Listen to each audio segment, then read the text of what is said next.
Chapter 160, 061 arrives in Jianghu. Who will be the dark horse? Second update, _2 by Lien raised an eyebrow. No, she said, looking at Jianghu before leisurely responding. The teacher asked me to participate in a competition, so I asked for 2 days off. Oh. Jianghu lowered his head and continued smoking. At this moment he didn't speak any further about Ji Mulan.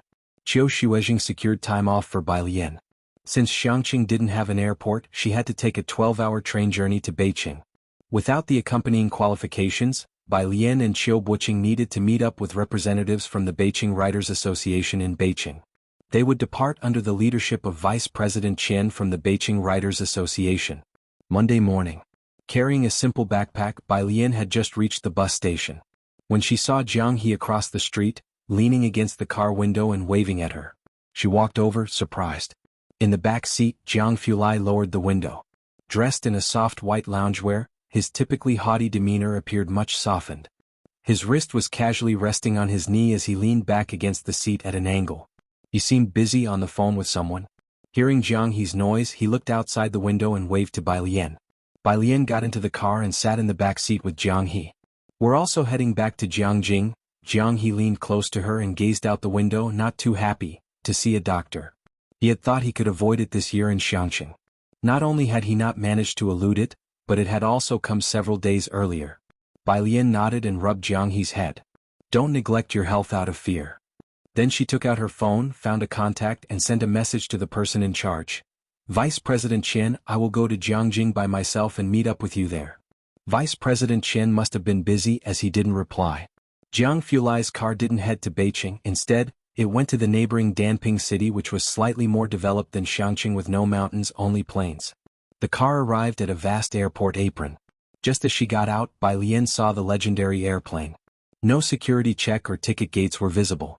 Bai Lian had never flown before, but the original person whose memories she had did, and the scene differed greatly from what she had seen before. The captain, dressed in uniform, came running over from a distance and respectfully asked, Mr. Jiang, shall we depart now? Jiang Fulai took off his headphones and gave a slight nod, his eyes and brows sharp. Bai Lian followed them onto the plane and suddenly realized, right, a private plane?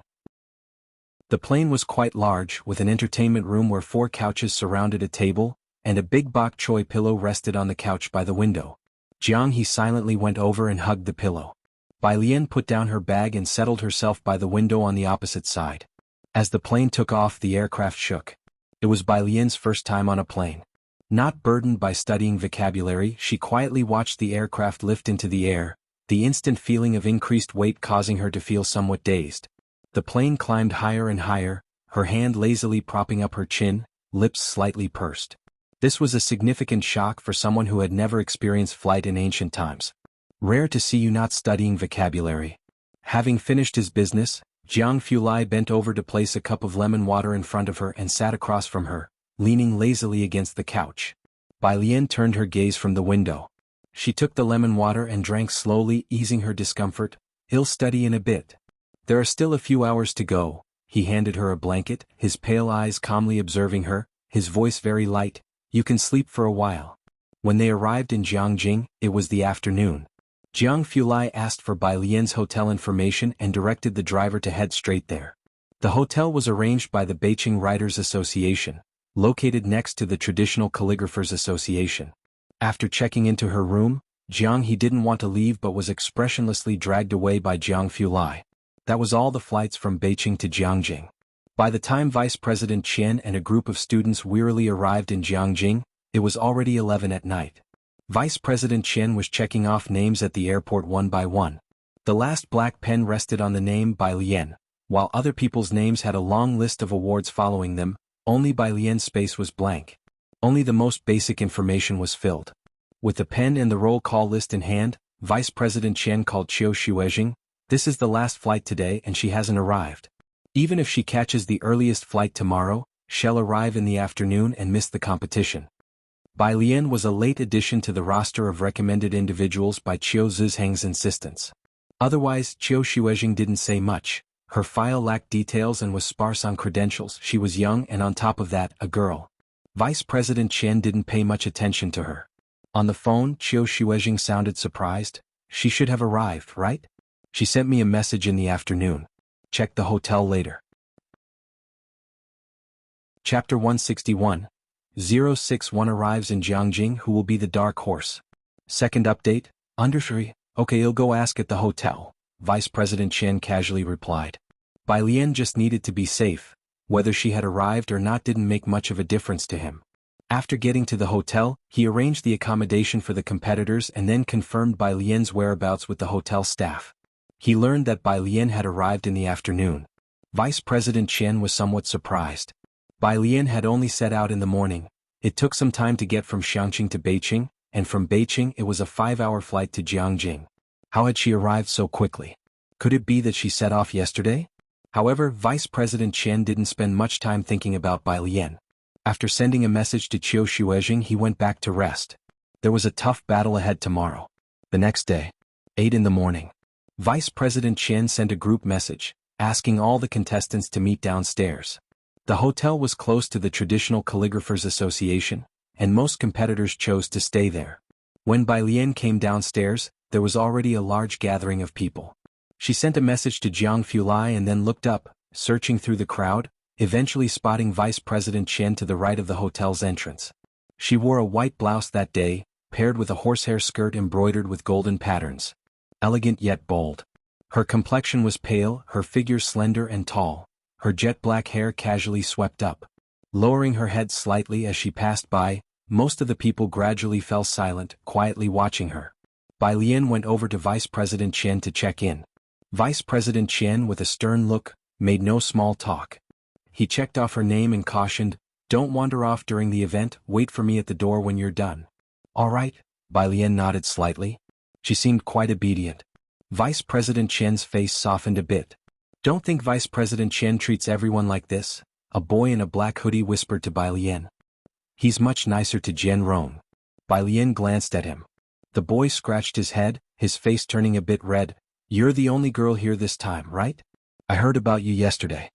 While he was speaking, someone suddenly exclaimed from within a group from Beijing, "Jian Rong is here. Finally we get to see him." "That's him." Not far away, Vice President Chen also looked over, his stern face immediately softening. "Jian Rong, come here." His voice could be described as gentle. Bai Lian also looked over to see two tall guys walking side by side not far away. One was Qiu Buqing. Naturally, he noticed Bai Lian standing to one side, frowned slightly, but didn't speak to her. The other was the much-discussed Jian Rong. Jian Rong was dressed in a black windbreaker and casual trousers. He greeted the vice president as he approached. "Vice President. The contest starts at 10. Don't be nervous," Vice President Chen said kindly to Jian Rong. "As long as you don't make any mistakes, you have a great chance of winning second prize. Understand?" Jian Rong was their biggest trump card from Beijing this time. This year's Lan Ting Prize had age restrictions, with significant distinctions between the first, second and third prizes. All 4 major cities were desperately competing for the second prize. There were many contenders for the third prize, but its value was several notches below that of the second prize. The vice president and the whole Beijing Writers Association had high expectations for Jian Rong to win the second prize. As for the first prize, all 5 top prizes in previous competitions came from the Traditional Calligraphers Association, not to mention that this year several master students were allowed by their teachers to compete. The vice president and his associates had never considered the possibility of anyone snatching the first prize from this group of exceptional talents. "I'll do my best," Jian Rong said earnestly. "Of course the others should also do their best." Vice President Chen looked up again, his expression much colder. He glanced over the 20-odd people in attendance and gave a brief encouragement. "Qiu Buqing and Sun Hao might win third prize. As for the rest of you, just strive to be nominated and I won't expect too much from you." The group of more than 20 people set off towards the neighboring Traditional Calligraphers Association. Most of them crowded around Jian Rong, chatting and adding him on WeChat, while Bai Lian and the boy from earlier fell behind, unnoticed. Jian Rong might actually win second prize? Then he's sure to get into the Calligraphy Association this time. I just hope to get nominated. The boy beside Bai Lian lowered his voice, muttering to her, "What about you? Are you confident about securing a nomination?" Chapter 162, 062 Lan Jia's Slick Moves, Approachable Nuclear Mr. Jiang _1 Bai Lian was at the end of the line and slowly replied, I'll do my best. The young man scratched his head. Up ahead, Jian Rong, who had been joined by many others, also noticed a girl in the group.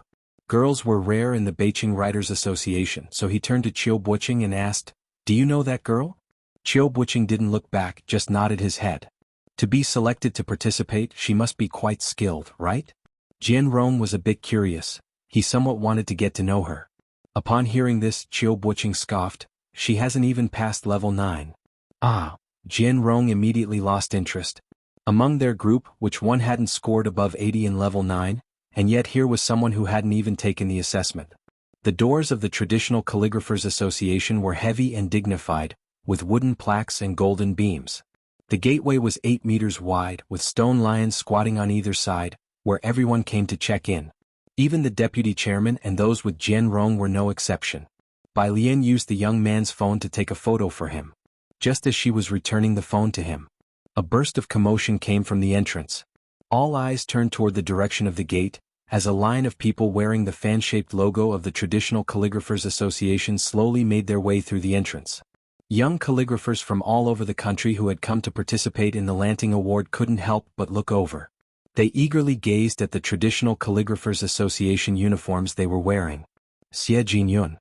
It really seems to be him." Exclamations rang out. "It's Xie Jinyun." Next to Bai Lian, the young man also looked very eagerly at the group, turned around to discuss with Bai Lian, but found that Bai Lian was looking at her phone, her back. Memorizing vocabulary? What's up? Seeing him staring at her, Bai Lian tilted her head, her eyes narrowing slightly. "Aren't you curious?" His fervor was immediately extinguished by Bai Lian's slightly cold look. "It's Xie Jinyun, the front-runner for first place this time, rumored to be the next president." Then he watched as Bai Lian memorized another word amid their conversation. The young man, having been sidetracked by Bai Lian, the young man looked back at the people from the Traditional Calligraphers Association, his eyes no longer burning with enthusiasm. "Let's add each other on WeChat." He figured that since adding Xie Jinyun was out of the question, he took out his phone and added Bai Lian on WeChat instead. The interior of the Traditional Calligraphers Association was spacious, understated yet luxurious. Their competition venue for today was in the largest building in the middle. "Here are your exam passes." The deputy chairman distributed the passes to them downstairs. "I won't say more about the content. Inside you have 3 chances to write. Everyone needs to choose their best piece to submit. He'll be waiting for you downstairs." He handed out the exam passes one by one. Finally, he admonished Jian Rong with a kind look in his eyes, "Don't be nervous, keep a normal mindset. The teacher believes that one day you will also reach such heights." "I know." Jian Rong held his exam pass and took a deep breath. He was exceptionally talented in Beijing, but here at the Traditional Calligraphers Association, no one knew him. 20 people from Beijing entered. Downstairs, many team leaders who knew each other were chatting, and the manager from South City came over smiling. "Lao Qian, was that your association's Jian Rong just now?" "Yes," Deputy Chairman Qian smiled. "It's him, the young fellow has talent, it's just a pity bad timing." "Indeed quite unlucky," the South City manager clicked his tongue. "Bad luck running into Xie Jinyun and Su Yajun, one being groomed as the next president, the other a student of the current president. Those participating in the Lanting Award this session are rather unlucky. I just did a lengthy pep talk with my students." Even the most talented individuals could be suppressed by such figures. And how could Deputy Chairman Chen not know this? "I hope Jian Rong can stay calm," sighed Deputy Chairman Chen. "If he can secure second place, earning a spot in the Traditional Calligraphers Association would be enough." The contest at the Traditional Calligraphers Association tested more than just skills, it tested temperament as well. Every session, the geniuses from each city who came to the Traditional Calligraphers Association were hit hard by the array of exceptional talents. This year there was more than one such prodigy, with Xie Jinyun and Su Yajun being trump cards in any session. And this time these two happened to be in the same session. With such pressure, how were the others supposed to stand out? They waited for an hour and a half and not a single person from Chen's group left. They all waited downstairs for them to emerge. However, just 10 minutes into the competition, a figure came out from inside. "Which contestant has broken down? Given up?" someone asked. Deputy Chairman Chen, chatting with people from South City, looked up, curious to see who had such poor composure, but upon recognizing the figure, he struggled to maintain his calm. Why are you out so soon?" Chapter 163, 062 Lan Jie's slick moves, approachable nuclear Mr. Jiang understood. He watched Bai Lian in disbelief. Bai Lian had just pulled out her phone when she leisurely began to fetch her earphones, ready to listen to an English audio lesson. Can't come out. Bai Lian looked up, the black earphones still in her hand. The girl wore a snow-white top, her eyes slightly lifted, dazzling in the noon sunlight that cast a luminous yet overly vivid glow on her cool, jade-like features. The golden threads of her skirt's hem reflected a cold light. Vice President Chen, you finished in just 10 minutes? Such a serious competition, occurring once every 3 years and involving the traditional Calligraphers Association slots, even Xie Jinyun would consider carefully to ensure not a single mistake. Who finishes in just 10 minutes? Aha! Bai Lian put the earphones in her ears and glanced sideward. I'm catching a flight and I have classes tomorrow. Vice President Chen, he's leaving for Xiangqing today? No, could your move be any smoother? He felt somewhat tired at heart, but then he thought it made sense. Bai Lian wasn't here to win a prize and lingering in Jiangqing was of no use to her. Then you should go back, just be careful on your own. Vice President Chen waved her off without trying to keep her. He watched Bai Lian leave, and only after she had gone did someone from South City ask in surprise, "She's with you?" "Yeah, just here for the excitement," Vice President Chen said with a smile, refraining from discussing Bai Lian further, "just to gain some experience." His gaze was fixed on the building, waiting for Jian Rong and Qiu Buqing to come out. Meanwhile, Bai Lian returned to her hotel to pick up her backpack. She took a flight back to Xiangqing. A black car was already waiting quietly not far from the hotel. Inside, Jianghu sat expressionless in the back seat, a pile of medicine beside him. Bai Lian got into the car. She glanced at Jianghu. "Where's your brother?" Jianghu hugged a pillow, listless. "At the Jiang family." Bai Lian nodded without further questions. She and Jianghu headed back to Xiangqing first. They still landed in Danping City, and Ming Dongheng came to pick them up because Jianghu had just seen a doctor and was emotionally unstable, so Bai Lian accompanied him back to the manor. In the Great Hall, Director Chen had been waiting for Ming Dongheng's return. Seeing Bai Lian, he didn't dare to ask much, simply greeted her carefully, then inquired about some trifles. After keeping Jianghu company for a while, Bai Lian planned to go back and have dinner with Ji Heng. "Miss Bai, I'm actually heading back as well." Director Chen stood up in a timely manner. "I need to rest early tonight because I have to pick someone up first thing tomorrow." He seemed to be calculating nicely, offering her a ride along. "Who are you picking up?" Ming Dongheng asked coldly, looking at Director Chen. He couldn't tell if Director Chen was really going to pick someone up or if it was just an excuse. Director Chen, however, was not frightened. His excuse was not entirely false, just the timing was off. Picking up Su Yajun tomorrow, changing it to tonight, did that count as a lie? Xiao Su, she just finished her competition and wants to experience the history in Xiangqing. Ming Dongheng narrowed his eyes, failing to recall who that was. That one who came last time. Director Chen helped him remember. Although talking to Ming Dongheng, Director Chen didn't forget Bai Lian and turned to calmly explain to her. "Miss Bai, this Xiao Su is Su Yajun from the Traditional Calligraphers Association. Yesterday she met with President Shui and the Old Master. The Old Master said her Liang style was written exceptionally well. She should shine in the Orchid Pavilion Award this time." He paused midway, noticing Bai Lian's calm face. He quickly changed the subject, wiping the cold sweat on his forehead and wondering to himself why he was discussing this with Miss Bai. "Miss Bai, I'll drive you back." He picked up the car keys. "Thank you." Bai Lian gathered her backpack and left with Director Chen. Meanwhile in Jiangqing, the Traditional Calligraphers Association. The Orchid Pavilion Award, held once every 3 years, is always a significant event for the Traditional Calligraphers Association. This year was no exception. The morning exams had just concluded, all works were sealed, and in the evening, they were all delivered to the evaluation room. There were 7 judges participating in the scoring. This year, because President Shui had a student participating, he recused himself to avoid the appearance of impropriety. At this moment he was at home drinking tea. Then he got a phone call and suddenly stood up. "What? Teacher?" Su Yajun got startled by her teacher's reaction and also stood up. "What happened?" President Shui, middle-aged, grabbed his coat, not having time to explain in detail. "That person actually showed up at the Traditional Calligraphers Association. Didn't he refuse to be a judge? How did he suddenly?" President Shui hurriedly left. Su Yajun quickly followed. "Teacher, who are you talking about?" "It's nothing." President Shui shook his head. "I have to go to the Calligraphers Association." I've arranged for you in Xiangqing already, you go ahead. Chapter 164.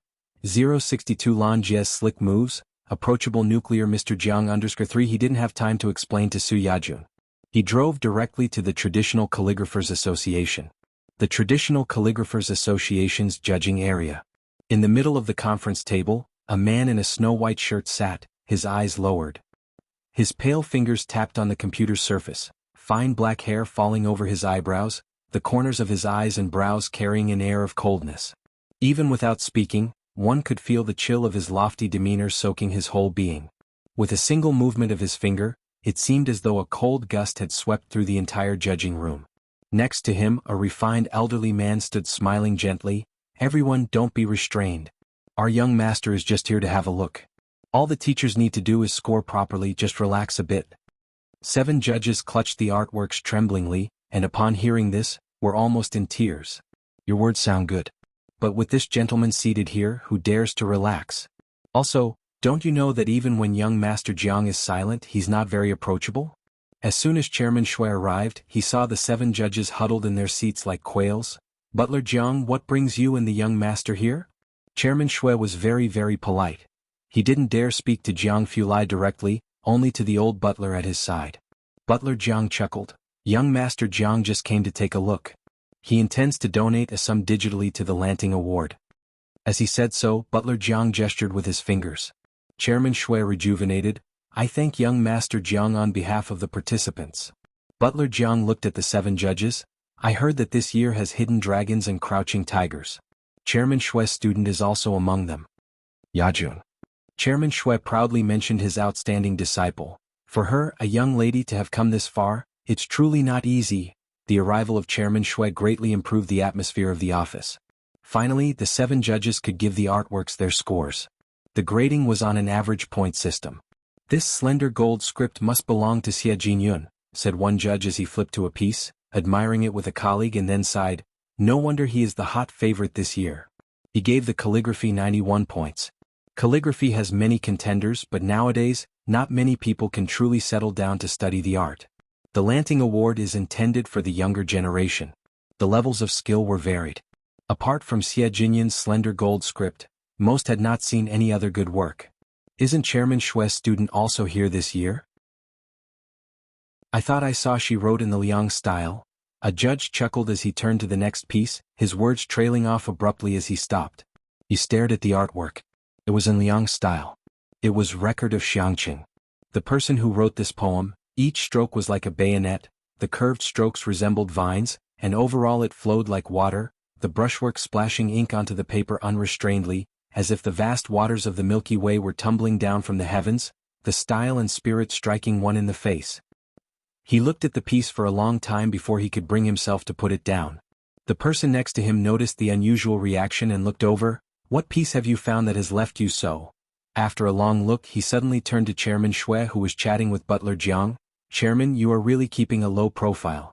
Your student is remarkable, this vigor in the strokes, it leaves me somewhat ashamed. What? Chairman Shui was momentarily dazed by the remark. This one, the judge showed him the piece. Look at this boldness, this sharpness, it's quite a bit higher than Xie Jinyun. Those present were intimately familiar with the capable competitors for the first prize in this contest. The one who excelled in the Liang style was Su Yajun. Chapter 165, Fault 063, Part 1, Second Update, _1 Apart from Su Yajun, they couldn't think of a second person who could write in the Liang style so well. Did she outperform herself? Chairman Shui also felt astonished. He stopped his conversation with Butler Jiang and walked over to the judges to have a look. With this glance, Chairman Shui was somewhat stunned. Chairman Shui thought he understood Su Yajun like the back of his hand. Although finding the right artistic conception could sometimes be difficult, the basics were there. He held the work with fervent eyes. This isn't Yajun's handwriting. Yajun definitely doesn't have this kind of wrist strength. Not Su Yajun's? Then whose was it? Where did this dark horse come from? The 7 judges looked at each other, perplexed. Jiang Fulai, who had been sitting at the front and gazing down at his computer, finally lifted his head. His slender fingertips tapped on the table decisively, and he uttered 2 indisputable words, "Bring it." Chairman Shui wanted to take another look. But hearing this voice, he didn't dare refuse and respectfully handed over the work.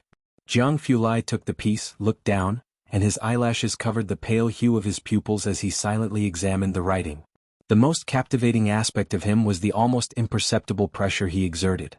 Without doing anything, just sitting there casually, his very presence was enough to make people dare not approach. At this moment, as he gazed down in silence, Chairman Shui couldn't bear it. The entire selection room was so quiet you could hear a pin drop. Only Butler Jiang by his side could withstand it a bit. After Jiang Fulai had looked for quite some time, Chairman Shui couldn't hold back any longer and sought help with a glance towards Butler Jiang. Butler Jiang also felt it strange. He bent slightly, lowering his voice. "Young master, the plane is about to take off." Answered Jiang Fulai as he returned the work to Chairman Shui, picked up his laptop with one hand and took a few steps. Then he seemed to remember something and looked indifferently toward Chairman Shui. "Double the funds and send this year's first-place work to the Jiang family." Ah! Chairman Shui was slightly stunned. Jiang Fulai cast a glance over. It wasn't that his expression had changed, but his sharp, knife-like face emitted a chilly aura. Chairman Shui shivered involuntarily and hurriedly replied, "All right, I'll personally deliver it." Finally the man left. The selection room instantly warmed up, as if spring had returned to the land. The other judges immediately surged forward. "Chairman Shui, let me have another look. Where did this person come from? This is not even on the same level as the others."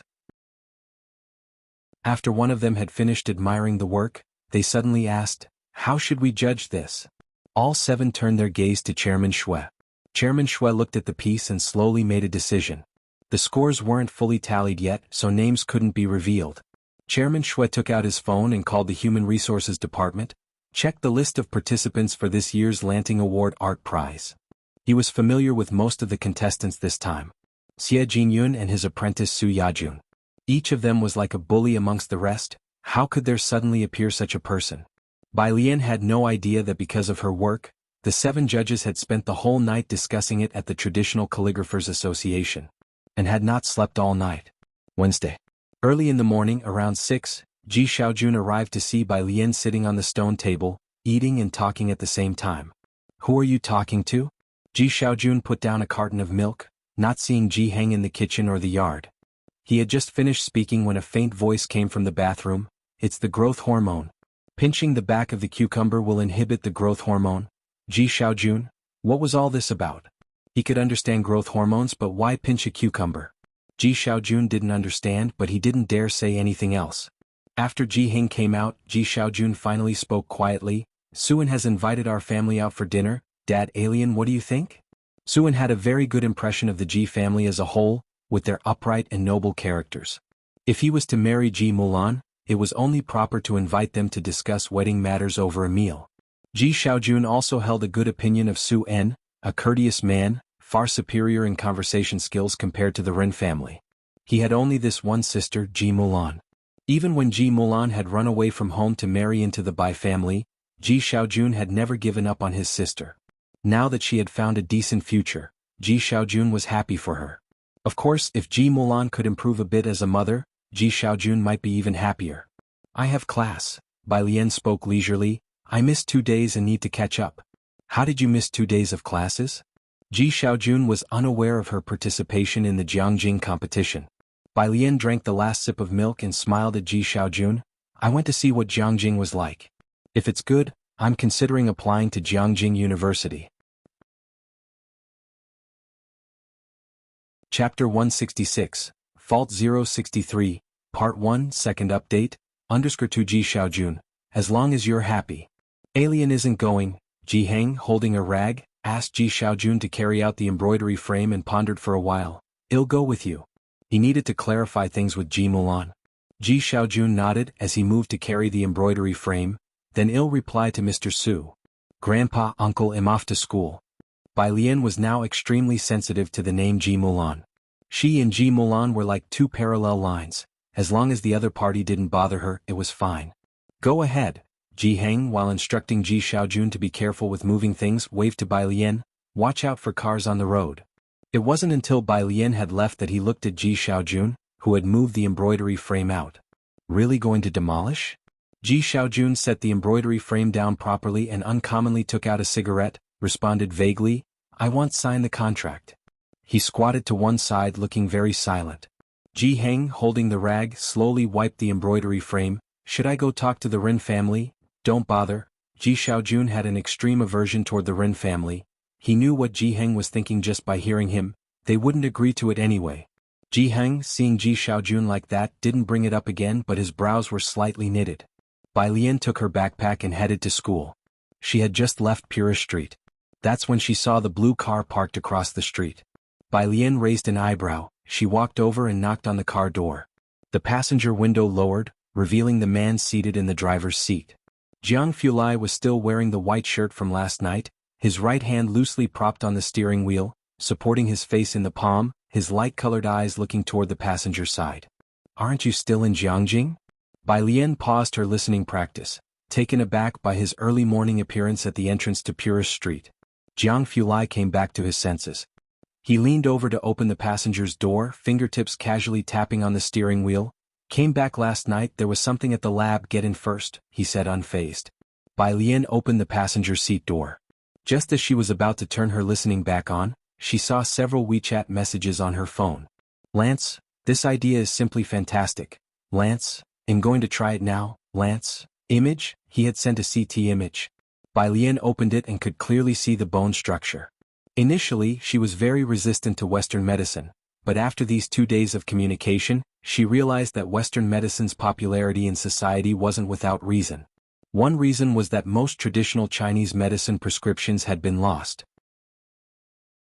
Another reason was because Western medicine was based on scientific principles, and they could tell you everything about your illness clearly. Nearly reliant on machinery, you could clearly see where the lesions and sources were. Bai Lian had to admit there were merits to this. They didn't need to use inspection, auscultation and olfaction, inquiring and palpation. Bai Lian leaned back in her seat, but she had seen true doctors who didn't need instruments, like those itinerant doctors in Xiangqing who could identify the soldier's lesions at a glance. She always felt that culture hadn't been cut off. But now she couldn't help beginning to think, after being passed down for thousands of years, why it was on the verge of being replaced by a few hundred years of Western medicine. The traffic light was red.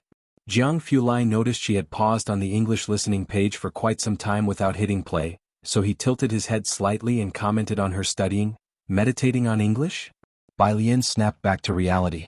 Dressed in her blue and white school uniform, revealing the pristine white collar underneath, the window half open, the breeze lightly lifting her fine hair, her features were so delicate they were dazzling.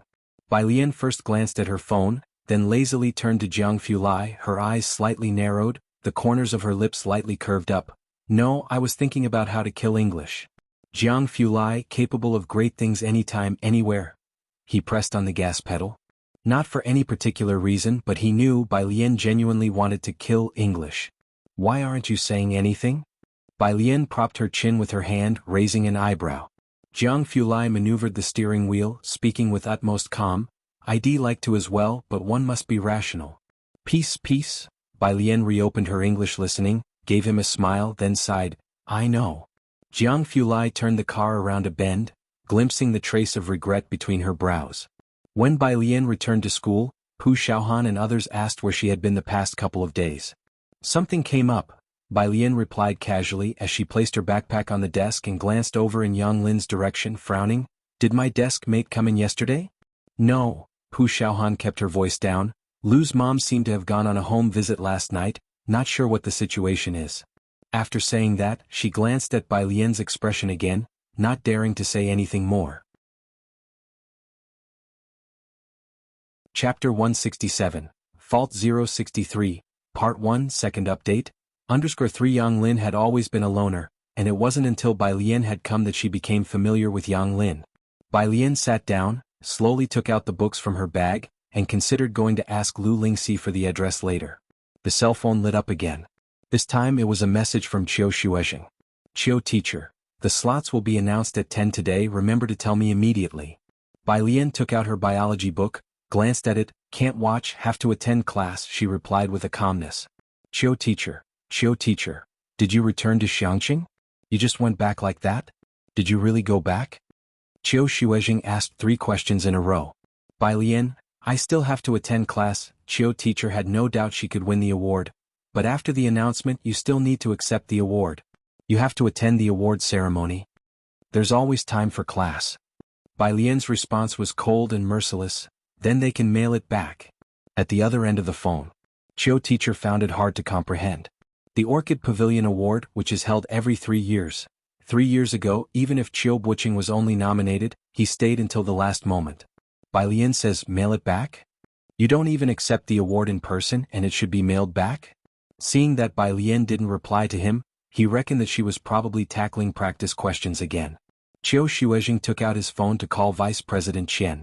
Vice President, Chiu Shuejing spoke politely, pausing slightly before saying, as soon as the results are out, please inform me immediately. The roster for the Traditional Calligraphers Association's Orchid Pavilion Award is announced publicly. Immediately after the assessment, it is posted on the board of the Calligraphy Association, and 2 days later, it is uploaded to the official website of the association. Today at 10 o'clock, the list will be posted on time. I know, said Vice President Qian, even more anxious than Chiu Shuejing. It wasn't even 8 o'clock yet, and he was already waiting in front of the board with a crowd of people. Don't worry too much. After hanging up the phone, Vice President Qian then turned to Jian Rong beside him and patted him on the shoulder. Don't be nervous, a second-place prize is secured for you. Jian Rong smiled and shifted his focus. By the way, what about that female student from before? Why haven't I seen her today? She has gone home, replied Vice President Qian. Gone home. Jian Rong was somewhat astonished. Beside him, Chiu Buqing was not surprised. She wouldn't have won an award anyway. Vice President Qian mentioned Bai Lian to Jian Rong to divert his attention and didn't bring her up again, as there was no point in talking about her. Xie Jinyun and Miss Su didn't come today either. Chiu Buqing remembered these two and glanced around him. That's normal, Vice President Qian knew very well. One is first place, the other second, that's a sure thing. They don't need to come. This year's Orchid Pavilion Award, running into the two of them, it's just bad luck for you guys.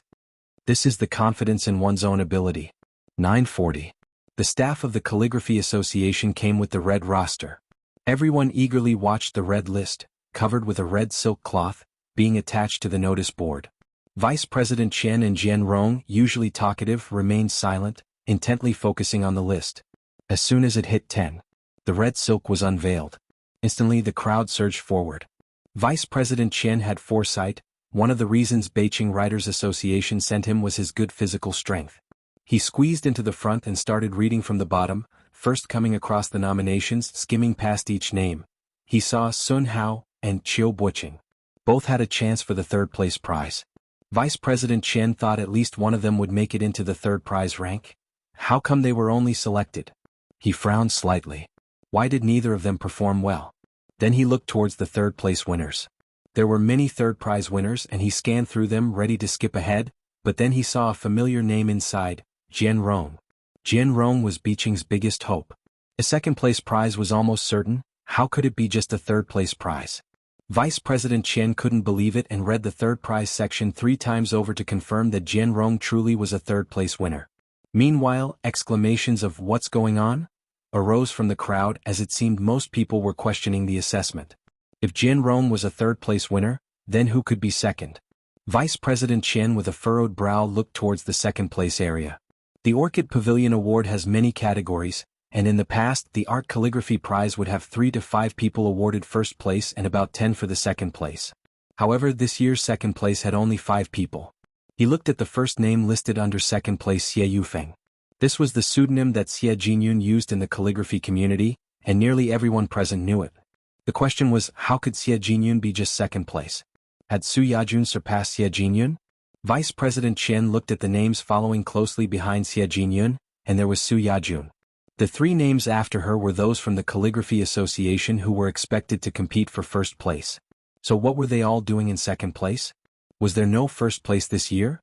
Everyone with this question turned their gaze to the top row. The sunlight at 10 o'clock was somewhat dazzling. Vice President Qian thought maybe there was some problem with the world as he wiped his eyes and looked towards the first line. Then, his fingers trembling, he took several tries to fish out the wrinkled report form from his pocket. His eyes went to the last name. Bai Lian competition name. By Jian. After repeated confirmations he lifted his head again, looking towards the top row. There were only 5 words. First place. By Jian. This year the Orchid Pavilion Award had a breakthrough in its history. For the first time, there were no multiple first-place winners concurrently. Instead, a first-place prize had been set aside for one person, with no other names standing in comparison. A standalone first. Chapter 168, 064 Calligraphy History Book, remove her _1 before this list came out. Even if these people doubted whether they could be selected, they never doubted this year's seed contestants. However, it turned out strangely. First place wasn't Xie Jinyun nor Su Yajun. Even these two didn't make it into the first-class awards. Those who squeezed to the front to see the list were stunned for a moment, then the scene exploded like a drop of water in a hot oil pan. Who the hell is Bai Jian? Has anyone heard of him? Dropped out of nowhere to first place? What on earth did he write? This year's Orchid Pavilion Award is really something, isn't it? It should go down in the history of calligraphy, right? Can we fast forward to 3 days later? At such a time, nobody doubted the level of this first-place winner. After all, among the second-class awards were Xie Jinyun, who is being groomed as the next president, and Su Yajun, who is a student of the current president. Who would dare to tamper with the results at the Traditional Calligraphers Association's venue? This year, to outshine these two and secure first place decisively. What else could the rest say about such strength? Deputy Qian, because he was too startled, got pushed out of the crowd again. Deputy, the members of the Beijing Writers Association quickly gathered around. What's going on? I heard the list is really weird this year. Qiu Buqing, also anxious to know if had won third place, asked, Deputy, have you seen the list? The list this year is going to explode, the manager from South City said, getting squeezed out too. He noticed Jian Rong only got third place. Who the heck is this first place winner? Old Qian, have you heard of them? Ah. After Deputy Qian blinked his eyes, he looked back at the sign-in sheet and said distractedly, that Sun Hao, Qiu Buqing, you two were shortlisted while Jian Rong got third place. Hearing this news, Qiu Buqing and Jian Rong exchanged looks, their heads drooping.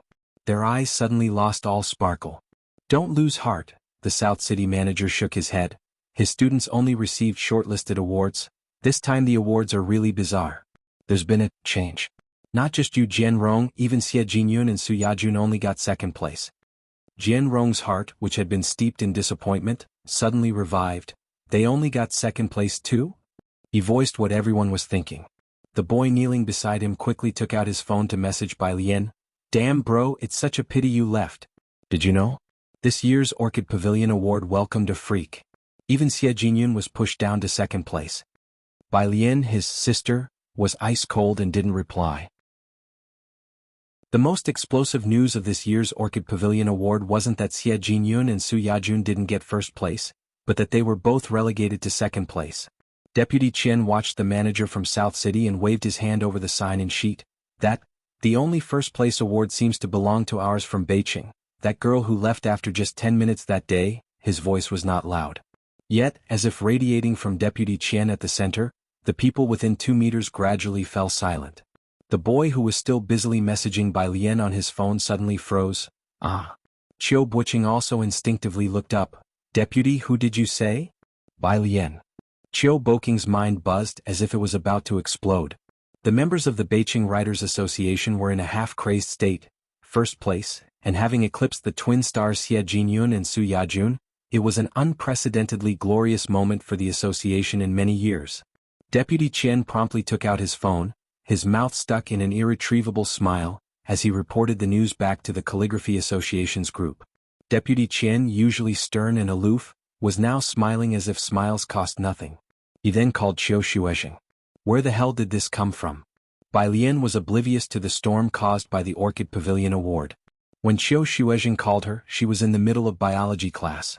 Only after class did she notice the 19 calls from Qiu Shuezheng, which he had made 20 minutes earlier. She took her phone to the restroom and called him back. Having calmed down for 20 minutes, Qiu Zhuzheng's emotions had stabilized. Why didn't you answer the phone? Bai Lian casually closed the door of the stall, lifting her eyebrows. Am I not supposed to attend class? After a long pause, Qiu Shuezheng spoke airily. You got first place, the only first-class award. Oh, Bai Lian responded nonchalantly, then remembered, standing up straight. Does that mean I can apply to the Calligraphy Association now? How do I apply? Where do I apply? On the other end of the phone, Qiu Zhuzheng's forehead was covered in question marks. Aren't you a little too calm about your massive first place? That's what he was thinking, so he went ahead and asked it. Chapter 171, 065 Alien. Idiots, just play by yourselves. Second update, _1 who? Minister Su leaned over to take a look. He only saw the name Bai Lian. He had just been transferred today and was informed that he would be in charge of the Calligraphy Association matter. This slot had been directly assigned to him by the director, and Minister Su hardly knew anyone involved. Apart from Ren Wanxian, he had only heard of Qiu Buqing. Not to mention the name Bai Lian, he hadn't even heard of anyone with the surname Bai in Xiangqing, but with caution he still asked the question, "Do you know her?" Ren Wanxian spoke indifferently, "My father's niece." Ren Wangshuan's father? Minister Su had not heard of her father's name. He only knew that the Ren family had taken in a son-in-law. "I see." Minister Su suddenly felt enlightened. "Miss Ren, shall we exchange contact information?" Of course. Seeing that Minister Su was on board, Ren Wanxian was not stingy either. The two amicably added each other on WeChat. Minister Su smiled. This was not his first time doing such a thing. As a new official, he was using an insignificant person to ingratiate himself with Ren Wanxian and the Ren family. This deal was indeed extremely worthwhile. Meanwhile, Su-en was having a meal with Jianghu and others. The place was Su-en's rented cottage, where he was always able to lighten the mood. He started the conversation, "Why isn't Alien here today?" Alien had something to attend to the day before yesterday. Shenqing felt a bit uneasy about the situation, but Jiheng and Ji Xiaojun were never ones to talk much. She has to make up classes today and is quite busy. Naturally, she would not say that Bai Lian didn't want to come here. The implication was clear, Bai Lian hadn't been attending school the past few days. Across from Shenqing, Ji Mulan was holding her chopsticks and glanced at Su-en subconsciously. Su-en didn't mind. He knew about Bai Lian's grades and lightly moved past the subject. The date has been tentatively set for the 20th day of the 12th lunar month, close to the new year. Alien will be on holiday by then, so you all will have time to attend. After the wedding, you can still enjoy a few days in Jianghu. At the mention of the wedding date, Ji Mulan's expression softened. This was the date they had all agreed upon. Jiheng put down his chopsticks, took out his pipe but didn't smoke it. His calloused hands caressed the pipe as he looked at Su-en. "Does your family know about this?" He was referring to Su-en's mother. "I've moved out and I've mentioned it to them in advance." Su-en smiled, unconcerned. "It's our life after all. If Alien comes over, she can live with us too." Su-en had everything arranged properly. As he spoke, suddenly there was a noise from upstairs. Upon hearing it, Su-en recognized it as Su Yajun's voice. He didn't wait to excuse himself from Jiheng as he stood up. "Miss Su?" At the dining table, as soon as Su-en left, Shenqing felt less oppressed. After about a few minutes, Su-en came down the stairs holding his phone. Behind him followed a woman in a white dress. She had a delicate face but she didn't look very well. "Sorry, I have to drive someone," Su-en apologized and explained to Jiheng. "Miss Su said there's been a change at the Traditional Calligraphers Association and she's anxious to return to Jianghu. I'm going to see her out." Traditional Calligraphers Association? Shenqing had never heard the term and asked instinctively. At most, she had heard of calligraphy and paintings. Although Ji Mulan didn't introduce her, Shenqing also knew that the woman following Su-en wasn't an ordinary person, especially given Su-en's respectful attitude. Su-en had no intention of introducing Su Yajun to them. For the first time, Su-en was surprised to find someone unaware of the Calligraphy Association. He paused, unsure how to explain. Ji Mulan couldn't help but purse her lips and glanced at Shenqing. Su Yajun looked at Shenqing indifferently. While her gaze bore no particular meaning to Shenqing, it felt somewhat piercing. "Uncle Su, I'm in a hurry to return to Jianghu." "All right." Su-en picked up his car keys and nodded to Jiheng. He also signaled for Ji Mulan to take good care of the Ji family's guests. After Su-en and Su Yajun left, Shenqing turned to Ji Xiaojun. "Should I have not spoken just now?" She was just an ordinary and common market woman. Ji Xiaojun was quite used to it over the years and shook his head, indicating it was all right. However, Ji Mulan's face turned cold, looking back and forth between Shenqing and Ji Xiaojun. She was amused with annoyance. "Since he's not here," Jiheng finally lit his pipe, the smoke rising thinly, blurring his vision. "Let me remind you not to push Alien too hard." Ji Mulan watched Jiheng smoke his pipe. The image of Bai Lian flashed through her mind in an instant, and she made the connection in a heartbeat. "Isn't what I'm doing for her own good? Me pushing her? She used to listen to me so much, but look what she's learned since coming to Xiangqing. Chapter 172, 065 Alien. Idiots, just play by yourselves. Second update. _2G Mulan is just a refined egoist who never thinks she's the one with a problem. What does it mean that she learned something in Xiangqing? Xinqing's temper flared up and she became domineering. She knows so much more than you, you're not fit to talk about her. The last few sentences she said were somewhat dirty. Ji Mulan hadn't expected that even Xinqing would dare to raise her voice and talk to her like that. She pointed at Xinqing, her chest heaving violently. Ji Xiaojun hurriedly stopped Xinqing, preventing her from cursing further. Let's stop here for today. Think about aliens matter, we are going home first.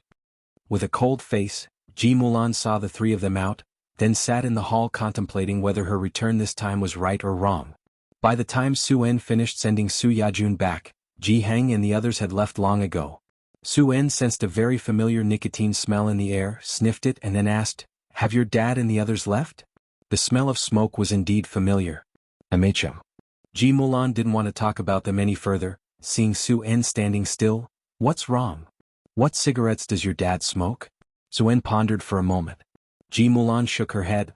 My brother gave them to him. After speaking she looked at Su En. It's nothing. Su En shook his head, then it was no problem and changed the subject. Do you know about Bakhtur Street? Bakhtur Street was across the river. Ji Mulan had known about it since she was a child, but didn't know much. It's chaotic. What happened?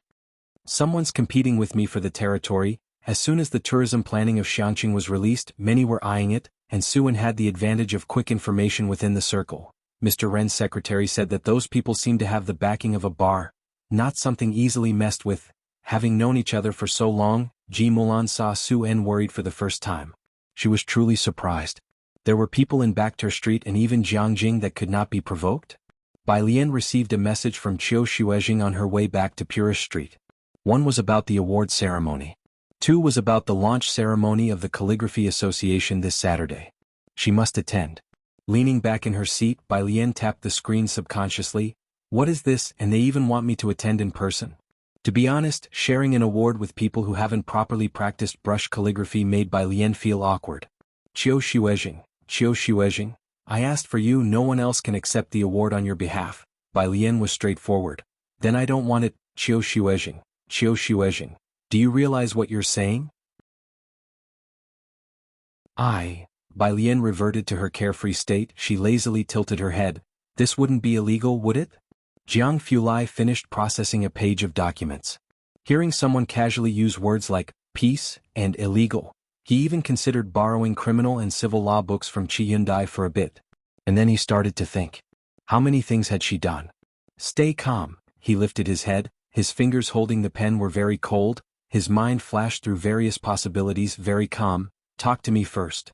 Bai Lian turned off her phone and leisurely took down her slightly loose hairpin to reinsert it properly.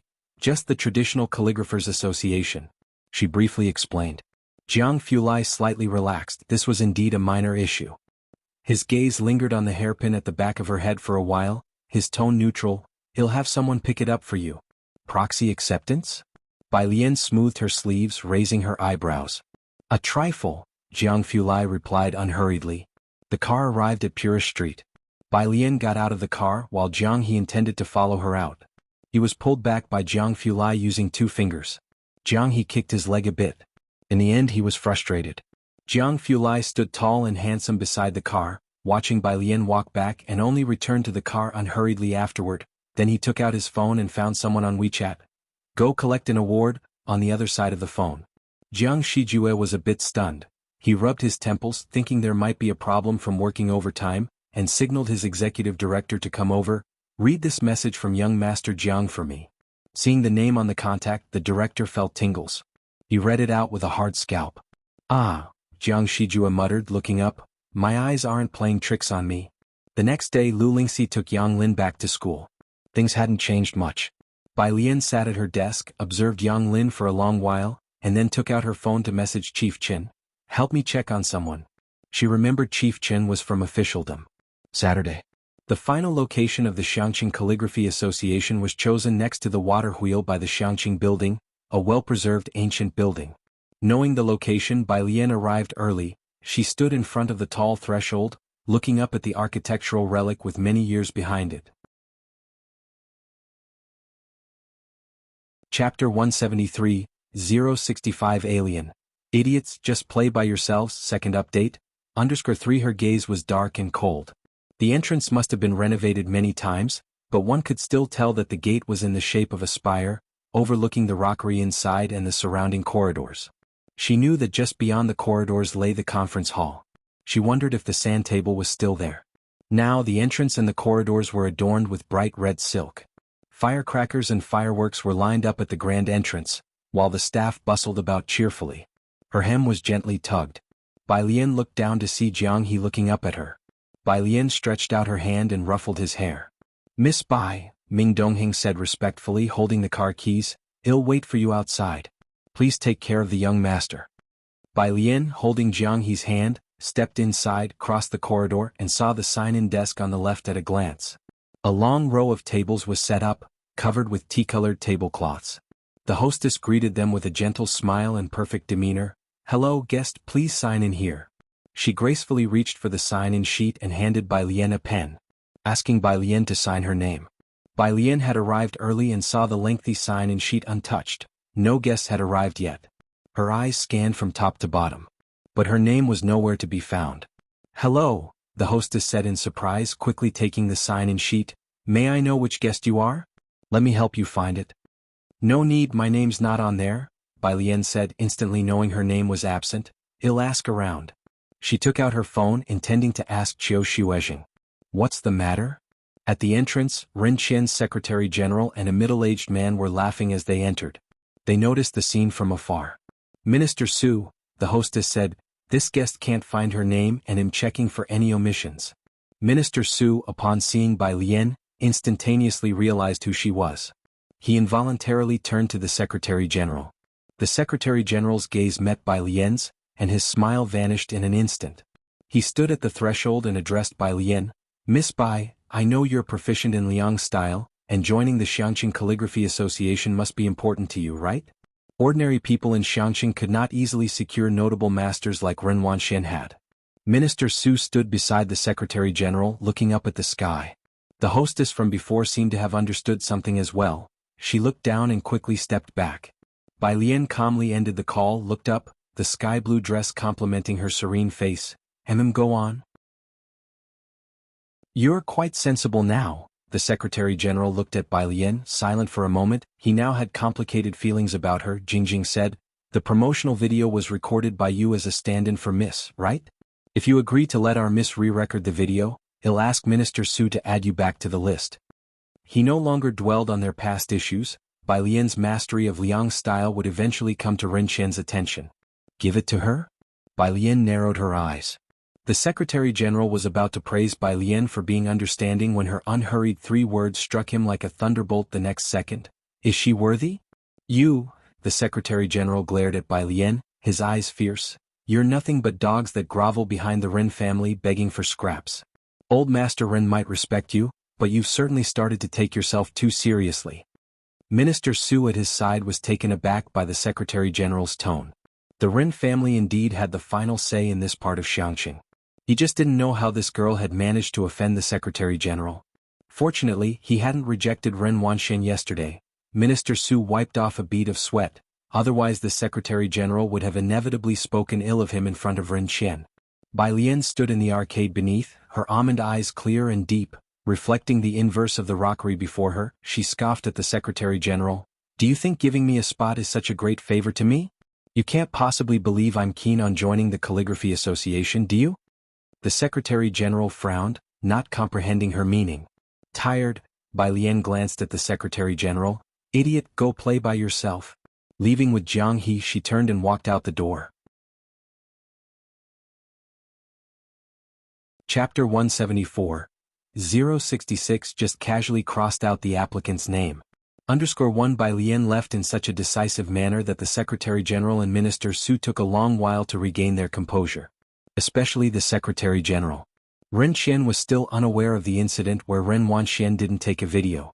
The Secretary-General had originally thought that Bai Lian would make a compromise this time. It was the first time Xiangqing had held a Calligraphy Association event of great significance. Anyone who understood the underlying importance would not give up this opportunity. Unexpectedly, Bai Lian was tough and left as soon as she said she would. The Secretary General watched Bai Lian's retreating back, his eyes unfathomable. Having obtained the video recording from Ren Wangshuan's hands and being able to join the first batch at the startup ceremony of the Xiangqing Calligraphy Association, Bai Lian was now far from being one of the Ji family's unimportant people in the Secretary General's mind. Next to him, Minister Su finally withdrew his gaze that had been fixed on the sky, acting as if nothing had happened. He personally handed a pen over to the Secretary General with a smile and a jest. "Please." He felt no particular sentiment about Bai Lian's departure. To him, she was just a name he had casually crossed out. She was merely one of the countless waves he had personally suppressed. For Minister Su, it was the Ren family and this Secretary General who were the most important at the moment. He had climbed to this position with great difficulty. Naturally, he had to grasp the thoughts of those above him. As for fairness, there's no such thing in this world. Ming Dongheng's car was parked not far away. There were many people today, so he didn't go in with Bai Lian and Jianghu but parked the car on the next street instead, from where he could see Bai Lian appearing at the end of the street. Bai Lian's coat today was the same color scheme as her inner garment, both close to sky blue. It wasn't that particularly dazzling blue, but rather a serene blue revealed through the gaps in clouds after rain, pure and gentle. However, it didn't match Bai Lian's indifferent complexion. Although he didn't know the reason, Ming Dongheng felt that Bai Lian seemed to be in a bad mood at the moment. Ming Dongheng quickly snapped out of it and got out of the car. He opened the door. "Miss Bai, why have you returned so early?" Ming Dongheng was not familiar with the Calligraphy Association, but he knew that Bai Lian was supposed to attend the startup ceremony today. He had attended such events himself, which usually took an entire morning. Even if one left early, it would take at least 2 hours, but Bai Lian had returned too quickly. "It's nothing." Bai Lian stood at the car door with a languid yet sharp air about her and gestured for Jianghu to get into the back seat first. "Let's go to the library." Her backpack was already in the car, so there was no need to return to Pura Street just to pick it up. There was some distance from the city wall to the library. Taking bus route 12 would require a detour along the Ring City Road past Pura Street to get to the library. Ming Dongheng took a shortcut through the middle ring to drop off Bai Lian and Jianghu at the library. Ming Dongheng sat in the car watching the backs of Bai Lian and Jianghu. After some thought, he reported to Jiang Fulai, "Miss Bai has come out." On Saturday the library had more people than usual. When Bai Lian arrived, the second floor was already half full of patrons. She and Jianghu found an empty spot and sat down. As soon as she turned on her phone, she saw a message from Jiang Fulai. "Jiang teacher, back already?" "Bai student, tired?" Nothing more was said. Bai Lian scrolled down further, seeing that Lance had also messaged her. "Lance, myopia can really be, Lance, goodness, this is unbelievable." Bai Lian. Lance never minded Bai Lian's reticence. "I am coordinating with my assistant to find time." Bai Lian. The two had intermittently exchanged medical knowledge over time. Bai Lian's mind was filled with thousands of years of uninterrupted traditional Chinese medicine, discussing many pharmacological aspects that amazed Lance. Meanwhile, the surgical videos sent by Lance also made Bai Lian realize the horror of Western medicine. In their respective fields, both held a kind of proud solitude that overshadowed all others. Initially resistant, Bai Lian's attitude had turned into one of reverence. She even somewhat admired those who had developed Western medicine to its current glory. She wished she could too. Lance was referring today to Bai Lian's suggestion from a few days ago that acupuncture could cure his myopia. Due to his profession, Lance couldn't use laser treatment and was planning to arrange some time for her to treat his myopia. Bai Lian was very straightforward. "I don't have a medical license." Lance seemed to take a moment to check what a medical license was, as his response was a bit slow. "Lance." Bai Lian didn't look any further and kept scrolling until she saw the Jiangjing brother who had competed with her. Bai Lian, spamming? With just a question mark, the Jiangjing brother at the award ceremony was startled by her message, and dared not post another word afterwards. She replied one by one until she reached the back and saw the document sent by Director Qin. Bai Lian slowly sat up straight. It was a document. Chapter 175. 066 casually crossed out the applicant's name. _2 Director Qin is not a detective agency after all, and the information he could obtain was limited. There was even less about Yang Lin, only her address, family information and some records at the police station. Bai Lian looked slowly from the top down. There was no news about Yang Lin's mother. Director Chen had specifically noted in the mother's column that her mother was driven away by her father when she was 5 years old. And Yang Lin's father had multiple detention records, either for causing trouble while drunk or for gambling. Bai Lian's fingertips slowly scrolled down, flipping to a very old record. Yang Lin had called the police when she was 9 years old. Bai Lian sent a screenshot of this record to Director Chen. Frowny face, image. Director Chen replied very quickly. Frowny face. With such cases, he'd be detained for a few days, and once back he would become even more abusive. Director Chen. Frowny face. Now that she's turned 18, I suggest she relocate her household registration and distance herself from him. Bai Lian was silent for a long time. 1. As Bai Lian was pulling books out of her backpack, she asked Director Chen about the relocation of the household registration. Meanwhile, Ren Qian received Ji Mulan and Su En at the Ren family household. Su En's visit this time was for the major tourism business. He was from Jianghu and reaped the benefits of Jianghu, but he had no clear idea about the power dynamics in Xiangqing. I understand what Mr. Su means. Ren Qian never brushed off Su En. You're probably talking about Boss Lu. Boss Lu? It was another surname Su En hadn't heard of. He looked towards Ji Mulan. Ji Mulan hadn't been back to Xiangqing in over a decade and was even less clear about the situation. Ren Qian set down his teacup and solemnly said, his main business is on Bakter Street. The manager of Qinglong Bar is very familiar with him. Does Mr. Su understand what I'm saying now? Xiangqing turned a blind eye to Bakter Street. One reason was that the place was on the border, not within their jurisdiction, and the second was the intricate web of powers there. A bar with the most comprehensive information in Asia. A world-famous fighting arena. An auction house on the underworld that no one dares to provoke. Ren Qian could manage a city well, knowing whom he could provoke and whom he couldn't. He had a list in his heart. I see. Su En furrowed his brows. Qinglong Bar, do you have Boss Lu's contact information? He had actually guessed as much. Since he couldn't go it alone, he also wanted to collaborate with this Boss Lu, especially with the backing of people from Qinglong Bar. Su En didn't expect that little Xiangqing could offer him such a big surprise. By his side, Ji Mulan naturally hadn't heard of any of this. But she didn't ask, just looked at Su En and he patted the back of her hand. Mr. Su, Ren Qian was still due at a ceremony later today. I need to attend the launch ceremony of the Xiangqing Calligraphy Association, so I won't keep you both any longer. Su En stood up, surprised that Xiangqing even lacked a calligraphy association. But then he thought about it, considering Xiangqing didn't even have a high-speed rail yet, and he felt he could understand. He politely took his leave from Ren Qian.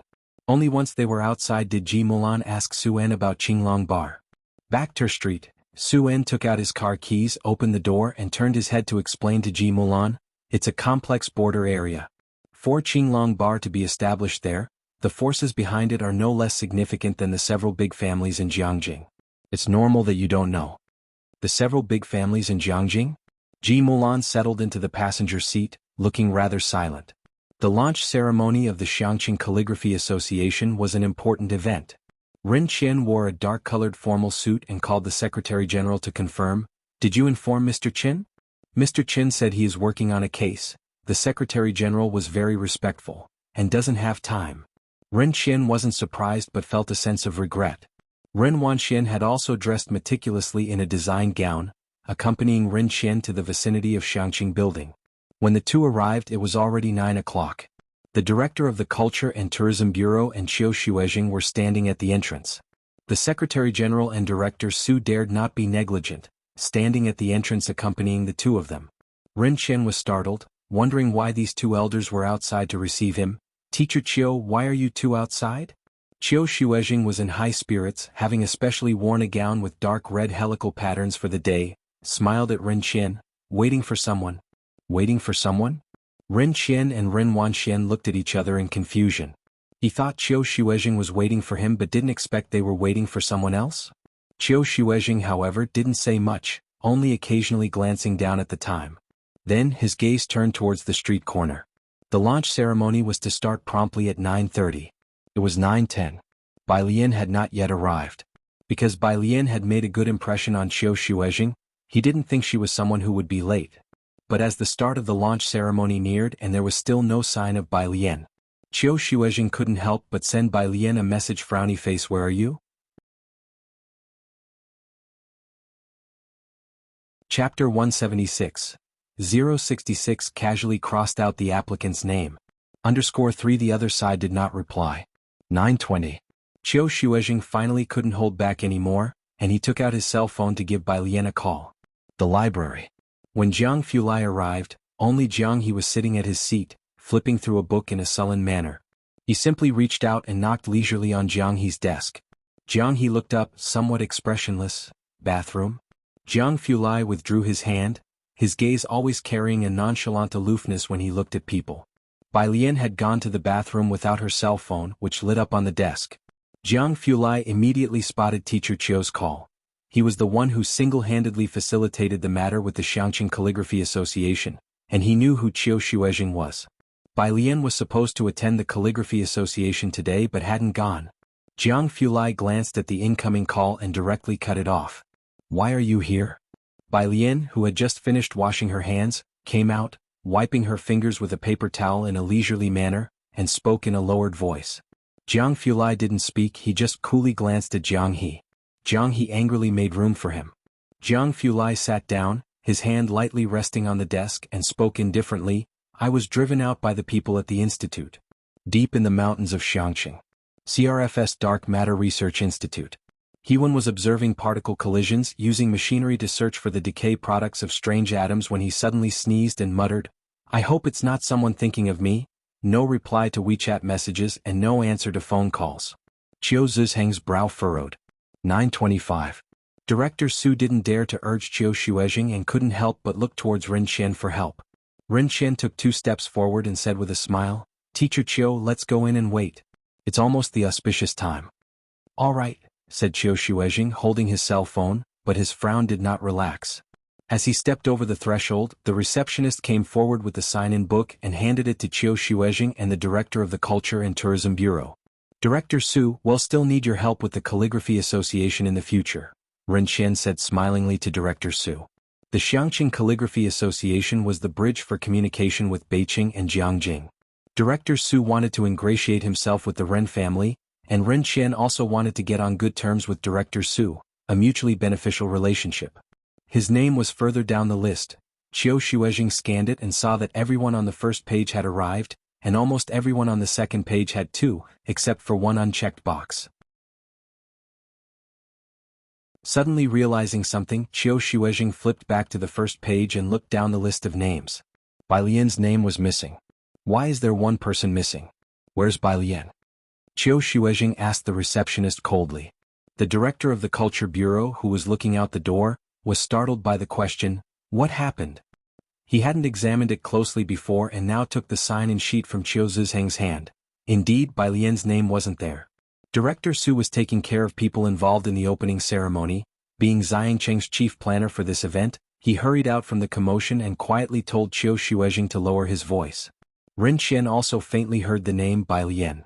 Ren Wanxian lowered her head, sipping at her tea, masking the contempt in her eyes. The Secretary-General calmly glossed over the incident. Ren Qian looked at Ren Wanxian for a while, holding his teacup, and ultimately chose not to meddle too much.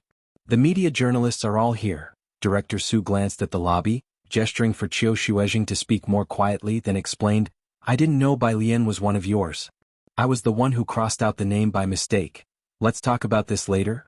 Qiu Shuizheng suddenly knew why Bai Lian wasn't answering the phone or responding to messages.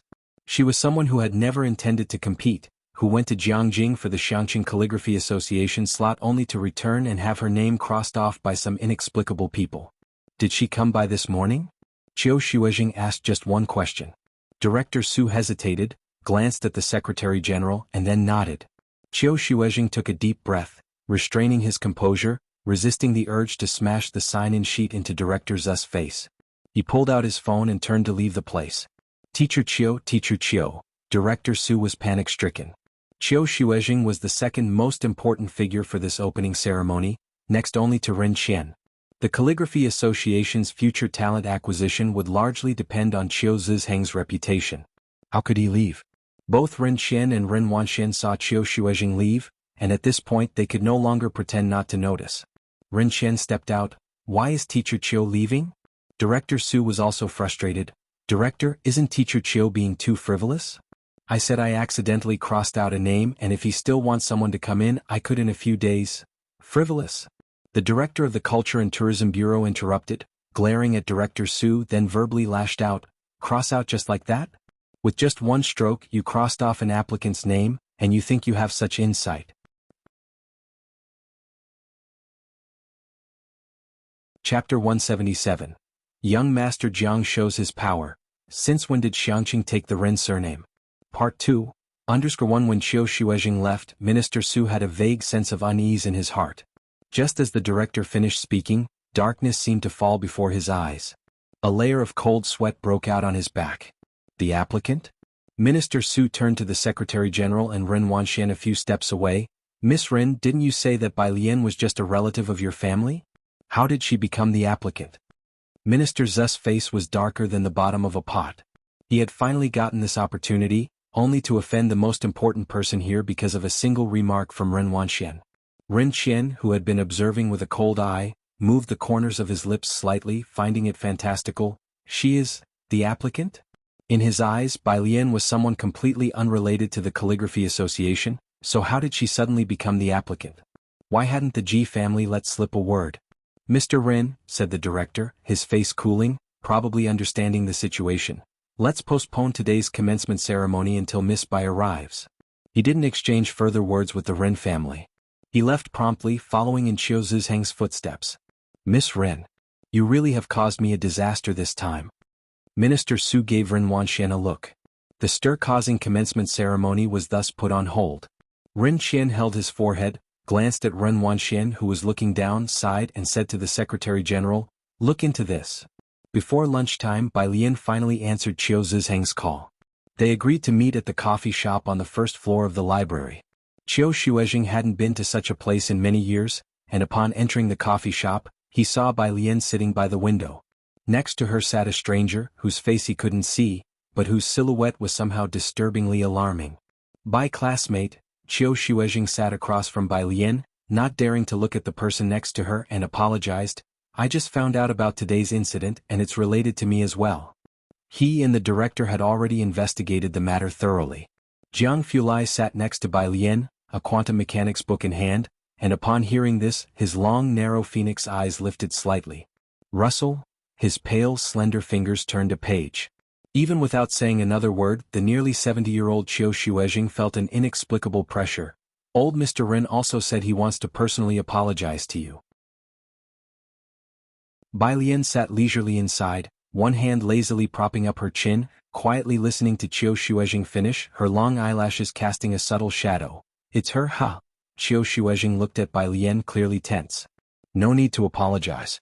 I could continue but then remove those two names from the list, Bai Lian said, turning her head to look outside the window, her voice neutral. Ah.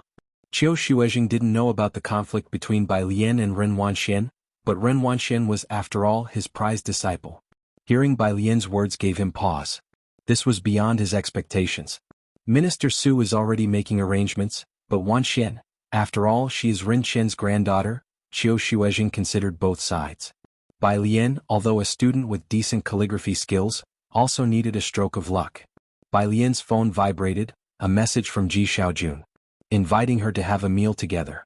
Bai Lian didn't want to talk more with Qiu Xuezheng and stood up, nodding slightly to Qiu Xuezheng. Teacher Qiu, I only have one request. If met, it'll continue. Qiu Xuezheng stood up, wanting to follow. At the seat, Jiang Fulai closed his book and looked up, glancing over at Qiu Xuezheng.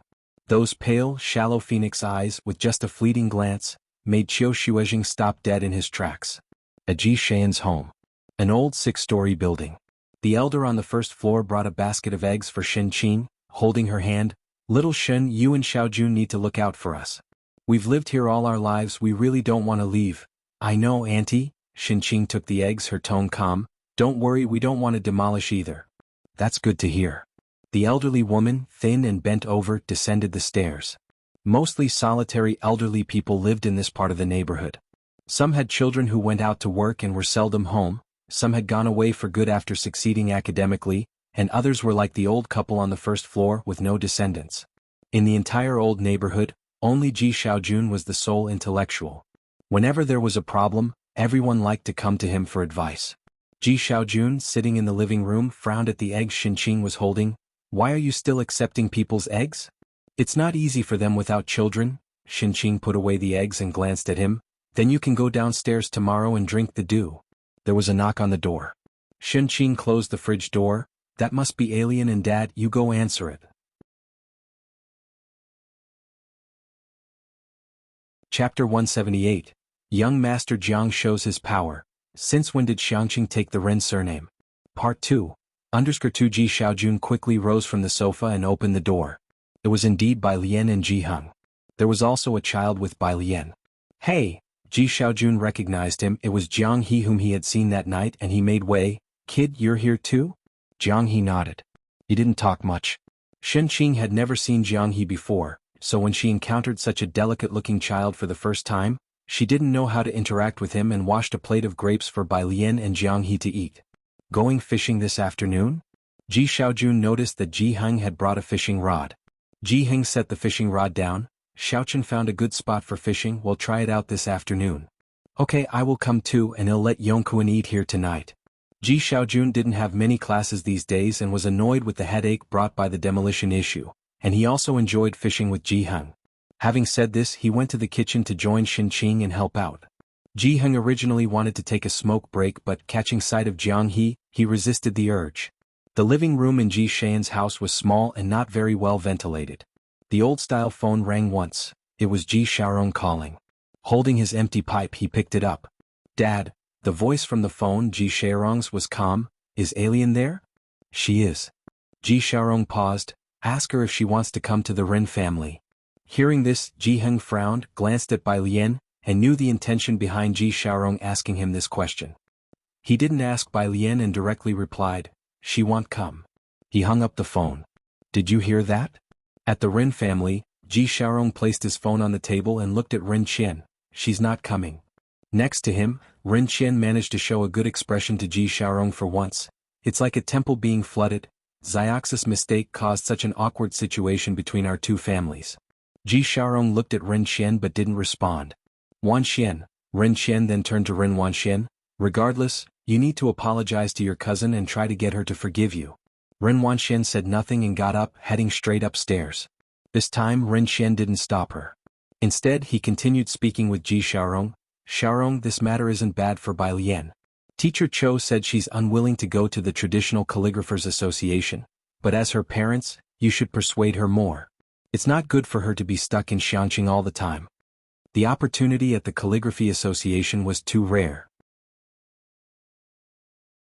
Even Ren Qian thought that he had misjudged before, acknowledging that Bai Lian was indeed extraordinary.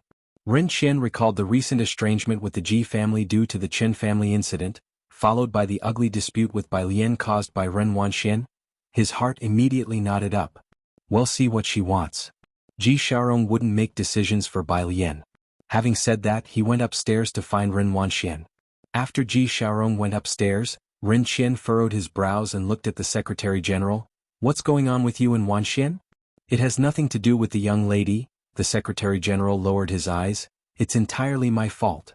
Enough, I know Wanxian better than you. Ren Qian massaged his temple, feeling a severe headache, knowing full well that this matter must have been instigated by Ren Wanxian.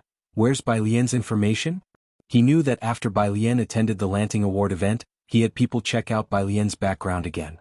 The Secretary General pulled out a sheet of freshly printed paper and handed it over to Ren Qian. It's all here. Ren Qian finished scanning the information. Bai Lian was registered under Ji Heng's household, with information clear and detailed, nothing more. As ordinary as it gets. Ren Qian glanced through the straightforward information and put it away after he was done. Bai Lian is at her uncle's place? Yes, her uncle lives in Yongfu residential area, Building 7, Apartment 601. The Secretary General had anticipated what Ren Qian was about to do and recited an address. Ren Qian was quite satisfied with the Secretary General's efficiency, pressing the bridge of his nose. Prepare yourself, you and Minister Su should have a good talk with Bai Lian. At Ji Xian's home. The door was left ajar. When the Secretary General and Minister Su arrived, Ji Heng had already taken Ji Xiaojun out for fishing. Bai Lian was watching Jiang He play with a puzzle. Mr. Secretary, Xinqing brought out new teacups and brewed tea for them. She then glanced at the cramped living room, unsure where to put her hands and feet. Please have a seat. She patted the sofa again and again. The Secretary General looked indifferently at the somewhat yellowed sofa cushion, didn't speak and did not sit down. Minister Su, seeing Xinqing's demeanor, felt much more relaxed. He took the tea Xinqing brewed, casually putting it aside and smiling. Thank you. Bai Lian leisurely helped Jianghu place a puzzle piece before standing up. Without looking at them, she pressed Xinqing down to sit on the sofa. Auntie, please sit.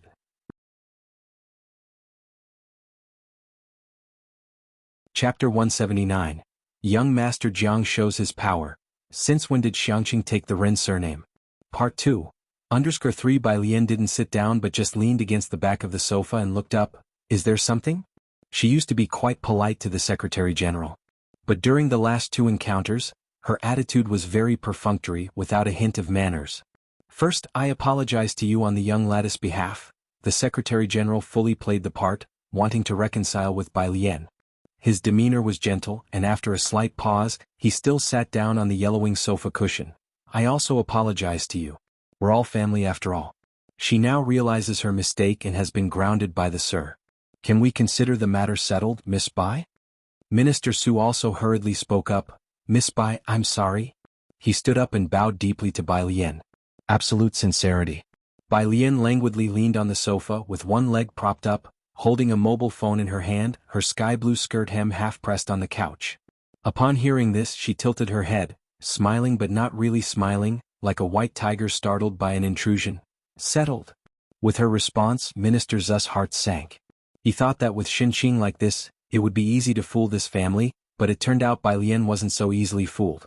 Miss Bai, Teacher Chiu is already considering terminating the apprenticeship with the young lady. The Secretary General squinted at Bai Lian, neither humble nor arrogant. The young lady has also been punished by being made to kneel by the Sir, and her promotional video was replaced by you. She has already received plenty of punishment, while on the other hand you haven't lost anything, have you? It's better to spare others when you can, so that future meetings will be more pleasant. As the Secretary General spoke, Minister Su sat on the side. He did not interrupt. The atmosphere grew increasingly tense. Jianghu had been piecing together a puzzle all this time without lifting his head, but Xinqing couldn't help but grip Bai Lian's arm and looked up at her. Bai Lian's eyes did not change, she just gently patted Xinqing's arm, and then spoke slowly. It's better to spare others when you can? Why should I have such a thing? You and the young lady are relatives. The Secretary General held back his anger, knowing that Ren Qian wanted to court Bai Lian. You, stop. Bai Lian laughed, extremely indifferent, lazily raising her hand. I'm not relatives with your young lady. The Secretary General could no longer keep up his act and his face turned cold in an instant. He had intended to have a good talk with Bai Lian and to help each other in the future. He had not expected that she wouldn't give any face, and was just as stubborn as before, really thinking that with the Orchid Pavilion Award she could have the world at her command? Miss Bai, I have already been dismissed and have apologized to you, isn't that enough? Minister Su had never seen someone like Bai Lian. After coming here, facing Bai Lian who lived in the cramped old neighborhood, he truly couldn't harbor any other thoughts. You shouldn't be too excessive. Bai Lian chuckled lightly. You apologize and I have to accept it? Realizing Bai Lian was not joking, the Secretary General turned to leave. Halfway through, he turned back and sneered at Bai Lian. Miss Bai, don't be naive enough to think that just with calligraphy in your background, you can make a name for yourself in Jianghu, right? Minister Su did not speak to stop him. The Secretary General glanced at Xinqing and sneered, really thinking that old Master Ren had no temper, huh? To be in his position, Ren Qian was not someone to be easily manipulated. The Secretary General almost ridiculed her. Bai Lian, you can prevent the young lady from entering the Calligraphy Association, but have you forgotten who Xiangqing belongs to? Forgotten that Xiangqing bears the Ren surname? What if we don't agree to the startup ceremony of the Calligraphy Association? Or perhaps, the Secretary General's voice was almost soft, I remember you transferred to Xiangqing, right? Secretary, wait. Xinqing broke free from Bai Lian's hand, quickly standing up, almost crying out. The Secretary General sneered and without stopping, simply reached out to open the half-ajar door. At the doorway stood a tall and indifferent figure. A knee-length black overcoat. His features were cool and detached, not looking at the Secretary General, but slightly turning his head to look at the person behind him. When did I not know that Xiangqing suddenly changed its surname to Ren? Chapter 180, 068 Ren Qian suspended, VIP member. _1 The Secretary General and Minister Su did not know Jianghu Lai, but even without recognition, they felt a tremendous pressure upon opening the door. It weighed down on them so heavily that they didn't dare lift their heads. Following behind Jianghu Lai, Ming Dongheng, who had lived for so many years, had never felt such a strong sense of oppression, not even when Jianghu Lai once told him, "You might as well not bother going to university." Xiangqing is surnamed Ren? Ming Dongheng had no idea how they dared to make such a claim. He reached out and with one hand each, he lifted the Secretary General and Minister Su and threw them out. "You go in first, I'll handle this." Having Jianghu Lai handle this matter would likely strip a layer of skin off the entire Ren family. After Jianghu Lai entered, Ming Dongheng glanced down at the Secretary General and Minister Su. "Qin Yangkun's men?" Only after Jianghu Lai had left did the two men feel relieved. However, before the Secretary General could catch his breath, Ming Dongheng's next words made his blood run cold. As Ren Qian's right-hand man, the Secretary General naturally had received information about Director Qin. Even though Ren Qian and his people always called him Lord Qin, it didn't mean he didn't know Lord Qian's real name. Seeing the Secretary General's reaction, Ming Dongheng knew he was correct and couldn't be bothered with him. "I will have Qin Yongquan communicate with you." After saying that, he went back inside and closed the door, leaving the two men outside. Minister Su, who had just been transferred here, naturally had not heard the name Qin Yongquan. Only after Ming Dongheng and Jianghu Lai had gone inside did he look up at the Secretary General. "Who are those two? And who is Qin Yongquan?" Prejudice led him to look down on Bai Lian. Just as he had finished speaking, he saw that the Secretary General had turned deathly pale. "Qin? Lord Qin?" The Secretary General's finger trembled slightly, and he suddenly realized they had acted arrogantly in the wrong place today. "We must hurry back and find the master." With the demeanor of those two individuals, the Secretary General had no doubt that the Qin Yongquan mentioned by Ming Dongheng was the one of the same name. Considering the Ji family's people, he initially thought today's matter would be easy to resolve, but now how could it be related to Lord Qin? He almost sprinted downstairs. Behind him, Minister Su belatedly realized that something seemed amiss. Following down the stairs, once he reached the bottom, he turned back and looked at the nearly dilapidated building in a daze. Who exactly is Qin Yongquan? The Ji family. Shen Qing was being tugged at her sleeve by Alien. "Alien, please let me go to the secretary and talk again, don't hold on to me," she looked urgent. The Ren family's status in Xiangqing was well established in people's hearts, and being located in a remote area, they might as well have been the emperor. Shen Qing couldn't comprehend everything, but the mention of the school had thrown her into panic. She was aware of Bai Lian's seriousness about her studies. Ji Heng often said Bai Lian would study until 1 in the morning, determined to work hard for a place at university. "What's the rush, Auntie?" Alien was strong and forcibly made Shen Qing sit down, comforting her.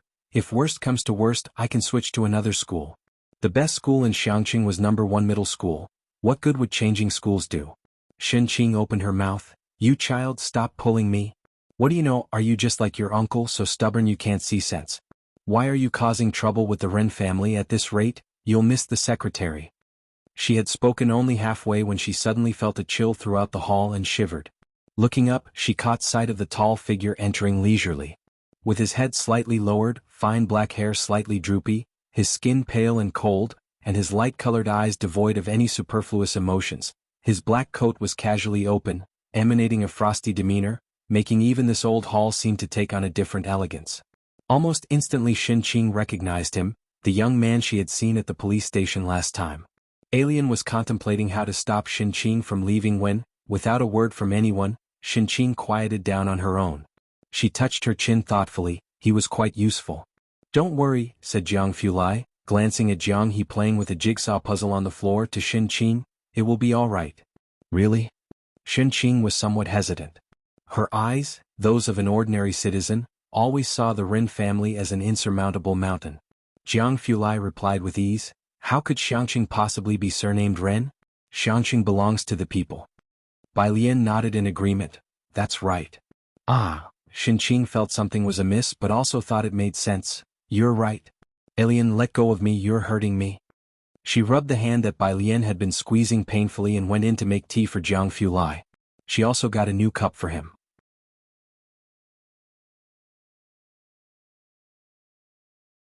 Chapter 181. 068 Ren Qian suspended, VIP member. Underscore 2, you didn't lie to me, did you? Shen Qing handed the teacup to Jianghu Lai. Jianghu Lai sat on the sofa, taking the new cup emblazoned with Durunduo Supermarket, and gracefully blew on it before taking a sip, of course. When it came to bluffing, Jianghu Lai had a knack for it. Just by sitting there he was as formidable as an army of thousands, so much so that even if he told Shen Qing the sun in the sky was square, she would feel there was some sense to his words. Good. Shen Qing's eyes darted around as she started to inquire more about Jianghu Lai. Xiaojiang, where are you from? Bai Lian was listening on the side and it was giving her a headache. Auntie, we still need to go make some checks outside. She picked up Jiang He, so we'll be leaving now. Hey, Shen Qing yelled from inside the door. He, remember to come play with your sister next time. Jiang He, being held by Bai Lian, struggled to turn back to look at Shen Qing. It wasn't until they reached the downstairs that Bai Lian set him down, and Jiang He stared at the several excavators that had just entered the neighborhood for quite a while. Bai Lian didn't go to the library in the afternoon. Ming Dongheng drove to the address she mentioned. It was an old district in the east of the city. He parked the car and as he looked up he saw a dilapidated small quadrangle and was taken aback. This is... Jianghu Lai also got out of the car and stood in front of the gate, looking at the partially hanging sign, Xingyi Martial Arts School. The quadrangle was quite large, probably about 5 or 6 acres. But it was almost suburban with hardly any passers-by. The gate was made of thick red elm and the 4-door studs had nearly faded, but one could still make out the peonies. The bronze door rings had revealed their true color. Bai Lian stepped onto the stairs and gently tapped the door ring 3 times. No one came to open the door. Are you looking for Master Jean? A man passing by on an electric scooter wiped his sweat with a towel and grinned. He should have gone to work on the construction site by now, probably won't be back until 10 tonight. Bai Lian already knew from Mao Kuan that this martial arts school had closed down. But she had never expected that the owner of the martial arts school would be on a construction site. Thank you, she lowered her hand and thanked the man. I want to start the calligraphy association next door. Bai Lian descended the steps step by step, sharing her idea with Jianghu Lai. This martial arts school is quite extensive, I've looked it up online. The calligraphy association wouldn't need much space. Jianghu Lai looked up, glancing at the tightly closed door next to the martial arts school. Almost from the moment Ming Dongheng had driven here, he had guessed what Bai Lian had in mind. He led Bai Lian around the area, pointing across the spacious front of the martial arts school. We can apply for a bus stop here. Transportation is always the most important thing no matter what. Bai Lian had initially handed the Calligraphy Association entirely over to the Ministry of Culture and Tourism, but today she changed her mind. Leaving it to them, the people of Xiangqing might not have equal opportunity to learn calligraphy. She decided to do it herself. And there was the martial arts school. Bai Lian looked up, her gaze falling upon the hanging sign. She remembered Mao Kuan saying that most children these days learn taekwondo or judo, and Ning Xiao mentioned that Muay Thai was also popular. She withdrew her gaze. A martial arts school? Bai Lian was not used to typing on a computer, so Jianghu Lai sat in the car, pulled out his laptop, opened a document, and began typing on the keyboard one-handed to help her draft the business plan. What else? The laptop rested casually on his knees, his pale fingers against the black keyboard. Occasionally he would turn his head and listen attentively to Bai Lian's ideas. After finishing he also sent it to Jiang Shijue to brainstorm.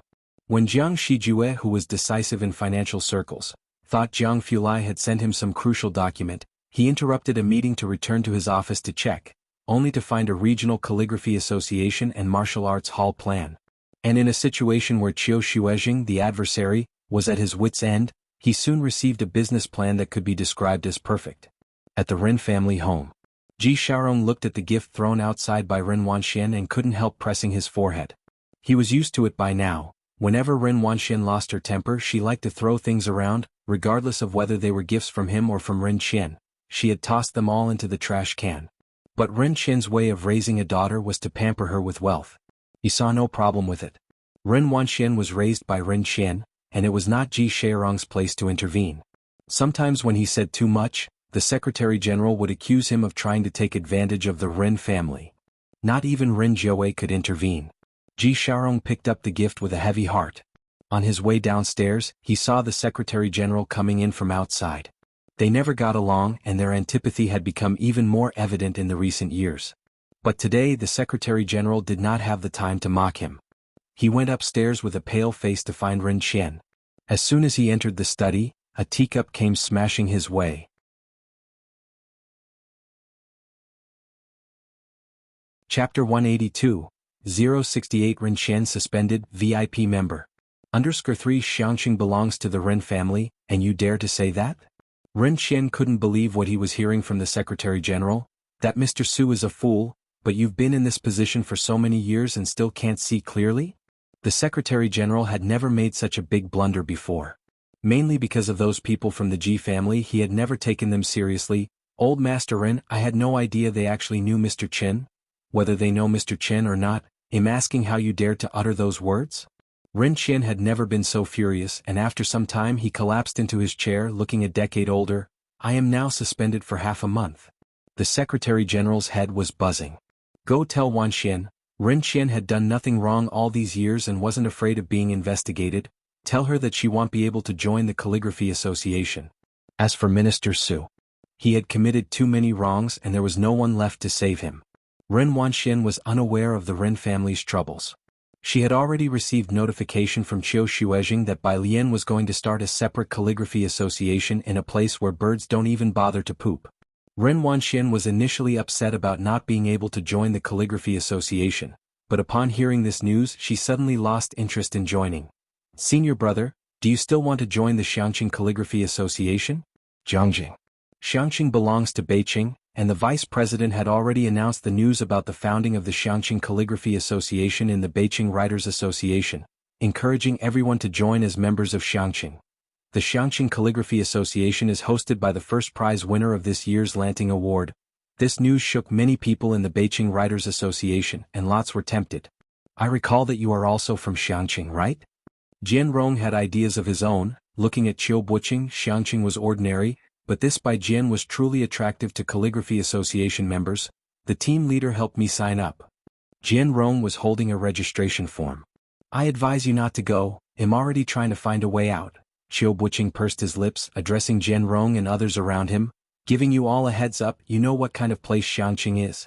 Although she ranked first, she joined only the Xiangqing Calligraphy Association, not the Jiangjing Calligraphy Association, and the Xiangqing Calligraphy Association is situated in a suburb. The vice president will surely have to send a few people down there. I suggest those of you with connections start looking now so you don't find yourselves being dispatched there. Joining a newly established junior association, especially one not part of the traditional Calligraphers Association, will make it difficult to leave once you're in. As he spoke, Qiu Buqing also sent an application report to Qiu Shuezhing. Everyone looked at each other, knowing the reputation of Xiangqing. Those who wanted to go were mostly tempted by Bai Jian's fame, but what use would that fame be if Bai Jian didn't join the Jiangjing Calligraphy Association? Without joining the Calligraphy Association, it's impossible to find top-tier teachers. How can they progress without that? One's career would surely stagnate at that point, with no further development possible. Who isn't striving for the Jiangjing Calligraphy Association? Who wants to be sent to the hopeless Xiangqing? Poor and nameless. There were no famous teachers, and the only person of note, Qiu Shuezhing from the Beijing Writers Association, was average at best. She performed exceptionally this time, but without joining the Jiangjing Calligraphy Association, how can she develop without a teacher's guidance? I'll mention it to my grandfather and ask him to talk to the vice team leader. I'm going to apply to withdraw. Jian Rong frowned, abandoning the idea. I have a third-class award, which meets the application criteria for the Jiangjing Calligraphy Association. They'll find a better teacher to instruct me. Brother, just as he got up, a male student approached from behind. You're not going, are you? Can you give me the application form? You? Jian Rong looked at the student, recognizing him as his uncle's son. Jianzhe? Why would you go to Xiangqing? His gaze toward Jianzhe was akin to looking at someone with an intellectual disability. Everyone was looking for connections to avoid being sent to Xiangqing, yet here was someone volunteering to go? My female buddy? Jianzhe scratched his head. I want to check out that rock at Xiangqing No. 1 High School. You were chosen by the vice team leader, so it would be awkward for you to withdraw, but it's different for me. Grandfather would certainly not refuse. Mainly because it was only today that Jianzhe saw the work and realized Bai Lian wrote in the Liang style. And the style he studied was also Liang. Whatever suits you. Jian Rong gave Jianzhe a glance, handing over the registration form. Then you talk to grandfather yourself. It wasn't me who pressed you. Watching Jianzhe take the registration form, Jianrong felt as if he had shed a burden, feeling much lighter. Jianzhe, holding the registration form, called his grandfather again. The Jian family valued Jianrong highly. When they heard that Jianzhe was taking Jianrong's place in the dismal location, grandfather Jian naturally agreed readily, without asking any further questions.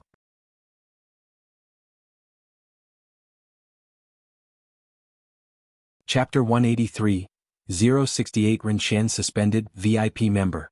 _4 Jianzhe submitted the list and flew back to Beijing the next day. After taking a train transfer, he arrived in Xiangqing dusty and disheveled on Monday afternoon. No one from the Jian family came to pick him up. He wasn't surprised at all, as he never considered himself to be the chosen one by fate. Jianzhe arrived alone at the Calligraphy Association venue, where Qiu Shuizheng was sweeping the floor outside. Seeing him, Qiu Shuizheng looked up and smiled. "Jianzhe, right? Come in first, we have a members' meeting at 6 o'clock. Bai Lian quietly set up a calligraphy association without any opening ceremony or press conference. She personally invited local calligraphers who hadn't taken any exams to join. She wrote the signboard, Xiangqing Calligraphy Association, with her own hand.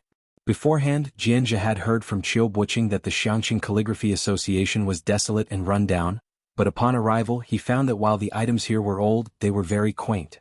He held up a teacup and took a sip. Where did this tea come from? Jianzhe looked up at Qiu Shuizheng, feeling quite strange. Why does it taste so much like old Patch's tea? Why do I know it so well? Because his grandfather sent a tea cake to Jianrong when she was shortlisted for the Lanting Award, and she had boasted about it for a year, even letting Jianzhe try it, and he remembered it distinctly. He even felt that the color of this tea was much better than the one Jianrong had. Here, Qiu Shuizheng pointed to a big jar behind him, brought by student Bai. Do you like it? Take some back with you later. We have limited funds here, only these things, he sighed. Jianzhe stared dumbfoundedly at the large jar placed behind him, and then glanced down at the tea in his hands. That time Jianrong had boasted about that tea cake for a long time. With so much of it, could it really be old Patch's tea? It was almost 6 o'clock. Bai Lian arrived with Jianghu. She wore her school uniform, carried a bag, tied up her hair, and stepped into the Calligraphy Association hall against the setting sun. Everyone's here. Qiu Shuizheng let a few old teachers out and then said to Bai Lian, "Today is the first general meeting of all members. Although there are not many people, starting the association will be difficult." Jianzhe sat next to Bai Lian, looking at the few scattered people sitting around the octagonal table. He was beginning to understand what Qiu Buqing meant. "Teacher Qiu, wait." Bai Lian was looking down at her English reading when she heard Qiu Zizheng's words. She lifted her head slightly, her arm lightly resting on the table, legs crossed, the other hand propping her chin as she looked outside. "There's one more person." "Who?" Qiu Shuizheng was startled. He hadn't received any other applications. Just as he was saying that, a tall figure slowly appeared at the doorway in the twilight, holding a cell phone and casually walking along the stone path. Qiu Shuizheng immediately recognized him as the man who had sat next to Bai Lian at the coffee shop. Jianzhe, who was leaning on the table and talking to Bai Lian, straightened up abruptly as he felt the gaze. There were others sitting around the octagonal table who were previously chatting merrily, but they all became tense for some reason upon seeing Jianghu lie. Jianzhe moved halfway off his seat, thinking to make room for this big shot. However, before he could stand up, Jianghu, sitting on the other side of Bai Lian, got up in a familiar way and sat down expressionlessly on a stool set to the side.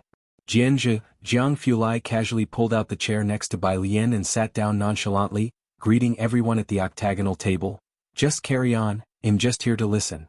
He acted as if he was just casually listening. But facing him, how could Qiu Shuizheng be casual?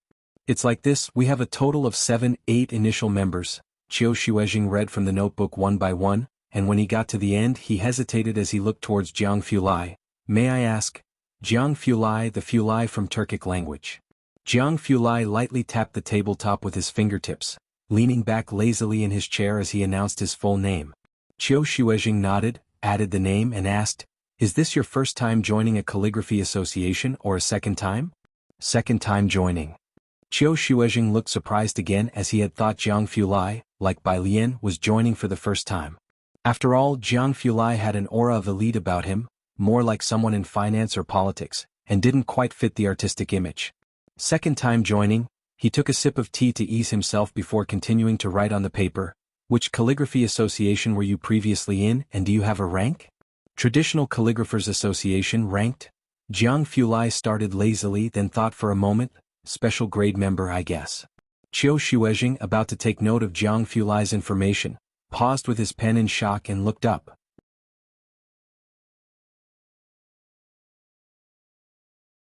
Chapter 184. 069 Practices with a bunch of iridium, Director of Jiangjing Hospital. Second update, _1 at the 8 Immortals table, except for Bai Lian, everyone's gaze subconsciously converged onto Jianghu Lai's face.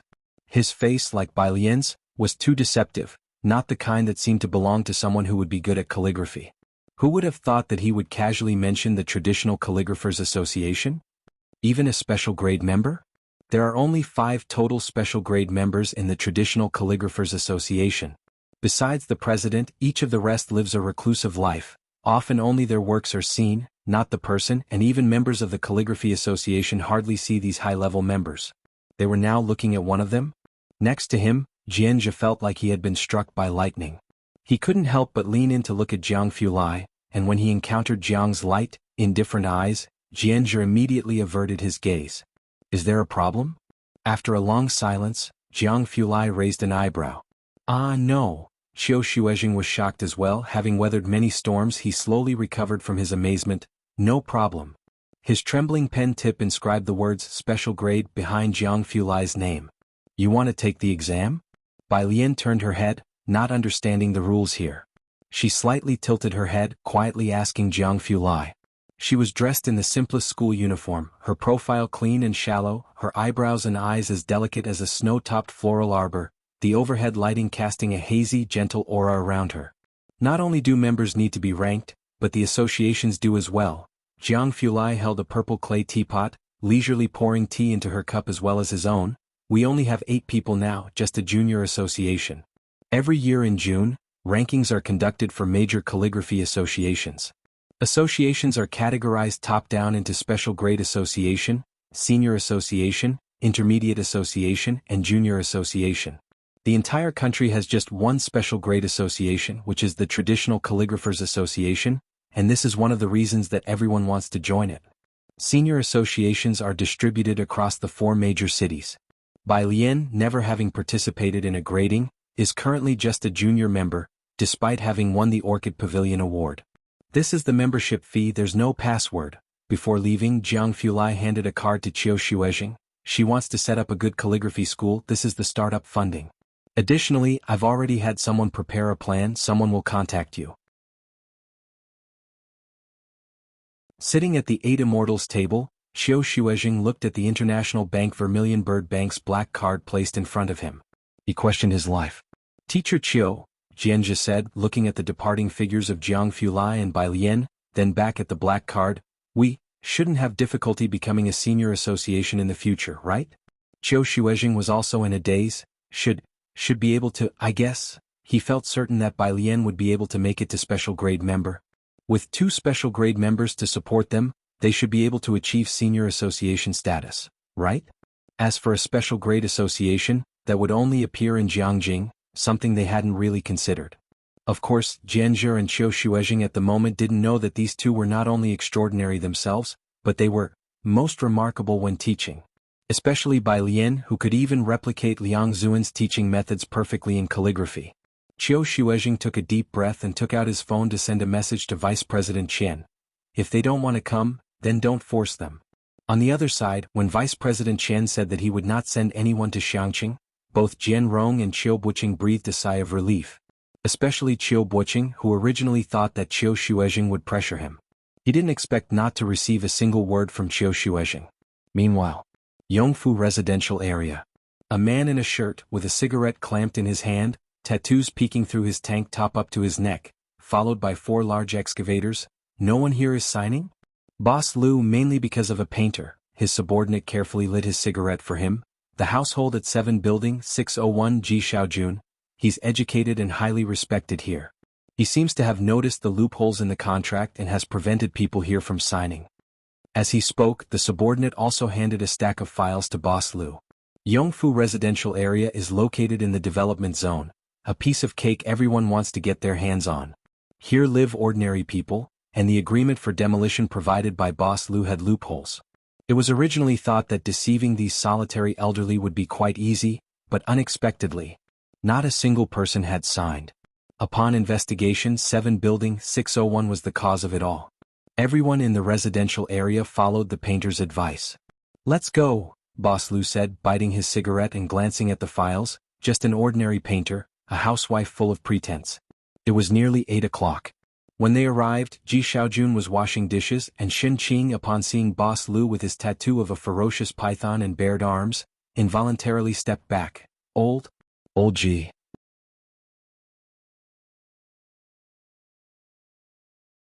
Chapter 185. 069 Practices with a bunch of iridium, Director of Jianghu Hospital. Second update, _Xin Qing Ji Xiaojun, right? Mr. Lu sat down in the chair his subordinate had moved over, tilting his head slightly. The subordinate immediately handed Xin Qing a card. Mr. Lu, clenching a cigarette between his teeth, smiled. "There's 1 million in here. As long as you get the people here to sign the relocation contract, the 1 million is yours." They had conducted a thorough investigation. Ji Xiaojun was known for his integrity, but Xin Qing was a petty bourgeois. 1 million. Enough to buy a soul. 1 million. Xin Qing's eyes widened upon hearing this, staring at the card. For an ordinary person this was a fortune. Xin Qing had never seen so much money. Without even blinking, Ji Xiaojun returned the card to Mr. Lu. "We won't do such a thing." Mr. Lu laughed. He looked deeply at Xin Qing and then waved his hand. "Let's go." After the men had left, Ji Xiaojun slammed the door shut and frowned at Xin Qing. "Don't even think about it." Tuesday. Yang Lin had been coming to school regularly these past few days. Bai Lian took out the books one by one, pondering how to discuss the matter of moving the household registration with her. Unlike the others, Yang Lin always avoided contact with people. "Lian," Xiaohan twirled her finger in front of her, looking at Bai Lian. "That?" Bai Lian looked up, her eyes reflecting the morning sun, appearing rather charming. "Speak." "Oh," Xiaohan said, looking at Bai Lian, "I'm a self-media practitioner. Of course I'm still at the starting stage. I want to post your school anniversary video on my account. Can I do a little blurring?" Zhang Xiai's, who had just arrived in the classroom, felt dizzy. He strode in with long legs. "Xiaohan, can you talk slower? Who can understand you?" I didn't even catch a breath. He had barely finished speaking. Bai Lian leaned back. "Go ahead, post it." She had no objections to this matter. She wasn't very clear on self-media, but it was hard for her to refuse Xiaohan's request. Zhang Xiai's. "You're so nice," Xiaohan exclaimed, about to hug Bai Lian. But she was stopped by Bai Lian with a finger, which lightly touched Xiaohan's forehead while her other hand casually pulled out a book, tilting her head slightly and giving Xiaohan a lazy smile. "Speak properly, no touching." "Oh." Xiaohan's ears turned a tad red. Then, as if remembering something, she rolled her eyes at Zhang Xiai's. "Idiot." Zhang Xiai's. The day's classes ended. Bai Lian didn't head to the milk tea shop after school in the evening. Instead, she went to the Calligraphy Association with Jianghu. The application for the bus stop sign had already been approved, and now they were planning the route. "Sis," Jianzhe was moving chairs in the courtyard. Seeing Bai Lian come over, his eyes lit up. "Come check out our classroom." The Calligraphy Association was right next to the gym. Though smaller than the gym, it covered a good acre, and the surrounding rooms had been planned by Qiu Xuezhing as classrooms, offices, reception rooms. Jianzhe showed Bai Lian a 30-square-meter classroom. "In a couple of days when the equipment arrives, kids from nearby can come and learn." "Not bad." Bai Lian put down her backpack, then unzipped it and handed Jianzhe a bag of things inside without much effort. Seeing how easily Bai Lian handled it, Jianzhe caught it with one hand. But as he took it, he nearly fell to the ground, swiftly bracing himself against the wall. Jianghu sat on a nearby stool, swinging his legs, expressionless as he watched Jianzhe. "What is this?"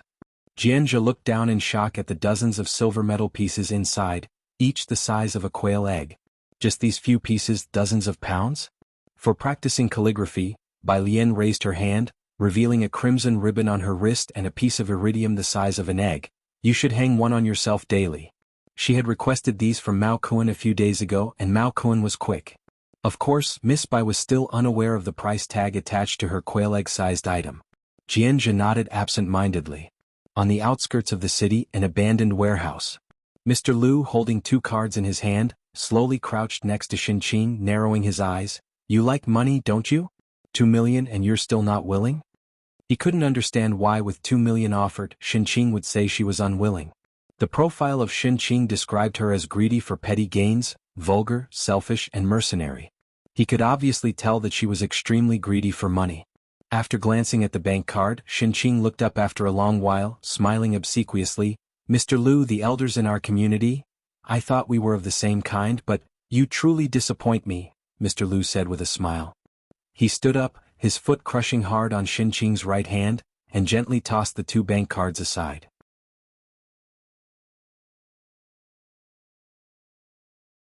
Chapter 186.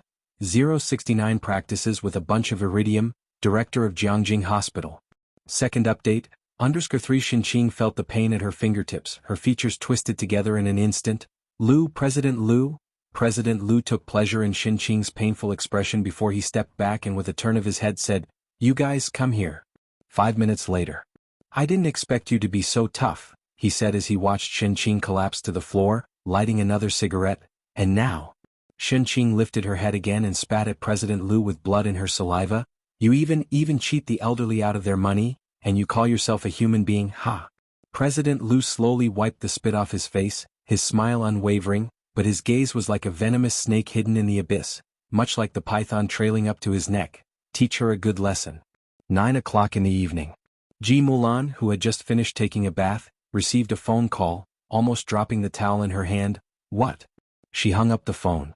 Quickly changed her clothes and scrambled for her coat. What's wrong? Suan had just finished a meeting when he saw Ji Mulan grabbing her coat and heading out the door.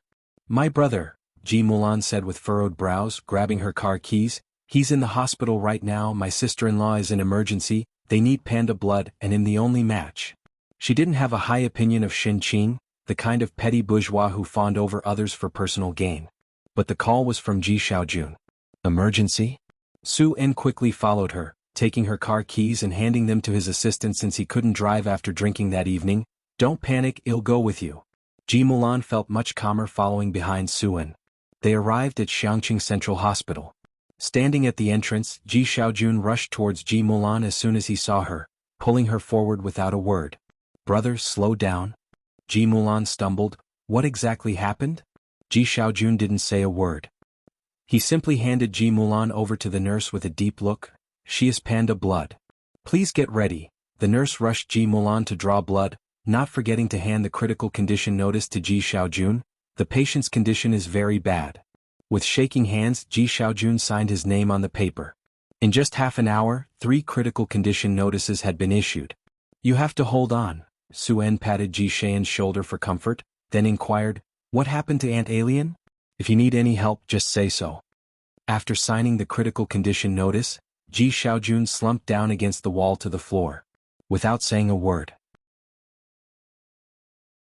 Ji Mulan came out soon after having her blood drawn, looking somewhat pale.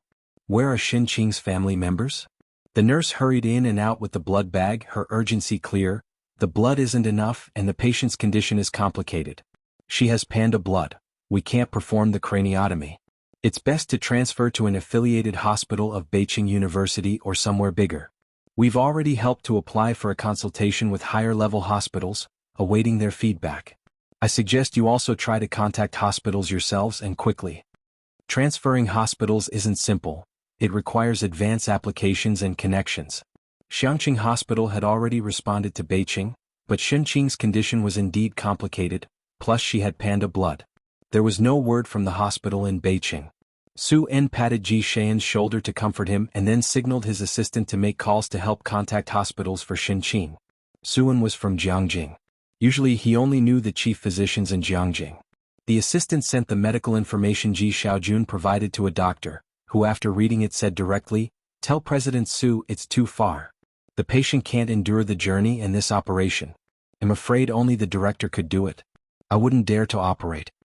Everyone clearly heard the conversation via the assistant's speakerphone. Ji Mulan involuntarily tightened her grip on her coat, a little dazed. Although she didn't like Xinqing, she didn't want to watch her die on the operating table. Is it really that serious? You can't contact that director either? Ji Mulan looked towards Ji Xiaojun and then softly inquired of Su En. Su En's assistant, adjusting his glasses, looked towards Ji Mulan. He knew Ji Mulan. The old lady never recognized her, rumored to have been married and had a problematic daughter. Su En wanted to bring the daughter back home, but the old lady had sarcastically dismissed the idea as wishful thinking. Nevertheless, the assistant treated Ji Mulan straightforwardly and told her the truth. "Madam, that's the director of Jianghu Hospital, and appointments with him are scheduled until next year." President Su? Even Miss Su would have a hard time seeing him. Ji Mulan didn't know about the situations in Jianghu. But upon hearing that even Yajun couldn't meet that director, she could roughly understand the gravity. After a long silence, Su En looked at his assistant. "Call the young master, he's at Jianghu University, he might know some people." The assistant hesitated, knowing that disturbing the young master would trigger criticism from the old lady, but in the end he went to make contact anyway. "Thank you." Ji Xiaojun sat on the ground, his eyes hollow as he looked at the emergency room. "It's all my fault. It's all my fault." Where our Shen Qing's family members were short of blood for the patient. Ji Mulan quickly stepped forward. The nurse glanced at her and shook her head. "You can't draw any more." Ji Mulan had already been drained of quite a bit of blood, her head buzzing. She remembered that Bai Lian had blocked her number and asked Su En to make the call. "Hurry, Alien. Alien also has Rh-negative blood."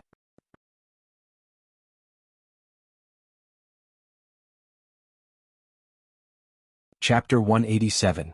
Mysterious Surgeries Number 1 Saintly Hand. Alien's True Nature _1 Bai Lian arrived at the hospital after 10 o'clock. She had already changed out of her school uniform and was wearing a White House dress, her face expressionless, ignoring everyone as she went with the nurse to have her blood drawn. The nurse carefully inserted the needle into her arm, and the dark red blood climbed up the transparent tube. Halfway through, the nurse was about to remove the needle. Bai Lian's arm was still on the table, the faintly visible greenish veins just beginning to show as she had kept her eyes downcast. She only then slightly lifted her gaze, revealing depths that were extremely deep and cold, and then spoke her first words, "Continue." The words seemed to shatter into ice, one by one.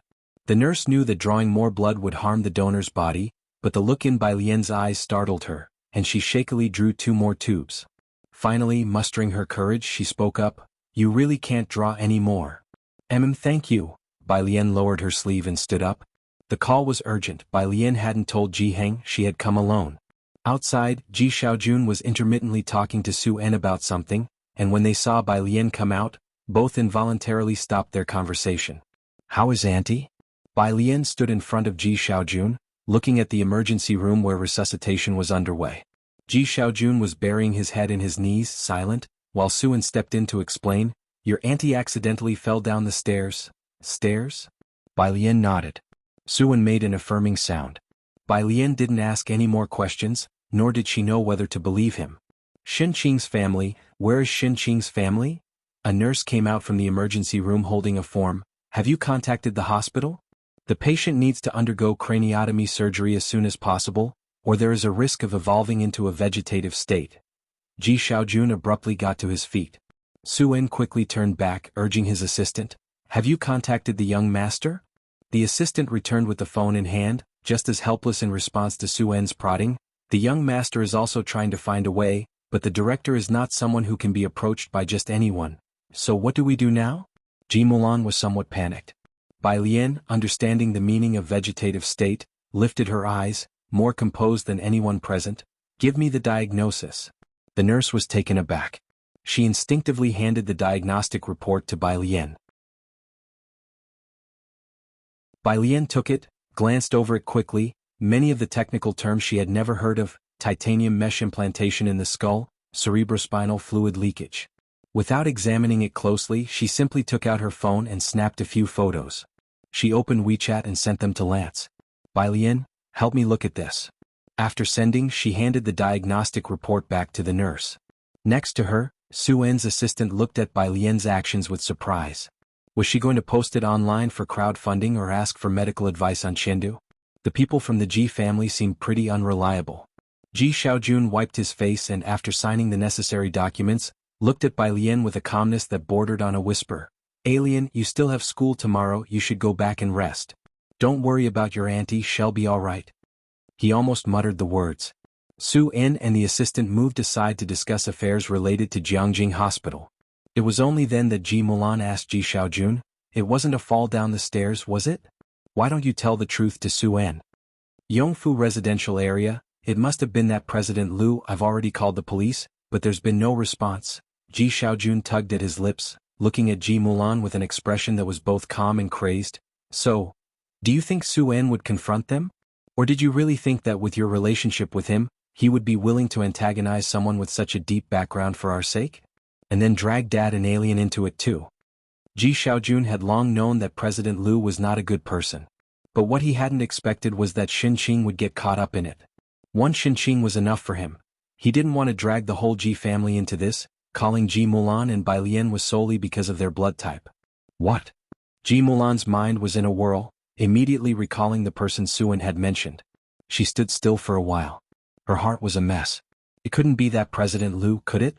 Jianghu, Su En's family home. Madame Su sat up from bed, draping a coat over her shoulders as she left the room, her cold gaze sweeping over the butler. Su En is confused, and so are you? Don't you know that he's currently focused on an experiment at the Ma Institute? And you disturb him for such a trivial matter?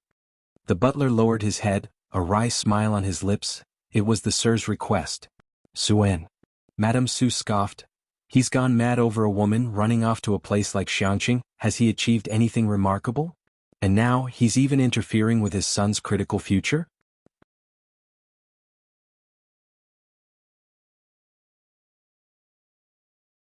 Chapter 188. Mysterious Surgeries Number 1 Saintly Hand. Alien's true nature _2 for the sake of a nonsensical woman, to disturb the development of the Su family's future heir. If Su En had been in front of the old lady, she would have beaten him to death with her walking stick. The butler did not utter a word, daring not to speak a sentence. Intercept Su En's calls for me, the old Mrs. Su said, her eyes lowered, her hands twirling the Buddha beads. If I hear he's called the young master again, you all pack your bags and get out. Whatever Ji Mulan is, whatever the Ji family is, whatever stepdaughter, old Mrs. Su wouldn't acknowledge any of it. Even if Su En were to marry her, she wouldn't let that woman set foot in the Su family's house. Rest assured. The butler bowed and withdrew. He set about arranging the matter. At the hospital, the assistant, unable to get through with the phone, looked helplessly at Su En. Su En, without having to think, knew who had interfered with this matter. He rubbed his forehead. Find another way. He went downstairs and paid a significant amount for Xinqing's surgery, and also upgraded her to a VIP ward. As for the rest, they could only leave it to fate. The craniotomy hadn't yet been done, and Ji Xiaojun was there, keeping vigil through the night. Su En and Ji Mulan went back first. On the way, Ji Mulan brought up the matter with Xiao Lu. That Xiao Lu my brother mentioned? Yongfu residential area? Su En gasped in shock, sitting up straight. That same Xiao Lu, whom Su En had been trying to get involved with but had never managed to meet. Listen to me.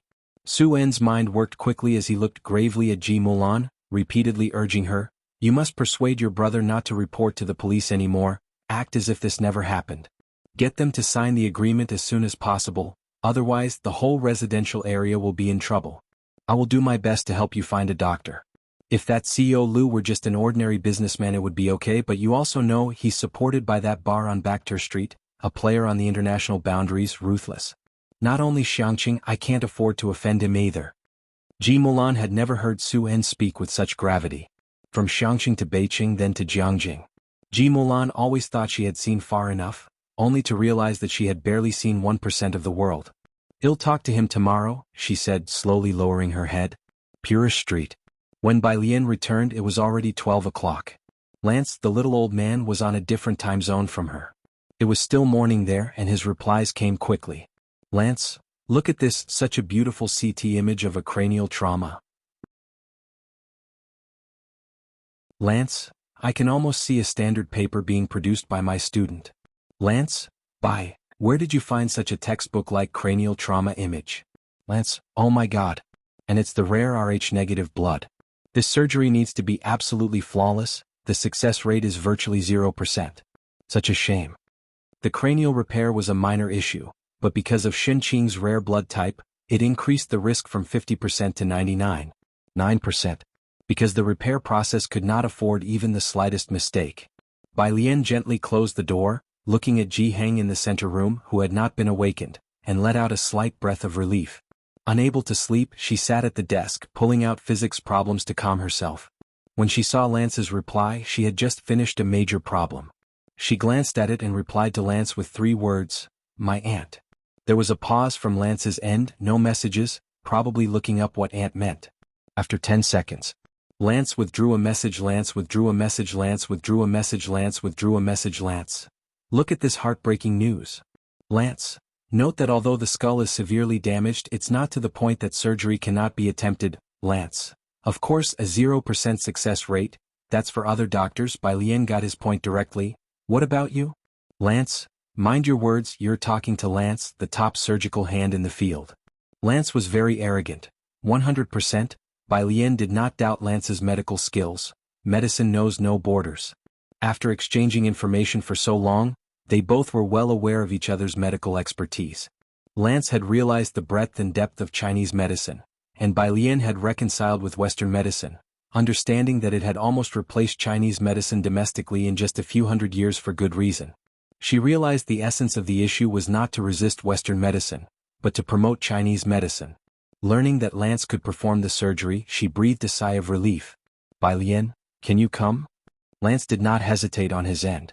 He had been curious about Chinese medicine and wanted to try acupuncture with Bai Lian to see if it could cure his myopia. Now it was just a matter of arriving a few days earlier. Lance, then you have to give me acupuncture. Bai Lian, 1, Lance, I'm on my way. She sent the Xiangqing address to Lance.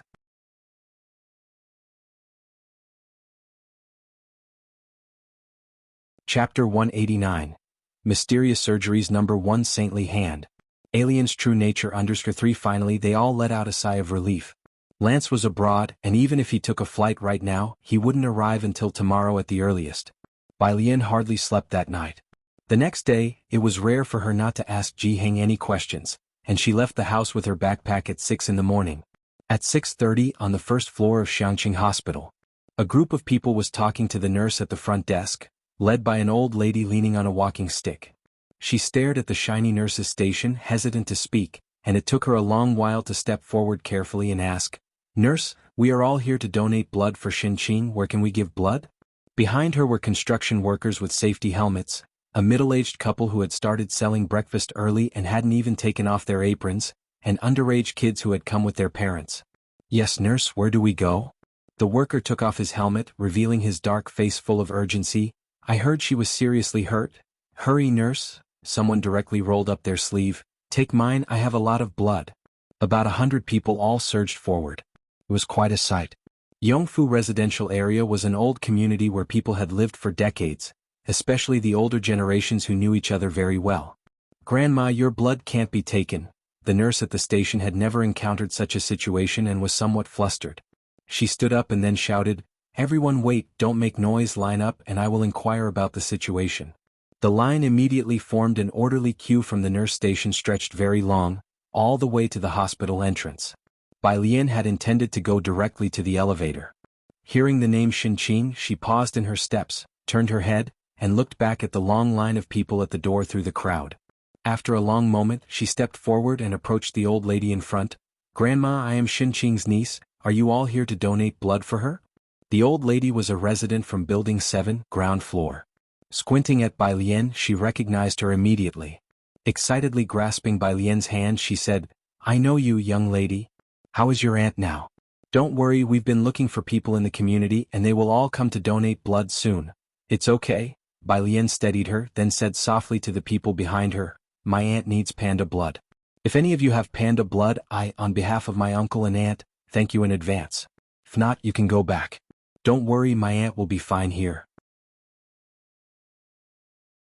"That's good." The old woman let out a sigh of relief, clutching Bai Lian's arm. "That damn Lu Zong?" Bai Lian hesitated for a moment, lowering her lashes. "Lu Zong?" "Yes, the one who wants to buy our community, a fierce and evil-looking man," the old lady grumbled while tapping her cane. "Such bad karma, our community?" Bai Lian nodded, her dark pupils reflecting the hospital's cold floor. She turned and headed for the elevator. At the hospital entrance, another dozen or so people who had just finished moving goods came in. They were sweating profusely, wiped their brows briefly and asked, "Where can we donate blood for Xinqing?" "Young folks right here." They say they need panda blood. Does anyone know their own blood type? It's quick to get checked. In the ICU. Ji Xiaojun stood outside the window. Not far away, Ji Mulan and Su En had also arrived early.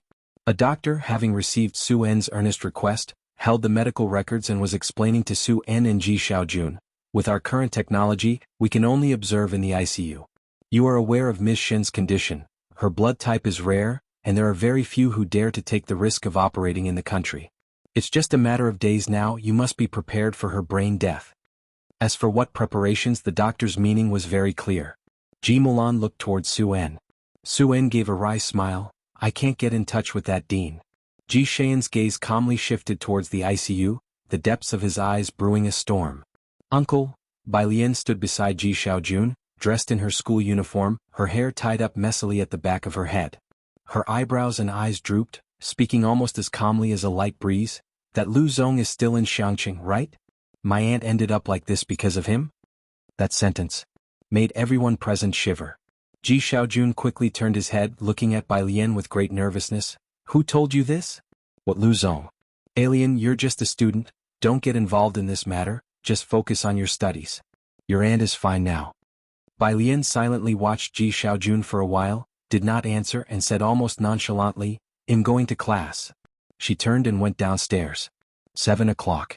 Downstairs at the hospital. Director Chen's car hurriedly stopped. He got anxious as soon as he received a call from Bai Lian and rushed over. He immediately spotted Bai Lian leaning against a tree. Miss Bai. He got out of the car. Bai Lian placed her backpack at her feet. She wore an open blue and white school uniform, her arms crossed over her chest as she calmly leaned against the tree, watching the traffic with a tranquil gaze. A breeze passed and her stray hair fluttered as if it were the low pressure before a storm. So oppressive it was hard to breathe. You're here. Bai Lian extended her hand, slowly plucked a withered yellow leaf that had fallen on her arm. There's a Lu Zong who wants to buy Jianghu residential area. Do you know him? No matter when or where, Bai Lian was always languid and easygoing, and Director Chen had always thought she had a good temper. This was the first time he faced her tempest. He belatedly realized that facing such a Bai Lian, the pressure was no less than facing Jiang Fulai in a furious state. Director Chen responded very cautiously, I don't know him. That's good.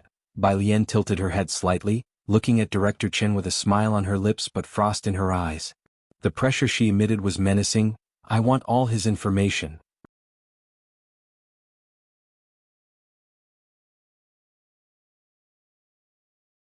Chapter 190, 071 Gathering from all directions, converging in Xiangqing, second shift. _1 Chief Chen didn't dare to ask at this moment how Director Lu had offended Bai Lian.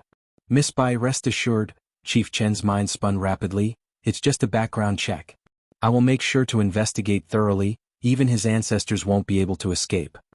Bai Lian bent down, picked up her backpack, her eyelashes lowered, and she thanked him at an unhurried pace. Thank you. Chief Chen didn't dare accept Bai Lian's thanks. Such a small matter, and the several suggestions Bai Lian had given him had made him feel on top of the world recently. He stood still, watching Bai Lian leave and waited until she boarded the bus. Only then did Chief Chen wipe the sweat from his brow, unable to help thinking, would Bai Lian have torn him apart as well if he had known that Director Lu? After that thought, he shivered with cold. He immediately placed a phone call to look into the issues at Jianghu residential area and that Lu surname, who truly seemed to have a death wish. Then he called Ji Xiaojun. Ji Xian's words were vague, only mentioning that Xinqing was currently in the hospital and sticking to the same story, that she had fallen down some stairs. Nothing more was said. Linking this to Bai Lian's reaction, Chief Chen almost instantly guessed. This matter must be related to that Director Lu. This Xiangqing, Chief Chen said as he dialed Jiang Fulai's number. Why is it always causing me such trouble? He returned to his car, his demeanor incredibly stern. This Lu surname he's done for. Skull. Pu Xiaohan saw Bai Lian and originally wanted to share the news that her video had gone viral. But as her eyes lifted, she saw Bai Lian enter with a wrapping of coldness. Bai Lian gently placed her backpack on the desk, her black hair gathered behind her head, and those black pupils seemed to swallow all light. The tranquil atmosphere spread outward from her at the center. Even the usually oblivious Zhang Xiai sensed something was off, and became quiet. The physics teacher came to class and found the usually lively class eerily quiet. That's how it should be. Everyone is doing very well today, Zhang Xiai's included. The physics teacher was very pleased. Zhang Xiai's, with his head lowered, was inwardly cursing. He was just scared. Pu Xiaohan passed Bai Lian a note during class, asking her what was wrong. Bai Lian held the note and wrote back briefly, stating that Xinqing was still in emergency care but in need of panda blood. Pu Xiaohan took the note back and, looking at the reply, took a secret photo of it with her phone after class. One big bowl per meal. The young lady who played the guzheng yesterday, her aunt is in emergency care. Are there any friends with Rh-negative blood nearby? Xiangqing, praying hands? Praying hands? Praying hands? Picture? She hadn't yet shared the good news that her video had gone viral with Bai Lian. She gained 200,000 followers overnight, with views surpassing 5 million and still rapidly increasing. Her comment section became active again as soon as she posted the video. Alien, Pu Xiaohan looked back down. Do you have your aunt's medical certification? Bai Lian, resting her chin on her hand, quietly gazed out the window. At the sound of the voice, she tilted her head, and sent Xiaohan the photo she had taken the day before. The photo contained Xinqing's information and the name of the hospital. At noon, Bai Lian didn't join them for lunch. She took her phone and left the school. In class 15, Pu Xiaohan gazed at Bai Lian's retreating figure and murmured, "Her aunt must be very ill." Zhang Xiai's also frowned, scratching his head. "It's a pity I'm not panda blood, I'm type B." Pu Xiaohan, busy replying to messages from concerned people, felt annoyed and dismissed him. That suits you well." The whole class inquired, but not one was panda blood. The entire class 15 proceeded to ask other people and their families. At midday, the sun was beating down fiercely. Bai Lian had taken off her uniform and walked out of the school gate with her head down. She walked straight to the bus stop until a familiar car parked to the left of the school gate honked its horn, causing Bai Lian to halt. She looked up and saw the familiar car. Changing her path, she walked over, opened the passenger door and got in. After fastening her seatbelt, she casually placed her coat on her lap and propped her elbow against the car window. Jianghu Lai watched her quietly, her complexion even paler from the excessive blood drawn the night before. Neither spoke as Jianghu Lai started the car and, without asking where she wanted to go, drove straight to Xiangqing Hospital. At 12 o'clock, Bai Lian received a message from Lance. The two only communicated on WeChat, although Lance had called her that morning. His grasp on Chinese was mediocre at best, reading the text with difficulty and speaking rather laboriously. So they reverted to WeChat for communication. Lance had arrived in Beijing.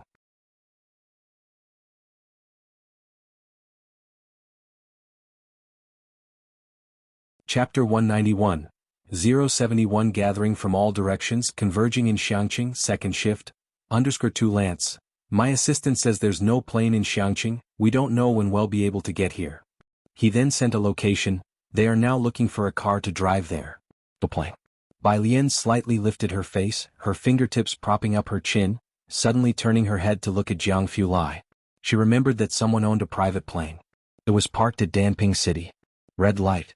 Jianghu Lai stopped at the intersection.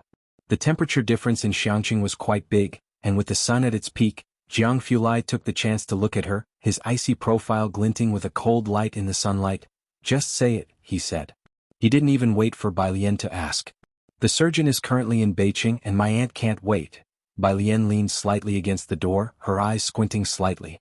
It would take until tomorrow even by train from Beijing to Xiangqing, including the high-speed rail. Time was pressing. Upon hearing this, Jianghu Lai nodded, started the car. "Is he reliable? If not, he'll have someone come back from Jiangjing." "Should be." Bai Lian wasn't familiar with the medical field or the current level of medical expertise, but she knew from their discussions that Lance's medical skills were definitely extraordinary. Jianghu Lai, he didn't know how to judge her, should be.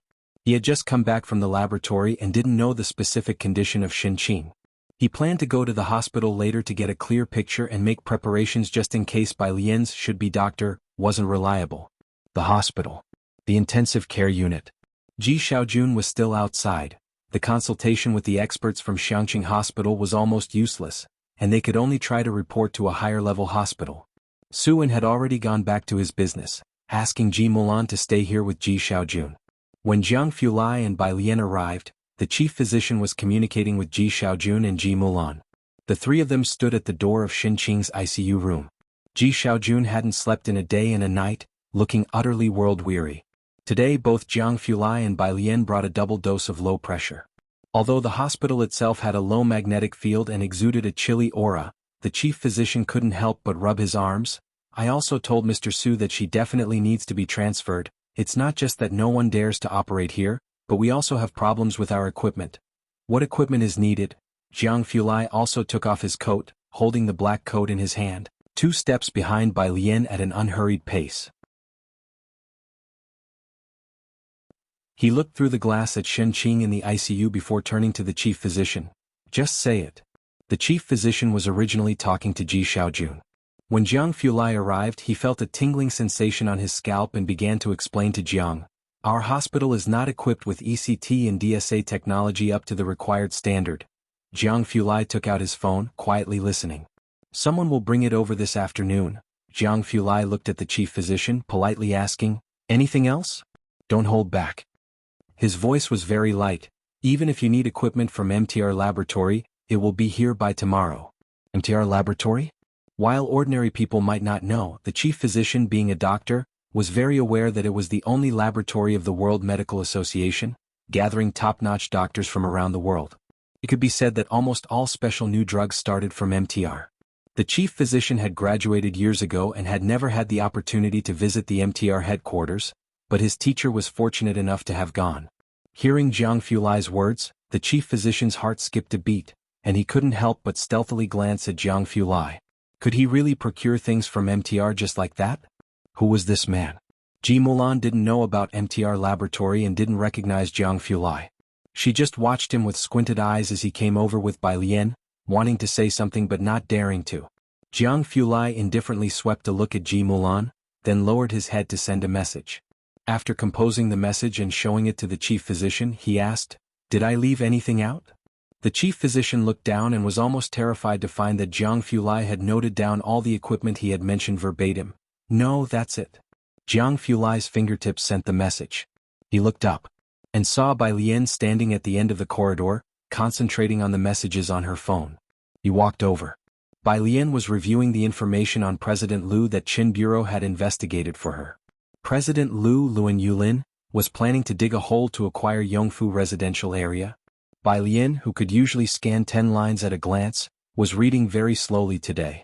She scrolled through every line, not missing a single word. When Bai Lian finished reading, Jiang Fulai spoke, "I'm going to clear a runway. Call me if there's any situation here." Runway? Bai Lian probably realized, okay.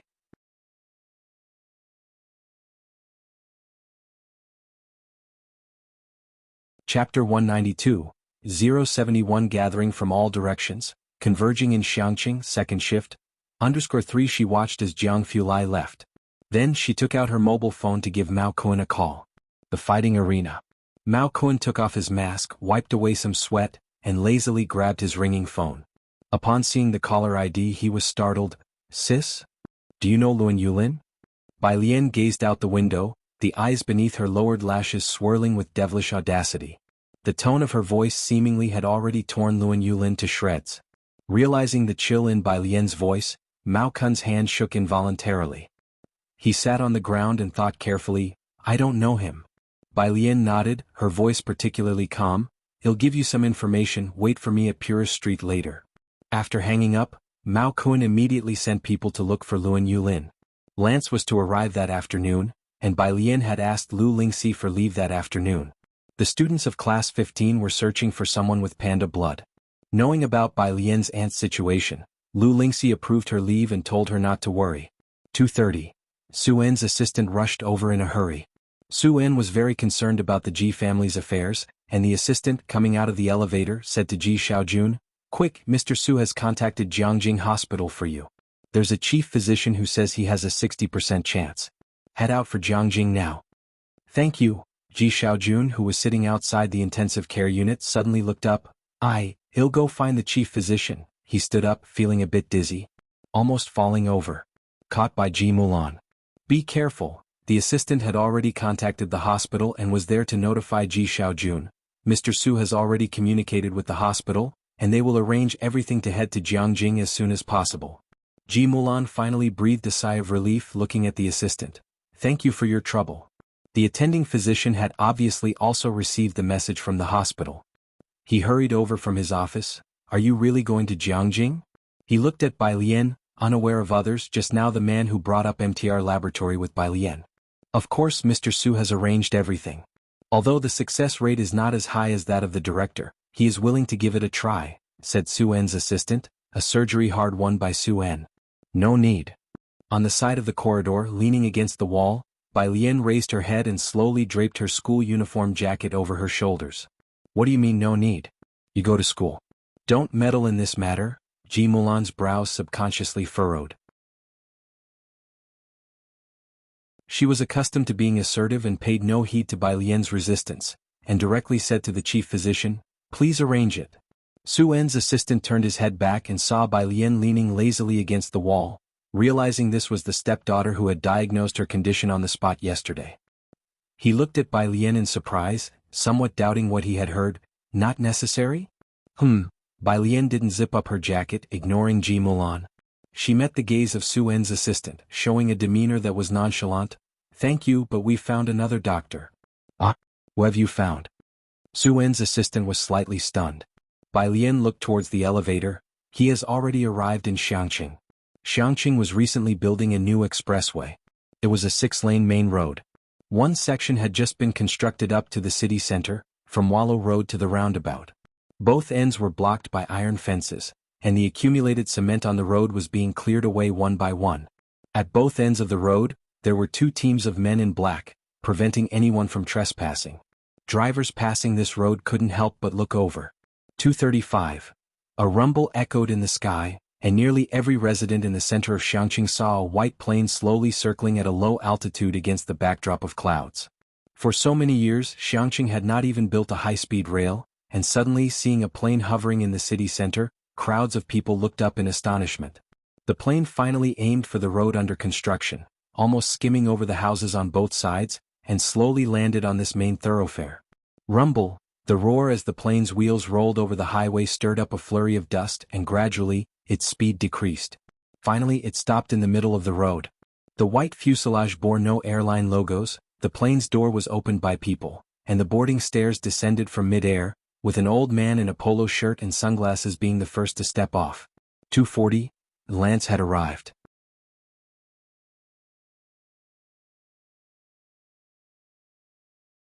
Chapter 193, 072 Surgery successful. Please be considerate of the feelings of ordinary people. _1 Xiangqing Hospital. Outside the intensive care unit. Assistant Su En's gaze shifted back and forth between Ji Mulan and Ji Xiaojun for a long time before he realized that Ji Mulan might not be able to make decisions for Bai Lian, so he focused on Ji Xiaojun. Ji Xiaojun stood in the middle of the corridor looking travel-worn. His eyes were ancient and red. Listen to alien. His voice sounded exhausted. Unlike Su En, Ji Xiaojun knew that Bai Lian had at least once lived in the Bai family. She wasn't the kind to joke around. This is insanity. Assistant Su En couldn't understand Ji Xian's thinking. A 60% success rate was considered above average in China, especially for a surgery on Xin Qing. If Ji Xiaojun disagreed, all he could do was to relay Ji Xian's decision to Su En, right? I heard they've invited a doctor, not sure who. The assistant was mid-sentence. The elevator ascended to their level, came to a stop, and the large elevator doors opened, revealing 3 people inside. The one in the lead was wearing a polo shirt and floral shorts, with sunglasses perched on his nose. As soon as he stepped out of the elevator, his eyes locked onto Bai Lian, brightened. He took off his glasses and, opening his arms, approached Bai Lian. Hello, Bai. Bai Lian wasn't accustomed to hugging people, so she extended her hand and shook hands with Lance very politely. Okay, Lance said in not quite fluent Chinese, already aware that people from China are conservative. You are truly too conservative. My aunt's chief physician. Bai Lian took Lance to the chief physician who was still standing aside. Please explain the basic condition of my aunt's health, as he will be the lead surgeon shortly. The chief physician looked at Lance in his floral shorts and was momentarily stunned into confusion, hesitating greatly. Each of the seniors he knew was very serious. The image of this gentleman looked more like someone who would dance in a senior disco. Prepare the sterile room. Lance wasn't as friendly when he spoke to the chief physician. He just ordered, I've brought both my first and second assistants. If you want to observe, you can enter with 5 people. Also, A batch of equipment came with me and is being handed over downstairs. You have 1 hour to swap out the equipment? He reverted to English toward the end of his instructions. I need to ask for permission from the hospital director. The chief physician hesitated. He wanted to ask Lance a couple of questions.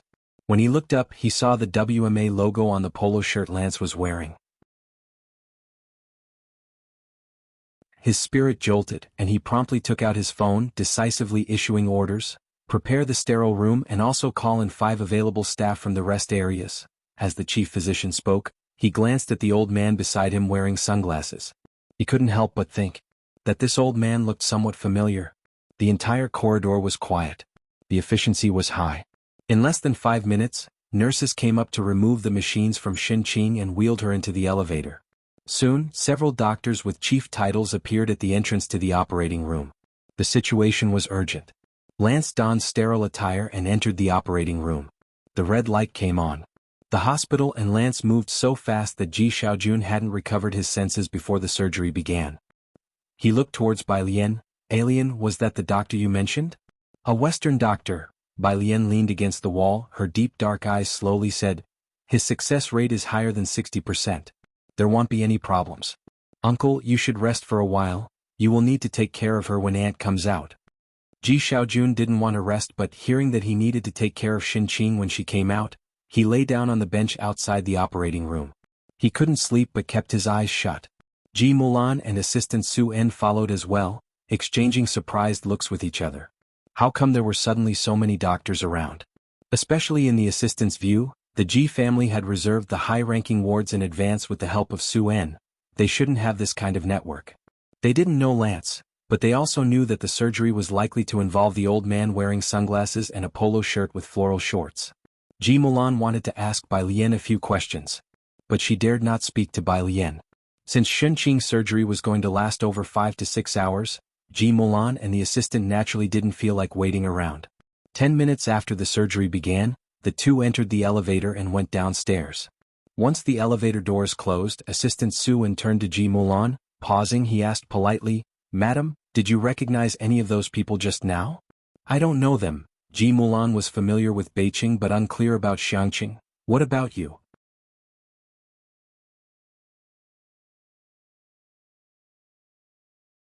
Chapter 194. 072 Surgery Successful. Please be considerate of the feelings of ordinary people. _2 As Su En's assistant, he should know more than she does. The assistant shook his head. Ji Mulan also felt that Su En definitely did not know, as all of Su En's connections were in Jianghu. On his way back, the assistant drove past Wallow Road. From afar, he saw a plane parked on the unfinished section of the 6-lane road and instinctively hit the brakes. Almost as if by magic, he blurted out, Why is there a plane here? Xiangqing, a place without even a high-speed rail yet, had a plane proudly parked in the city center.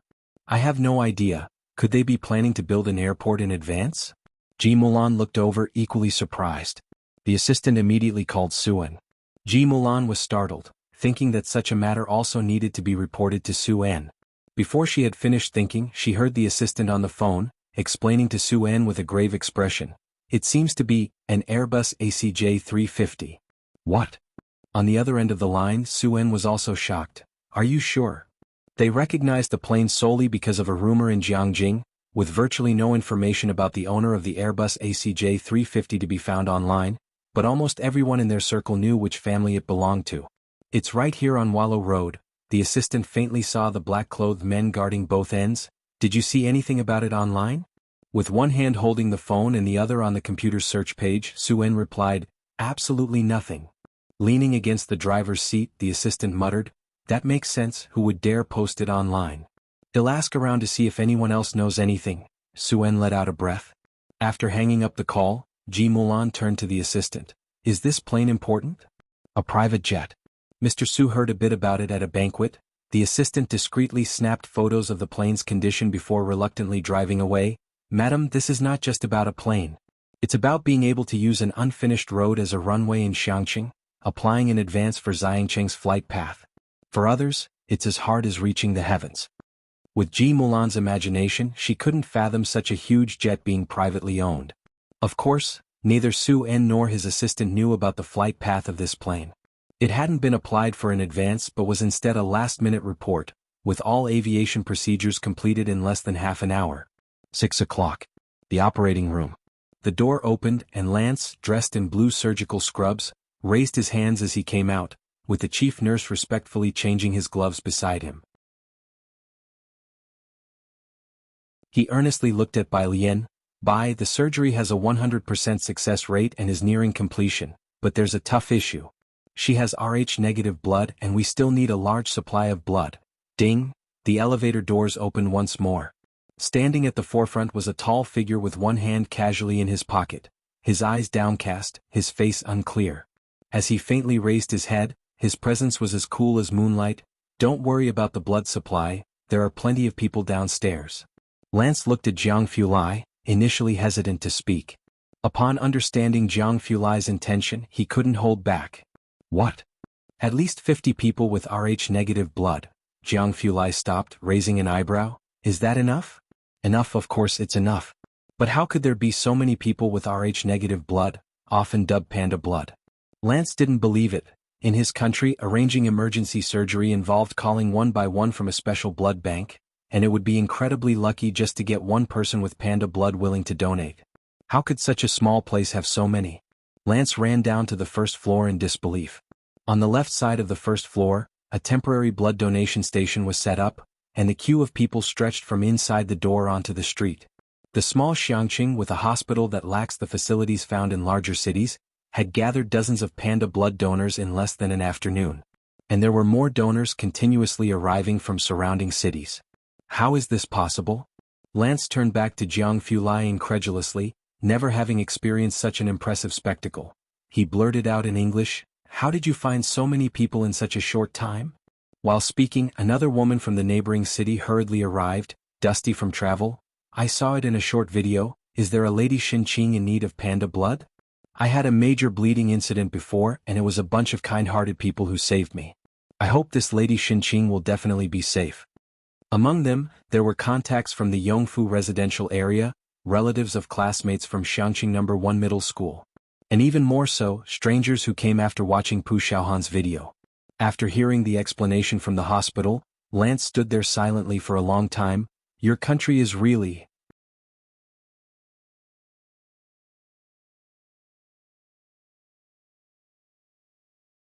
Chapter 195. 072 Surgery Successful.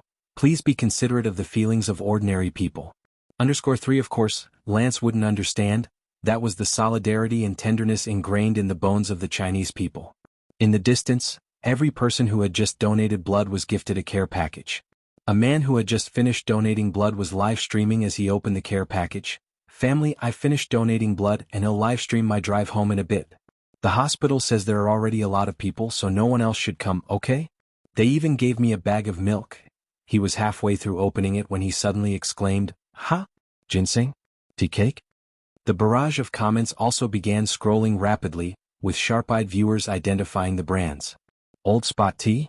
A tea cake worth several thousand per piece? Blood ginseng? Just asking out of curiosity, are they really donating blood instead of worshipping the god of wealth? "I'm going, today nobody can stop me or I'll lose it." 8:30 p.m. The operating light finally went off. Approaching 6 hours of surgery, even Lance felt extremely fatigued. He took off his blue sterile suit and walked out of the operating room. Ji Xiaojun, who hadn't fully fallen asleep, woke up immediately, moving his lips and looking at Lance. Lance removed his cap. The surgery was very successful. The patient should wake up in the next couple of days. Thank you, doctor." Ji Xiaojun looked at Xinqing being wheeled out, his voice choked with emotion. "Once your aunt's condition stabilizes in a couple of days, you can take me to your classmate to record an appreciation video." Xinqing had turned the corner, and Ji Xiaojun felt much more relaxed as he urged Bai Lian to go home and sleep. "All right, you go home first, you still have class tomorrow." He then turned to Jianghu Lai. "Xiaojiang, thank you for today." Ji Xiaojun had heard from the doctors that most of the medical equipment was provided by Jianghu Lai. Jianghu Lai's sleeve was slightly rolled up, and despite running around all afternoon, there was not a speck of disorder on him. From his collar to his shoes, everything was impeccable and clean. That sharply defined face, which typically exuded a sense of pride and sharpness, now under the hallway lights, seemed somewhat scholarly and gentle. You're welcome. Bai Lian couldn't help but glance at him. Jianghu Lai returned his gaze, calmly looking at her. Is there a problem? You missed one word, Bai Lian said deliberately, pulling up her zipper to her chin, undisturbed. It should be, you have a problem. Chief Qin, who had just finished investigating Yongfu residential area, and Mr. Liu, stepped out of the elevator. Oh my god, Miss Bai, when you talk about young Master Jiang, could you at least consider the setting and spare a thought for the feelings of us ordinary folks? Why did he have to hear that remark? Chief Qin very stiffly, at 1/10 of the normal speed, put his foot down without looking up, already feeling the icy glance from Jianghu Lai sweeping over him. Lance went back to the hotel to rest. Jianghu Lai drove Bai Lian back to Purist Street. Sitting in the passenger seat, Bai Lian reverted to her usual lazy demeanor, resting her hand on her chin. The nurse said you prepared gifts for the friends who donated blood today? Just something I grabbed casually. Young Master Jiang was very cautious, adeptly changing the subject. When did you meet Dr. Lance? He seems to be quite impressive. Bai Lian's pale fingers tapped on her chin. A surgery that no one in Xiangqing, let alone Beijing, dared to touch was handled with ease by Lance. Drop the seems to be. Young Master Jiang adjusted the steering wheel calmly, streetlights outside the window casting shadows over his cold and beautiful features. I got him here by having people from WMA abduct him back. His tone was even, completely unfazed by the startling nature of his own words. By the time Bai Lian returned to Purist Street, Jianghu Lai stood at the entrance of the alley, watching her unlock the door and enter her house before he took out his cell phone to call Chief Qin. His indifferent voice sent a chill down Chen's spine. What are you even good for? Meanwhile, in neighboring Danping City, an elderly man with slightly gray hair just off the plane held his phone in the chaotic wind. You don't need me anymore? I dropped everything just to rush to Xiangqing, and you're telling me the matter is resolved? How often do I get a chance like this, and you're saying I'm missing out on the opportunity to show what I can do? You can ask young Master Jiang yourself, Ming Donghen coolly replied to him. The old man was at a loss for words, then turned around and boarded the plane again. Never mind, the answer isn't that important. To just change routes and return to Jiangjing, that's what he would do. When Bai Lian came back, Jiheng had not gone to sleep yet. He was sitting in the living room, embroidering by lamplight with his glasses on. She told him the news of Xinqing's successful surgery. Ji Xiaojun hadn't slept for 2 days, and now that Xinqing's surgery was successful, Jiheng didn't have to be scared and anxious anymore. He could take turns with Ji Xiaojun watching over Xinqing. As soon as Bai Lian spoke, Jiheng set aside what he was doing and headed to the hospital. After Jiheng had left, Bai Lian went back to her room. She changed into a new outfit and left the house with her phone. 10 o'clock. At the dining table, Su En cursed Luan Yulin, that old fox, for not giving away a single piece of information. Instead, he had been forced to drink a lot. Mr. Luan, outside the Wanha building, Su En watched Luan Yulin get into his car, looking forward to working together. Luan Yulin had a face that seemed gentle, a stark contrast to the sinuous snake tattoo on his neck. Mr. Su, I have to make another stop at Bakhtur Street, so we'll have to take a rain check on the drinks. Hearing Bakhtur Street, Su En's expression shifted slightly. After Luan Yulin's car drove away, the smile on Su En's face disappeared, and just as he was about to leave with a stern face, he caught a glimpse of Bai Lian across the street. Why are you out here so late? Su En approached, following Bai Lian's gaze to where she had been watching Luan Yulin leave. His expression changed slightly. Were you looking for Mr. Luan? Bai Lian shifted her gaze, clad in all black with a snug outfit, her sleeves and pants tightly cinched. A black belt embroidered with gold patterns tightly wrapped her clothing. 2 crossed wooden hairpins stably secured her hair at the back of her head. She looked like a rose mallow blended into the darkness of the night. Because Su En had been very concerned about Xinqing's situation and had made many arrangements beforehand, Bai Lian was relatively friendly towards him. This is ridiculous. Your uncle's attitude was clearly telling you that he doesn't want to involve you. This Mr. Luan is not simple, don't be rash. Su En, observing Bai Lian's casual demeanor, knew she wasn't taking his words to heart, so he spoke more sternly. His name is Luan Yulin. You might not have heard of him, but there are people from Bakhtur Street behind him, and it's said that he's also connected to the Qinglong bar. Mr. Su, Miss Bai probably hasn't heard of him. An assistant interrupted from behind Su En. The assistant looked at Bai Lian with a different explanation. The number of people who have leaped to their deaths because of him isn't 20, then it's at least 10, yet he remains unscathed, exploiting the loopholes in the law. Don't you understand? So this is the trap he laid for my uncle and others? Bai Lian nodded, smiling faintly. Don't you? Suan was genuinely worried about her at that moment. Rumble, rumble, the sound of motorcycles suddenly roared to life at the street corner, a line of more than 10 bikes roaring past one by one. The noise startled Suan and the others. Screech, the leading motorcycle stopped in front of Bai Lian.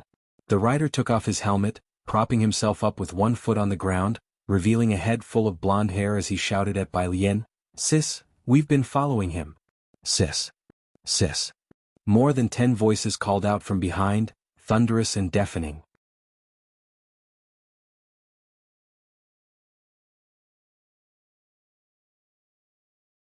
Chapter 196. 073 But she is Bai Lian. Second update, Underswan Xiaoqi, give your helmet to your sister, Huang Mao called out to the person behind him. Xiaoqi took off the helmet and tossed the black motorcycle and the helmet to Bai Lian. Bai Lian didn't even look, she just reached out and caught them. The original owner knew how to street race, almost the moment she touched the motorcycle she knew how to drive it. She secured the helmet on her head with one hand and gripped the handlebar with the other. Her long legs straddled the bike, and with one foot planted on the ground she glanced at Suan before flipping down the visor. Don't worry. As soon as she had spoken, she slowly bent forward, her gaze icy as she looked straight ahead. The black, streamlined body of the bike blended with her clothes, radiating an innate defiance and wildness. With the rev of the engine rumbling loudly, the motorcycle shot off like a wild horse, hugging the turn and vanishing down the street in a flash. Elegant yet brazen. A gang of youngsters arrived quickly and departed just as fast. Only Xiaoqi remained behind, standing still for a while before slowly heading back to Backter Street with his cell phone. He only gave Suan a brief glance, nodding at him politely. It took Suan a good while to come back to his senses. He could never have imagined that Bai Lian, who usually looked so gentle, even somewhat docile in front of Jianghu, would be so adept at hugging a turn on a bike. By the time the motorcycle was out of sight at the street corner, the assistant finally found his voice and turned to Suan. President Su, this? He had never seen such a scene before. Even before coming to Shangqing, Ji Mulan had mentioned that Bai Lian was tough and would do anything, but this was their first time seeing Bai Lian street racing. Just like those unruly youths from moments ago. It's no wonder they were the kind of people who needed Suan to arrange a school for them. Forget it, Suan said with a headache, pressing his temples. Don't tell Mulan about this, it's fine as long as she's meeting with President Liu. If we can't get this case, it's time for us to head back to Jiangqing, the assistant said, opening the car door for Suan to get in. They had come for Xiangcheng's tourism, but now with Luan Yulin here, it seemed like their opportunity was gone. Reluctant to return with the information they had barely obtained, he felt somewhat discontent. Bar VIP room. Luan Yulin, with a cigarette between his fingers, used his polished leather shoe to lift the chin of an old lady kneeling on the floor. He smiled with a sinister softness. You lead the signing, or you know what I'm capable of, don't you? I really don't want to resort to such bloody measures. The old lattice gaze was fixed firmly on Luan Yulin's face. Break one of her hands, Luan Yulin said as he flicked off some ash and turned his head. Bang, the door to the VIP room was flung open. Bai Lian strode in with Mao Kuan and Xiao. Didn't I say, Luan Yulin turned to the door, his eyes dark and ominous, that no one should come in? The old lady lifted her head, immediately recognizing Bai Lian as the woman she had seen at the hospital that morning. Anxious, she blurted out, Youths, why have you come here? From the Yongfu residential area too? Luan Yulin squinted at Bai Lian, Mao Kuan and the others. Take them all down too. Bai Lian didn't even look at Luan Yulin but walked forward a few steps and helped the old lady up. Bang bang, the few men who came to grab Bai Lian didn't even touch her before being kicked to the ground one by Mao Kuan. Are you alright? Bai Lian eyed the old lady up and down, making sure she was unharmed, then instructed Xiaowu to help the lady to the side. To avoid any accidental injuries. Before being led away, the old lady looked at Bai Lian in surprise. When had Ji Xiaojun gotten such a fierce niece? Mao Kun's moves alerted Luan Yulin that something was amiss. He put out his cigarette and stealthily pressed his phone for a rescue call while asking warily, Who are you? Who am I? Bai Lian reached for a bottle of unopened liquor on the table. Weighing it in her hand, she curled her lip at Luan Yulin. Her pitch-black, cold eyes, however, held no trace of a smile. Raising her hand, she smashed the bottle right onto Luan Yulin's head. Smack! Blood streamed down Luan Yulin's forehead as he suddenly looked up. You dare? Mao Kuan swiftly stepped aside. What wouldn't I dare?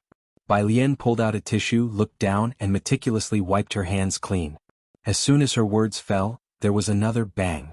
Luan Yulin was kicked so hard that he landed on the table, causing glasses to clatter and shatter to the floor. You're asking for death. Luan Yulin was pinned down by Bai Lian's boot on his chest. He could feel his ribs breaking. Spitting out blood, Luan Yulin realized that Bai Lian was just as dangerous as he was. He sneered, looking up at her. That woman I beat up the other day, who is she to you? Ah, are you angry? So what, can you call the police to arrest me? Aren't you still powerless against me?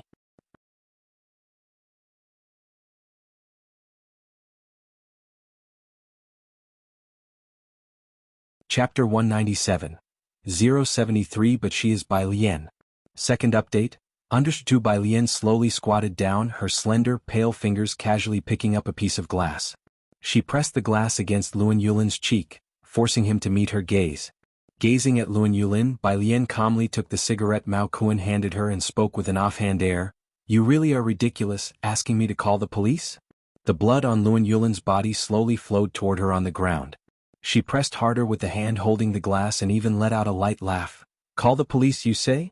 Do you think you're qualified enough to have me call the police? Her tone was tinged with a hint of bloodlust. Had it been anyone else, anyone at all, whether it be Lu Lingxi or Director Chen or their ilk, any of them might have talked to Luan Yulin about law and morality, but this was Bai Lian, the Bai Lian who had once slain countless pirates with her own hands. Did she need a reason to harm someone? Luan Yulin, who had always believed Bai Lian wouldn't dare to touch him, felt fear for the first time. He burst out, Do you know who's backing me, huh? Backter Street, Qinglong Bar. The glass Bai Lian was pressing paused, her eyes narrowing slightly. Luan Yulin licked his lips, mistakenly thinking Bai Lian was scared. You know about young Master Mao from Backter Street, right? Child? The old lady came over, tugging at Bai Lian's clothes. Let's just go. Before she could finish, Mao Kuan immediately jumped up, pointing at Luan Yulin in disbelief. Damn it, when have I ever known you? Don't fucking frame me. Then he hopped in front of Bai Lian, almost in tears. Sis, I really don't know him. Where did this jerk come from, daring to frame his white tank top? All right. Bai Lian stood up, looking disdainfully at his spineless state, and brushed off her sleeves carelessly, speaking unhurriedly. Take him back and deal with him properly. Seeing Bai Lian's trust in him, Mao Kuan was particularly moved. Then he turned to look at Luan Yulin as if he were looking at a dead man. Luan Yulin looked at Bai Lian and then at Mao Kuan, and after realizing something, his complexion turned deathly pale suddenly. The next day. Su En's temporary residence. Early in the morning, Ji Mulan shared with Su En the good news about Xinqing's surgery. It was actually a success?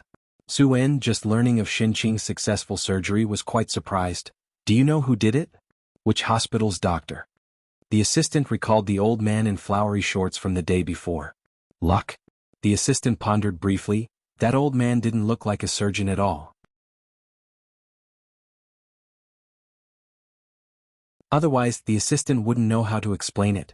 He wasn't familiar with medicine, but judging by that old man's disco-era vibes, he really didn't seem like a serious surgeon.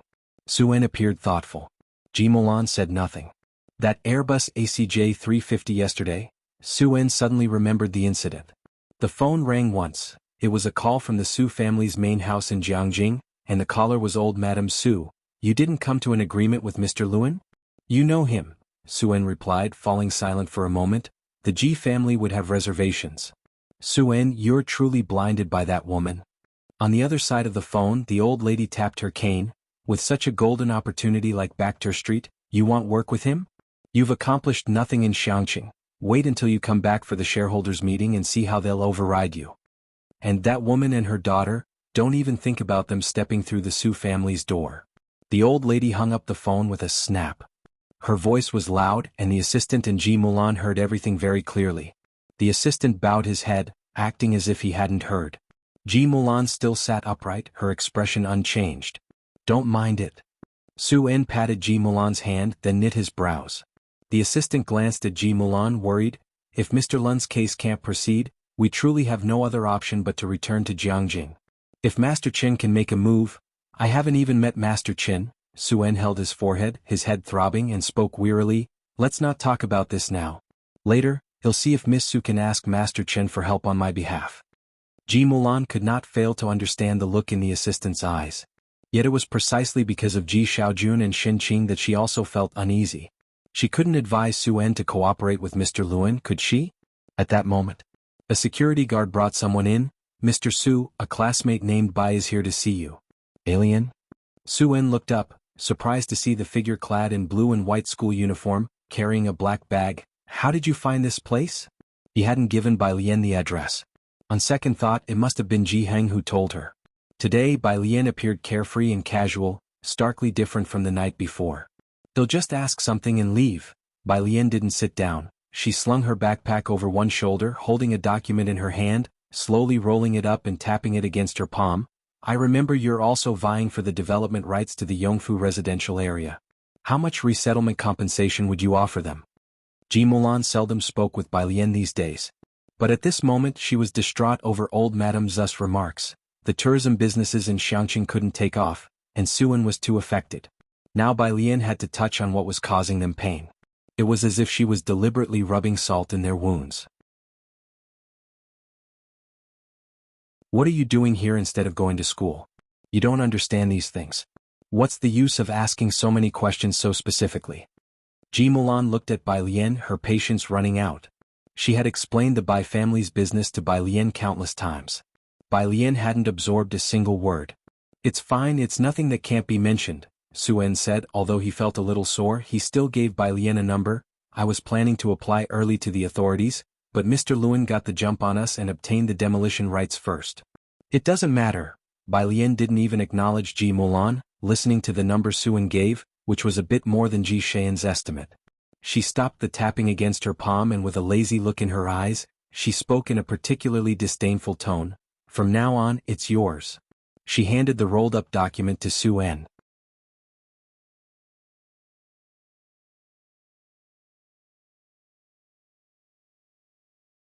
Chapter 198, 074 Mysterious and Hidden, Wang who is good at dealing with aftermath This is...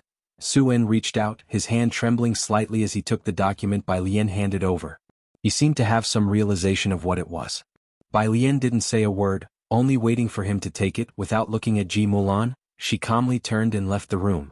Su-En reacted and followed her. Let me drive you to school.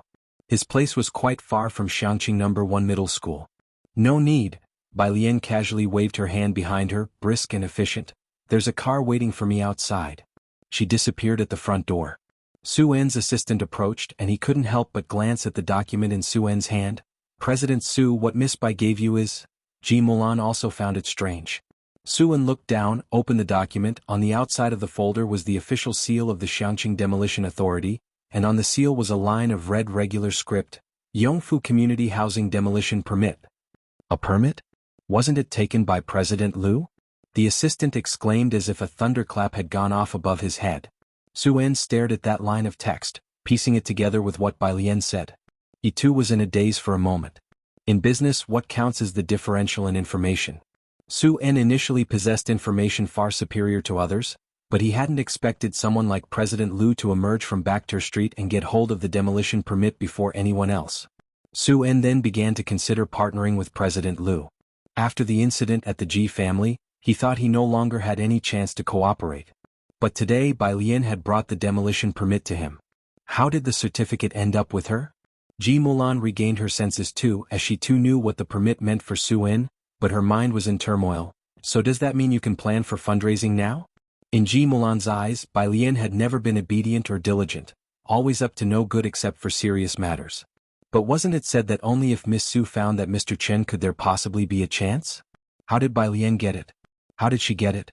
Her mind was in chaos, for the first time feeling like she didn't understand Bai Lian. We can start fundraising now, go inform President Liu. Su-En exhaled, the frustration that had been building in his heart dissipating, instructing his assistant. Also, prepare some nourishing gifts, we're heading to the hospital right away. Going to the hospital naturally meant visiting Xinqing. Ji Mulan was surprised by Su-En's attitude. The fact that Su-En could arrange a doctor and a hospital bed for Xinqing was already beyond Ji Mulan's expectations. Now that he had obtained the demolition rights, Su-En should be 100 times busier than before, yet he was going to see Xinqing right now? Zu's assistant immediately made arrangements. Looking up to see Ji Mulan's puzzled expression, the assistant paused briefly. Ji Mulan was unfamiliar with the situation in Jianghu and the circumstances of Bakhtur Street. Of course, it was hard for the average person to understand. Before this, Ji Mulan, like most people, had never heard of Bakhtur Street. But Zu's assistant knew that Vermilion Bird Bank headquarters, Asia's largest auction house, fighting arenas, and the most well-informed bars were all on Bakhtur Street. Obtaining the demolition permit from President Liu of Bakhtur Street, both Su En and his assistant recognized one thing: Bai Lian was definitely not as simple as she seemed. Su En put the document away, and as he was about to go upstairs, he hesitated. "Mulan," he said, looking at Ji Mulan, "I think you've always been very gentle and accommodating to people, but your attitude towards Alien is problematic. She is your daughter. She might understand you, but constantly keeping a bad mood for family can chill hearts over time." Outside the Su family home. By the roadside, a silver-gray car lingered. Bai Lian opened the passenger door. Jianghu lay, his left elbow resting on the half-lowered window, the morning sun spilling carelessly over his slightly cold face, looked at her as she got in the car, reached out, paused his Bluetooth earpiece and seemed surprised. "That was quick." Went in and left. Bai Lian closed the car door, fastened her seat belt, and then took out her phone, opening an app. "The Calligraphy Association is recruiting now. You don't need to go there tonight." Jianghu Lai started the car, remembering this. "I'll stop by on my way later." Bai Lian had plans to visit Xin Qing at the hospital in the evening. Hearing this, Bai Lian had no objections.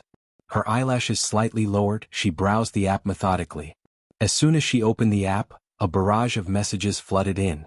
She glanced at them. Most were internal messages, along with a few from people following her. Internal message: "Hello, your answer has been included in the reference answers."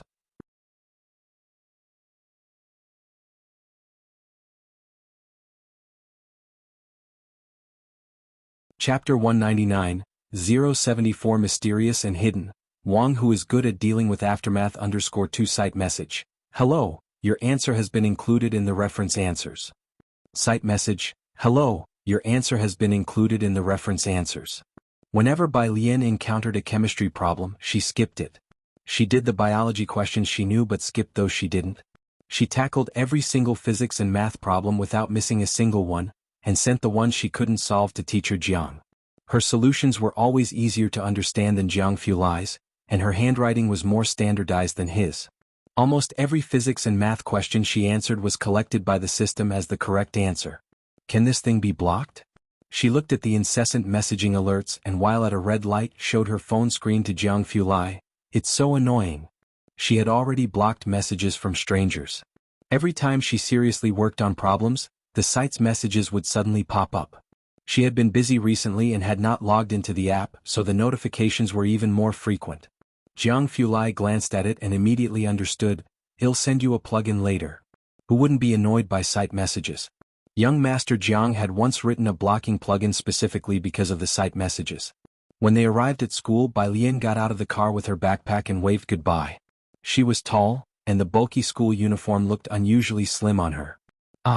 Not far away, Zhang Xiai's and the rest of class 15 just spotted Bai Lian. He was tall and smiling. "Is your aunt okay now?" "Yes." Bai Lian tilted her head, glanced at him and slowly spoke. "That's good. I just saw Sister Yan's Weibo when I woke up early. She's coming back to Shaoqing for promotion. Good things come in pairs." Zhang Xiai's nodded. He reached out, wanting to pat Bai Lian's shoulder in a buddy-like manner. Suddenly he felt a chill down his spine, which brought goosebumps to his arms. Zhang Xiai's quickly withdrew his hand. "Hiss, my mom wouldn't be cursing me with voodoo dolls, right? Even that won't help me score 60. Jianghu Lai leaned casually against the back of the driver's seat. Only after the group of students disappeared into the school gate did he leisurely press his Bluetooth headset. Continue. On the other side, Director Chen hesitated. "That Mr. Liu's VIP room, there's a surveillance camera. Now his family has come looking." Jianghu Lai. Miss Bai really didn't understand that there are things like surveillance cameras these days. He started the car, drove into the stream of people, found a clear space to stop and said very calmly, "Now there isn't." "What?" Director Chen didn't understand.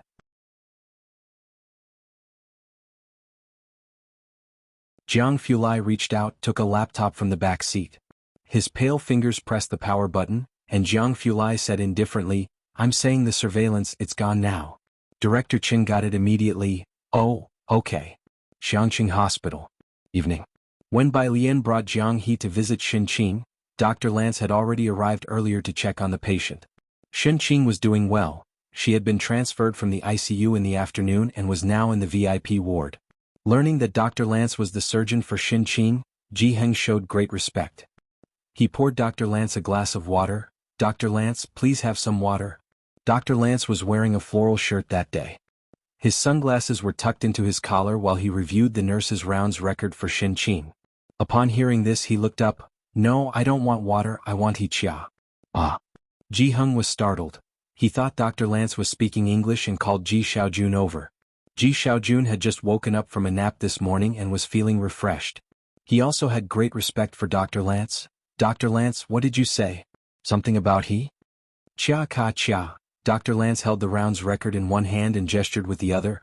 "He chia chia." "I want he chia." This was quite a challenge for Ji Xiaojun. "Chia." He tentatively looked at Dr. Lance.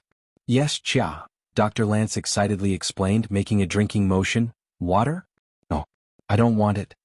Jianghu, using all his knowledge, still couldn't understand what Dr. Lance was saying, so he suggested to Ji Xiaojun, "You should check if he chia is some kind of drink."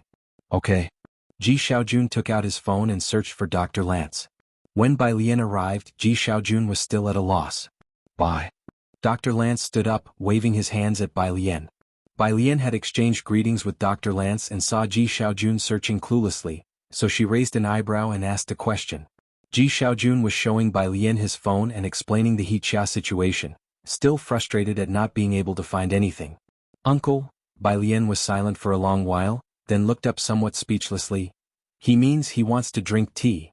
Finally hearing the words he wanted to hear, Dr. Lance quickly looked up again, excitedly saying, Yeah, that's he chia, chia."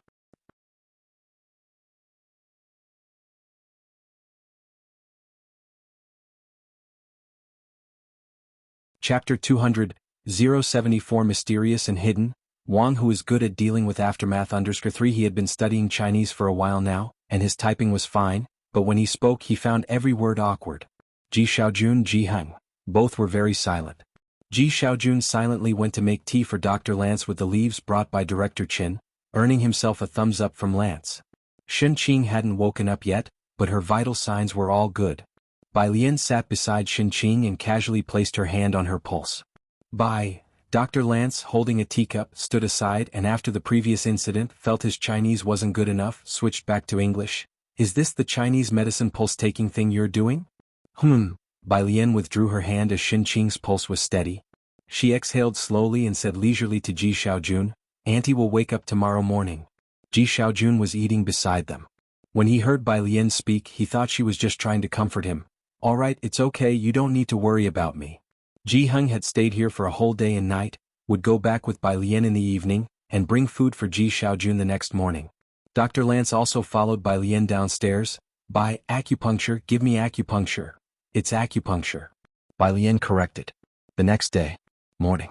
Ji Mulan and Su En routinely came to the hospital to see Xinqing. "You two are busy, you don't need to come every day." Jianghu's attitude towards Su En had improved quite a bit. He then told Ji Xiaojun, "Wash the fruit Xiaoqun bought last night." Ji Xiaojun went to wash the fruit. The two of them were grateful to Su En, but didn't feel too close to him. Ji Mulan looked at the fruit Ji Xiaojun washed and placed there, and at Jianghu's attitude towards Su En, which was not even as good as that towards Xiaoqun, who was only mentioned verbally. "I still have to go sign a contract with Director Liu." Su En was aware of this and didn't plan to overstay his welcome with the family. "I will come again tomorrow." After people left, Ji Mulan looked at Jianghu and said with an uncertain tone, "You are not even as nice to us as that Xiaoqun." She hadn't figured it out. When she left Xiangqing she didn't know that Jianghu had an old friend who was fond of fishing. Jianghu frowned. Just as he was about to say something, Ji Xiaojun, who was sitting by the bed, suddenly pressed the emergency bell, excitedly saying, "Nurse! Nurse, she's opening her eyes." Because Xinqing had woken up. A bunch of doctors and nurses came again, and the entire ward was crowded with people.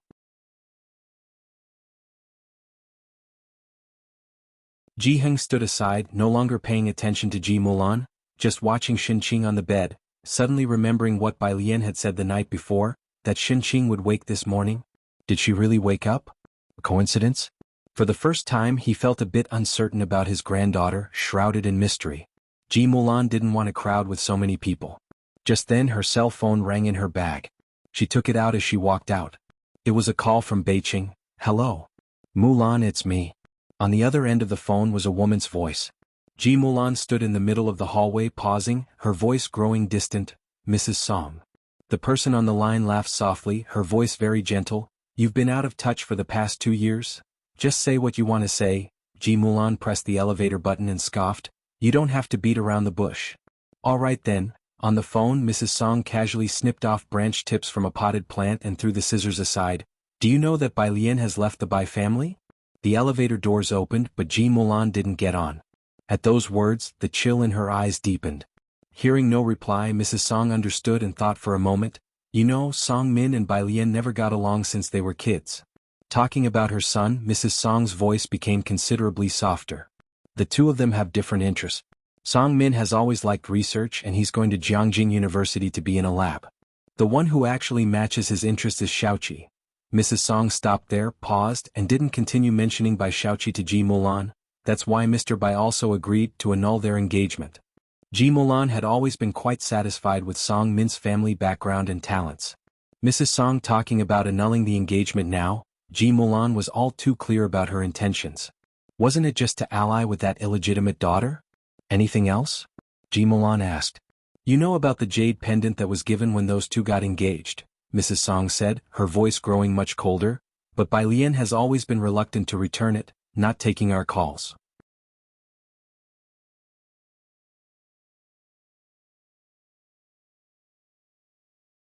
Chapter 201. 075 Divine Picker emerges from nowhere. Annulment of engagement, second update. Undersuan, isn't it normal for her not to answer your calls?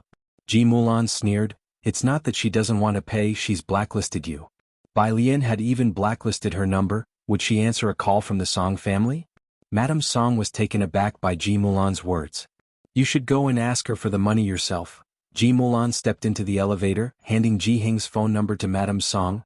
"I can't manage her now." Having said that, she snapped the phone shut with a click. Beijing Song family. Madame Song looked at the hung-up phone in surprise. A short distance away. Bai Xiaoqi was discussing problems with Song Min. She still hasn't done this problem? Bai Xiaoqi put down her pen looking at a person's homepage. The problem was released 2 days ago. How has she not done it yet? What's the matter? Madame Song walked over, asking with a smile. "Auntie, it's this." Bai Xiaoqi opened the smartphone app and showed her account to Madame Song. Madame Song looked down. It was the blue app of Jianghu University. Beijing High School had 10 spots, and both Bai Xiaoqi and Song Min had earned theirs on their own merits. On the bottom left corner of the public screen, a bunch of prodigies were buzzing. Day 4 without seeing the godlike Bai Jian, missing her. "I wish the god Jian logs on today." "Forget it, you bunch of useless things, none of you can solve it." An elder with a long history leisurely lit a cigarette. "It's like seeing the scene of Emperor L slaughtering through the app years ago. Xiaoqi, you're actually ranked over 300, you will definitely get into Jianghu University." Madame Song was very satisfied with Bai Xiaoqi, inevitably noticing the name that kept popping up on the public screen. "Bai Jian? Who is this person? She emerged out of nowhere this month. I don't know why she's only ranked a little over 100, but her physics and mathematics are terrifying," Bai Xiaoqi explained softly to Madame Song. "Everyone on the app calls her the god Jian." Song Min also added, uncommonly, "Her physics and math solutions are clearer than the standard answers, and every time a problem is released we are waiting for her analysis, but she has been online very seldom recently." "Is that so?" Madame Song was very surprised, as she was quite familiar with the app. "Then she will definitely get into Jianghu University." Next to them, Song Min narrowed his eyes slightly, not responding. His fingertips tapped lightly on the smartphone screen. On the screen there was a private message he had sent to Bai Jian a few days ago. "Hey God Jian, you haven't been doing problems recently, are you busy with something?"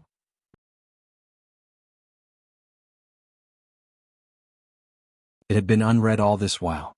After Bai Xiaoqi went home, Madame Song looked at Song Min, pondering for a moment. "Come with me to Xiangqing this weekend." "What for?"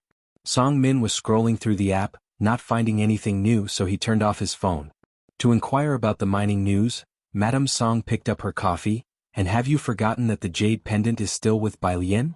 Seeking Bai Lian for the jade pendant was an added task.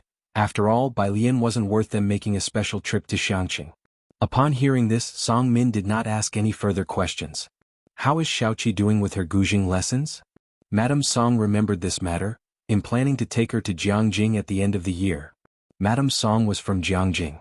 She made this decision after knowing that Bai Xiaoqi had learned to play the Guzheng and could even play the melody in white. Based on this, she had cut off contact with Bai Lian. Quite well, Song Min spoke up. Rarely do we see someone with good grades who still finds time to practice the instrument. Madame Song was quite satisfied. If she could also write in the Liang style, that old gentleman would surely like her even more. Song Min shook his head. Not anyone can master that. That's true. Madame Song felt she could not be too harsh.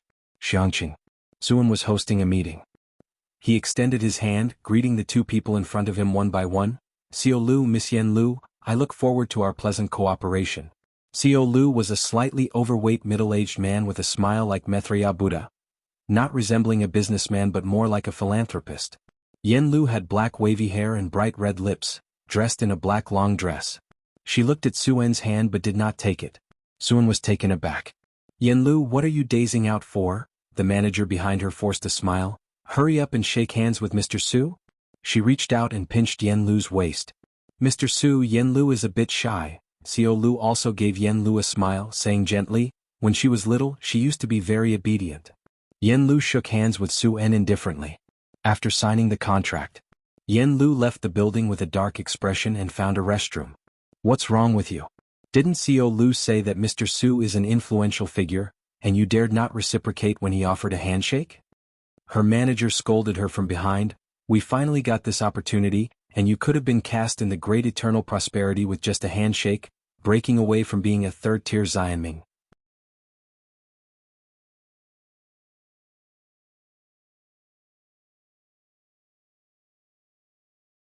Chapter 202, 075 Divine Picker emerges from nowhere. Annulment of engagement, second update. _2 Yen Lu turned on the faucet without a word, continuously scrubbing her right hand. Scrubbing until it was nearly red. Her manager paused, then said helplessly, how many times have you been criticized for your OCD? Can't you try to change it? I can't change it. Yen Lu pulled out a piece of paper, dried her hands, then put on her mask and left. It's one thing for industry peers, the manager said solemnly, but Mr. Su is no joke. Even President Lu holds him in high esteem, haven't you noticed? Try to avoid this kind of situation next time. Yen Lu nodded, I'll try my best. In Xiangqing No. 1 High School, it was the second monthly exam of the weekend. Sunday morning. The last exam was comprehensive science. Once Bai Lian wrote the last word, she picked up her pen and immediately left the examination hall. The teacher glanced at the test paper in hand, then at Bai Lian, who casually picked up her pen, neatly folded the almost unused school-supplied paper, and stuffed it into her pocket before leaving. He looked especially disheveled. No, you only brought 2 pens for a science exam? There's no need to be so arrogantly unprepared. You handed in your paper early? Zhang Xi's came out of the last exam room and saw Bai Lian. Bai Lian put on her earphones to listen to the English listening test, glanced at him and mercilessly burst his bubble. You didn't know how to do physics and handed in a blank paper? You're doomed. Zhang Xi's cursed under his breath. I wrote something. If guessing on multiple choice questions counts as writing, then you did write. Bai Lian withdrew her gaze. Zhang Xi's was speechless. Such a perverted question, aside from you, who could answer it? While they were talking, Ning Xiao, who had finished his paper early, came down from another floor and unexpectedly initiated conversation. What? Zhang Xi's. He chose to isolate these 2 people. Bai Lian wasn't going to the library today but to take another bus, walking a little further with the 2 of them. Ahead was the moat that split open and flowed around the city gate. On the small bridge, a woman with sunglasses stood with both hands on the railing, looking at the somewhat tumultuous river. Her long hair fell behind her back, curling with a lazy grace. Her jawline was sharp, her face pale as jade, dressed in a blue long t-shirt, white boots, and wearing a black leather jacket over it. Yen Lu. Zhang Shi's eyes lit up and he ran excitedly towards her. Yen Lu's hands paused. She turned her head back and seeing Zhang Shi's removed her sunglasses. Don't you have an exam today? I finished early. Zhang Shi's didn't really want to answer that question, so he opened his backpack, took out a snow-white iris and handed it to Yen Lu. Oh right, my mom wants you to come over for dinner tonight. Yen Lu reached out to take the iris, its clusters white as snow. Got it, she said, touching a petal and strangely glancing at Zhang Xi's. Why do you always give me irises? They suit you. Yen Lu glanced at him and smiled non-committally. Her gaze moved forward and hesitated upon seeing Bai Lian. Is that your classmate? Yeah, said Zhang Xi's very smugly with some pride. Our Ning scholar and Bai Lian the school belle, cutting a swath through everyone. Holding the flower, Yen Lu looked towards Ning Xiao and Bai Lian as they approached. It was Sunday today. Bai Lian wore a white and green long dress, with a meticulously tailored white collared shirt embroidered with green grape bunches and deep brown vines. The white-green gradient dress had a wide hem that swung gently with her footsteps, revealing the green and purple grapes as well as the emerald leaves embroidered into the dress by Jianghu. Such beautiful clothes. But the girl's face was even more striking. Her almond-shaped eyes, pretty and lazy, squinted slightly, and the sunlight shining on her jaw was like light reflecting off ice and snow. Your classmate is so beautiful. Even Yen Lu, accustomed to the many handsome men and beautiful women of the entertainment industry, was stunned by this sudden surge of beauty. Of course. Zhang Xiai spoke, then introduced Yen Lu to Bai Lian and Ning Xiao. With the flowers in hand, Yen Lu said to Bai Lian, Classmate, if my agent saw you, he'd definitely force you into the entertainment circle. If you entered the circle, you'd be a hit anywhere you went.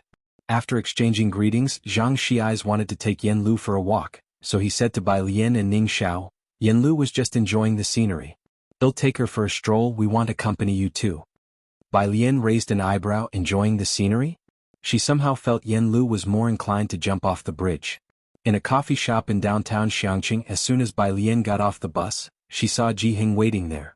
Jianghu was wearing a black long coat, talking to Director Chen. After they get discharged from the hospital in a while, we'll go fishing.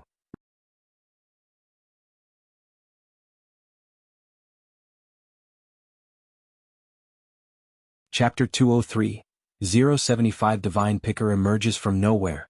Annulment of engagement, second update. Under Hui, how is your sister-in-law feeling? Director Chen hadn't visited Xinqing today. He only dropped Jianghu off here. I see Brother Ji has been in good spirits these past 2 days. Not bad, Jianghu replied, looking down and taking a drag from his cigarette. It was only when he saw Bai Lian get out of the car that he said, She's here now, you don't have to wait with me anymore. Miss Bai, Director Chen straightened up as he saw Bai Lian. He called Jianghu uncle and Ji Xiaojun brother. And he still called Bai Lian Miss Bai. After all, everyone addressed each other in their own way. Standing 2 steps away, Bai Lian looked through the glass and saw the elegantly dressed Madame Song. As Jianghu walked over, she listened to an English recording and asked, What do you want to see her for? Don't ask. Jianghu exhaled a cloud of smoke, his voice unclear. He stubbed out his cigarette before entering the coffee shop. Sitting by the window inside the coffee shop, Madame Song was sitting upright. She had been holding her coffee and had noticed Jianghu and Director Chen at the door for some time. Jianghu was wearing the kind of traditional Chinese attire he made himself, the very picture of a common man from Xiangqing. Madame Song hadn't paid much attention until Bai Lian walked in with Jianghu. Only then did she realize that this man was likely Bai Lian's grandfather, Ji Mulan's father. Mr. Ji, hello. Madame Song greeted Jianghu very politely, inviting both to sit across from her and ordering coffee for them. Bai Ao will drink, right? No need, Bai Lian said, sitting next to Jianghu, tapping her fingertips on the table. Just speak directly to me if you have something to say. Song Min hasn't arrived yet, said Madame Song, somewhat embarrassed. She had called Song Min, speaking in a low voice. Alien and her grandfather are here. Where are you? At the other end of the phone, Song Min hesitated before replying. I was discussing a topic with Xiaoqi and forgot. Give me 10 minutes. Madame Song had long been aware that Song Min wasn't very concerned about matters regarding Bai Lian. She looked up, helplessly explaining to Jianghu and Bai Lian. Jianghu had always been a man of few words. He set his pipe on the table, grunted in acknowledgement and said no more. Bai Lian glanced at Jianghu and seeing that he was still waiting, she closed her reading app and sent a message back to Lance on WeChat. Only then did she open an app, took a pen and a neatly folded piece of paper from the hidden pocket of her long skirt, and began to work on a question. A newly released question on optical physics.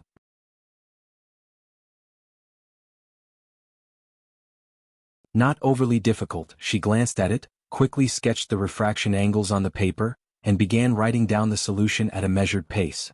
Ji-hung watched from the side. She never used a ruler when she drew. By the time Song Min arrived, Bai Lian had just finished writing. She was taking a photo of the analysis she had completed.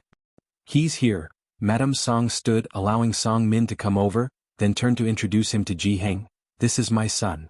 Ji-hung looked up, turning his attention to Song Min. He had heard from Ji Mulan the previous night that Bai Lian was quite fond of this young man. Today he was here to see for himself. Song Min, tall and long-legged, sat next to Madame Song, making the space feel a bit cramped.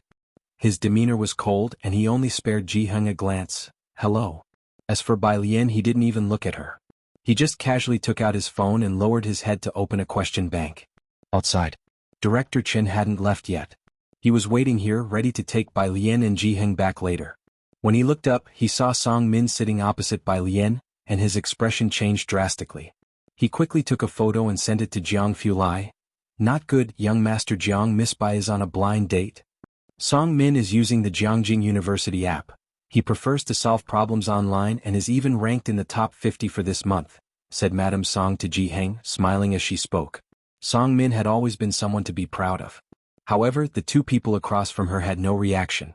Madame Song paused, then shook her head. Ji-hung probably didn't know what that was, and as for Bai Lian, she previously tried to cheat her way to getting that spot but didn't succeed, so she likely didn't understand what the ranking meant. "This is the situation, Mr. Ji." Madame Song decided to be direct. "The children were previously engaged and we gave Alien a jade pendant. Now that the engagement has been called off, do you think the jade pendant should be returned? I know it was the Song family's fault for breaking off the engagement, and this is our compensation." She pushed forward a bank card. Now that Bai Lian had left the Bai family, seeing her with her grandfather, they must need money. Ji-hung didn't say a word, nor did he look at the bank card, simply turning his head to gaze at Bai Lian. Bai Lian was busy uploading her answer to the app. On hearing this, she slightly raised her head. The light came through the window and fell upon her face, lending her marble-like complexion an extra hint of rosy allure.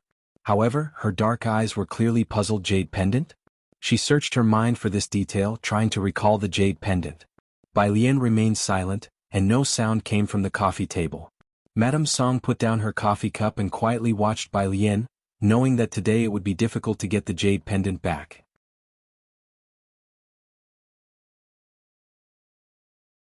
Song Min finally looked up, directly at Bai Lian for the first time. "What exactly do you want this time to give up the jade pendant? Another million in compensation? Or perhaps, I could try my best to talk to the school authorities and help you apply for a spot on the Jianghu University app. How about that? Would you hand over the jade pendant then?"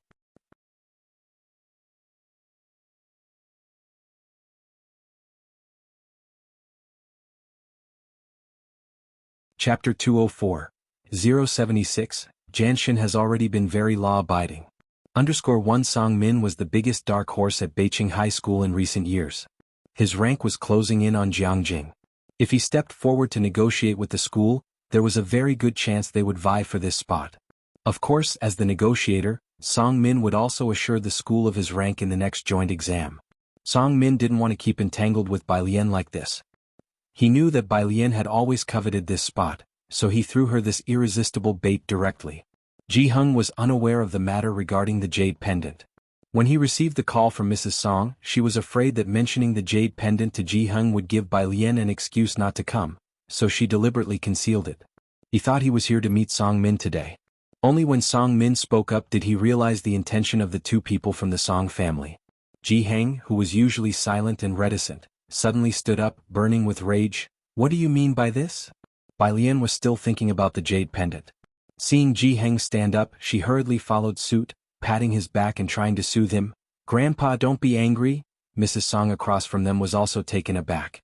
How could she have expected that what seemed to be an honest and simple old man from the 18th tier Xiangqing could burst into such a formidable aura when agitated?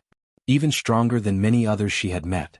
"Mr. Ji," Mrs. Song hesitated inwardly but put away her contempt. "Please don't be angry.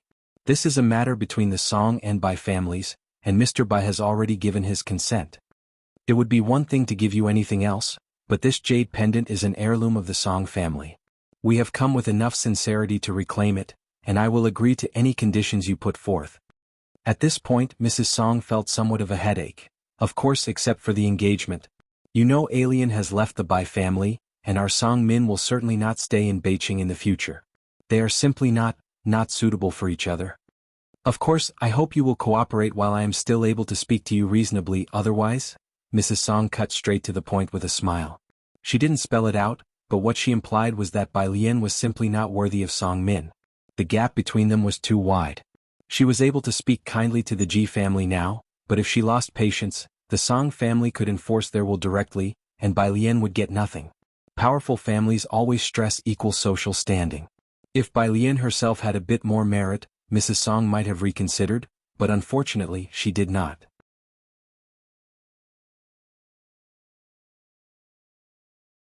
Next to Mrs. Song, Song Min was watching Bai Lian with indifference, his eyes devoid of any emotion.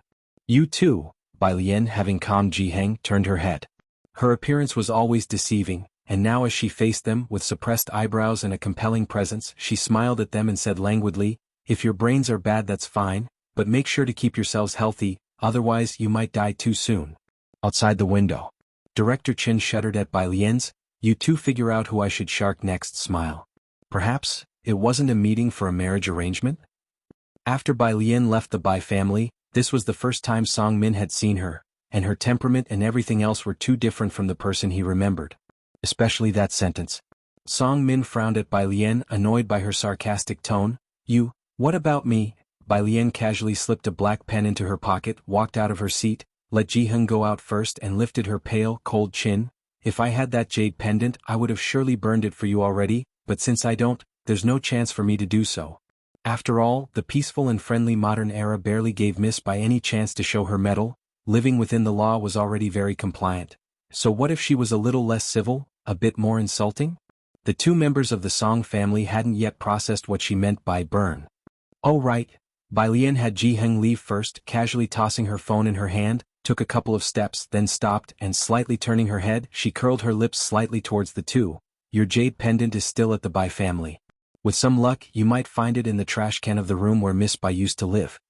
She, Mrs. Song, born into a prestigious family with an even more distinguished maternal family from Jianghu, had been taught noble etiquette since childhood, always held in high regard. Never before had she been subjected to such insults.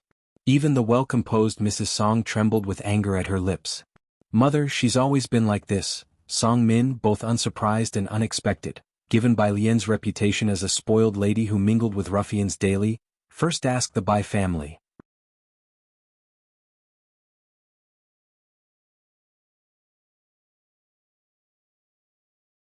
Chapter 205. 076, Janshin has already been very law-abiding. _2 He called the Bai family to confirm if what Bai Lian said was true. I had planned to speak a few good words for her to Bai Qiming when I returned. Mrs. Song took a sip of coffee, calming her anger, but now it seems, there's no need for me to do so. Outside. Director Chin had been looking down at his phone the entire time. When Bai Lian and Ji Heng came out, he hurriedly put his phone back in his pocket. "Miss Bai, Uncle Ji, are you two heading to the hospital?" Director Chin stepped forward, trying hard not to look at Bai Lian. Bai Lian shook her head. Facing the breeze, her attitude was somewhat lax. "I'm going to the east of the city." The eastern part of the city was closer to the suburbs because the Calligraphy Association was there, which was in a different direction than the hospital. Ji Heng needed to go to the hospital. Bai Lian decided to take the bus to the Calligraphy Association, while Director Chin chose to take Ji Heng. Only after Bai Lian left did Director Chin dare to ask Ji Heng what had just happened. That was Alien's former fiancée. Ji Heng frowned. He lit another cigarette, clearly displeased. They've broken off their engagement, and he came to ask Alien for the engagement jade pendant. Just mentioning Song Min made Ji Heng feel annoyed. He had originally thought Bai Lian liked her fiancé, since that's how Ji Mulan had described it. But luckily Bai Lian seemed to really dislike the Song family. "You don't need to take me, the hospital isn't far from here." Ji Heng took a couple puffs of his cigarette, settling his nerves. "I was planning to buy some embroidery thread on the way." He wanted to take a walk and cool down. He had bandaged his hand at the hospital ward, so when Ji Xiaojun went to teach students, he would embroider and keep him company by the bed. "Ah, okay." Director Chin nodded, still somewhat dazed. "Miss Bai was engaged?" "No, she broke off the engagement now?" "No, wait, how dare they break off Miss Bai's engagement?"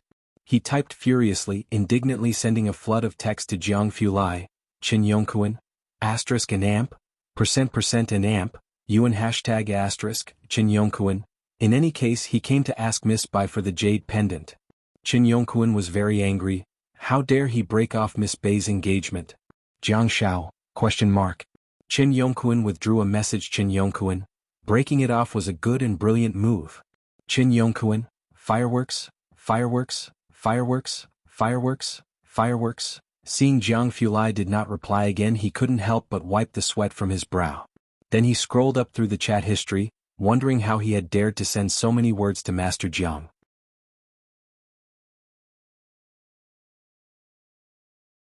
He took out his cigarette pack and drew out a cigarette to bite on, lighting it up and beginning to reflect on his own actions. Song Min and Mrs. Song also came out of the coffee shop.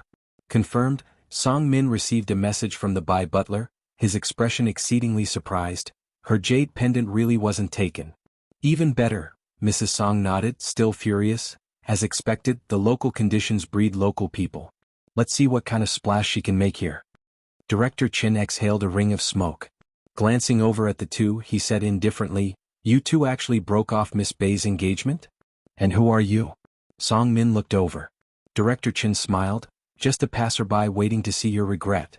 After saying that, he took out his car keys and went to find his car.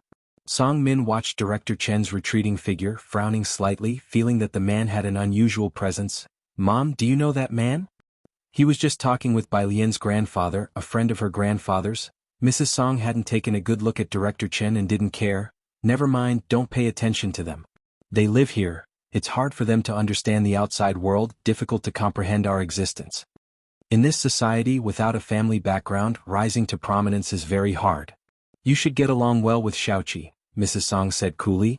"Her brother is only a freshman and already has prospects for direct PhD admission. Although he's born illegitimately, it's not a big problem." The Song family was targeting Bai Xiaoke because, in terms of ability, Bai Xiaoke was even stronger than Song Min. As for the illegitimate child? Nowadays, illegitimate children also have rights to inheritance, so what about them? The Song family simply didn't care, let alone the fact that Bai Qiming had already divorced Ji Mulan. Song Min nodded, his mind preoccupied with Chief Chen's matter as he slightly furrowed his brow. Before he could think further, his phone beeped. He checked it and saw, on the Jiangjing app's public screen, it was refreshing with messages. God of Answers has updated the answer bank. Everyone go for it. Song Min's attention was captured. He stopped thinking about Chief Chen's matter and immediately opened this month's question bank. He had been stuck on one question for a long time. When the answer came out, he didn't continue working on it but chose to give up and carefully watched the updated answer. It was the familiar, neatly written font. There were drawings on top, and unlike the cold reference answer that only included drawings, this answer had detailed explanations next to it. Song Min seriously looked at the question, his gaze touching the edge of the reference answer where a corner of a black wooden desk had been captured in the shot. He was slightly startled, it seemed somewhat familiar. In the east of the city at the Calligraphy Association.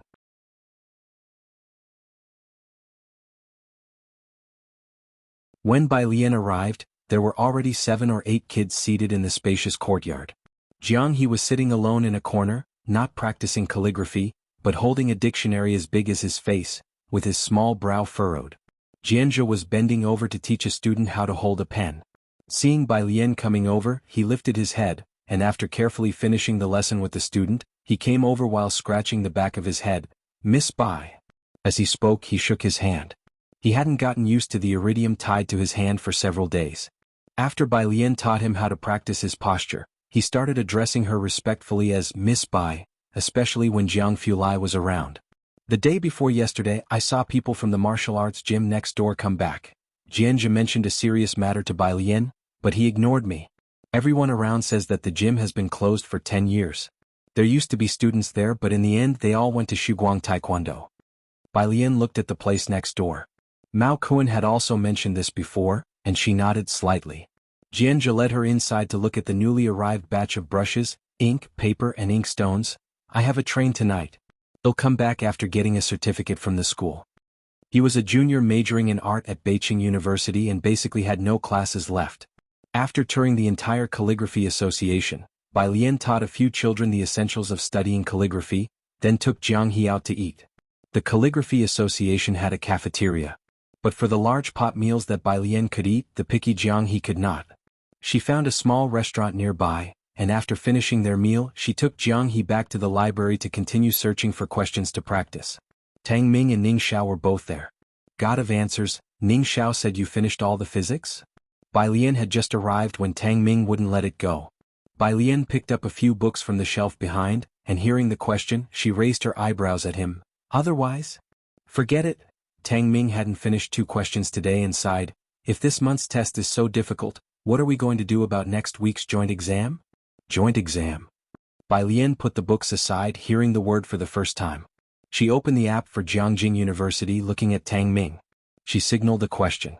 Tang Ming nodded furiously, explaining to Bai Lian, yes, it's the midterm exam next week. Every midterm and final exam, all the high schools in Beijing use the same test paper. The teachers from Beijing make it, and the difficulty is extremely perverse, understand? Compared to next week's paper, what we had today is nothing. The questions from Beijing are difficult. Every midterm and final joint exam, I barely pass math.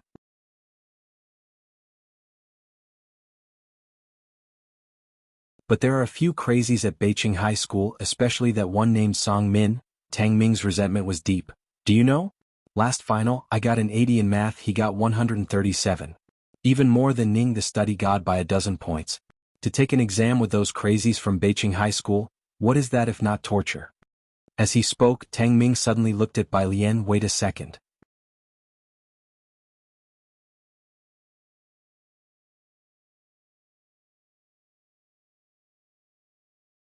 Chapter 206.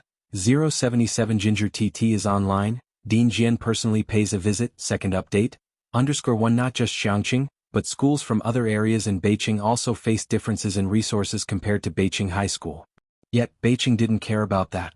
They only focused on making the test questions difficult, regardless of whether other areas could keep up. Even Tang Ming grumbled every time there was a joint exam. The top 100 rankings in Beijing were almost exclusively students from Beijing High School. But that was in the past. Watching Bai Lian, Tang Ming murmured, I feel like there might be a surprise this time. Song Min? Bai Lian was actually surprised. Even people in Xiangqing had heard of this name. Ning Xiao had obviously heard of it too and enlightened Bai Lian. He's the leading candidate for the top scholar in our cohort in Beijing. A hexagonal warrior without any weak points. Tang Ming added and then looked at Bai Lian. God of scavenging, if only your chemistry was a bit better, you might have been able to compete with him. Bai Lian nodded her head and continued to do practice questions. When Jianghu arrived, Bai Lian had just finished the questions from the new Jianghu University app and uploaded her answers. Not busy today? Bai Lian put down her pen, leaned lazily against the chair back and casually rubbed her wrist. Jianghu placed the computer on the table, his expression as noble and indifferent as ever. His eyes naturally pale, and when hit by the sunlight, their cold light refracted, making him appear even more solitary. He sat down, crossing his legs with elegance. It's all right, it's Sunday. Bai Lian felt nothing. But opposite her, Ning Xiao slowed down his writing considerably. Tang Ming didn't dare to lift his head, wanting to escape, so he stiffened his resolve and found an excuse. I'm going down to buy everyone milk tea. What do you want? Ning Xiao was very calm. Coffee? Bai Lian, with a lazy hand propping her chin, opened a book she had taken off the bookshelf called Machine Consciousness, and flipped through it. Jiang Xiaoniao and I will have the cherry fruit tea. After saying this, she tilted her head slightly, asking on Tang Ming's behalf, what would you like to drink? Tang Ming had wanted to leave, but now he didn't. Inwardly he was drumming. No, did the young master Jiang seem like someone who would drink this kind of thing? Jianghu's icy fingertips pressed the computer's power button, and without lifting his head, his tone was light as a breeze. Jade pendant. What? Not just Tang Ming. Bai Lian didn't quite understand for a moment either. Ah, okay, got it. Tang Ming stood up, dazed. He wasn't much into milk tea, and thinking it was some new kind of milk tea, he hastily made his escape downstairs. Why did he feel as if Jianghu equated to a "you're dead" statement? He'll go with you. Ning Xiao, feeling a sense of crisis, made a swift decision. It wasn't until they got downstairs that Ning Xiao and Tang Ming exchanged a look and then breathed a sigh of relief, feeling like they'd come back to life. But when Tang Ming asked about the jade pendant milk tea, the clerk was even more confused than him. Tang Ming knew then that something was wrong.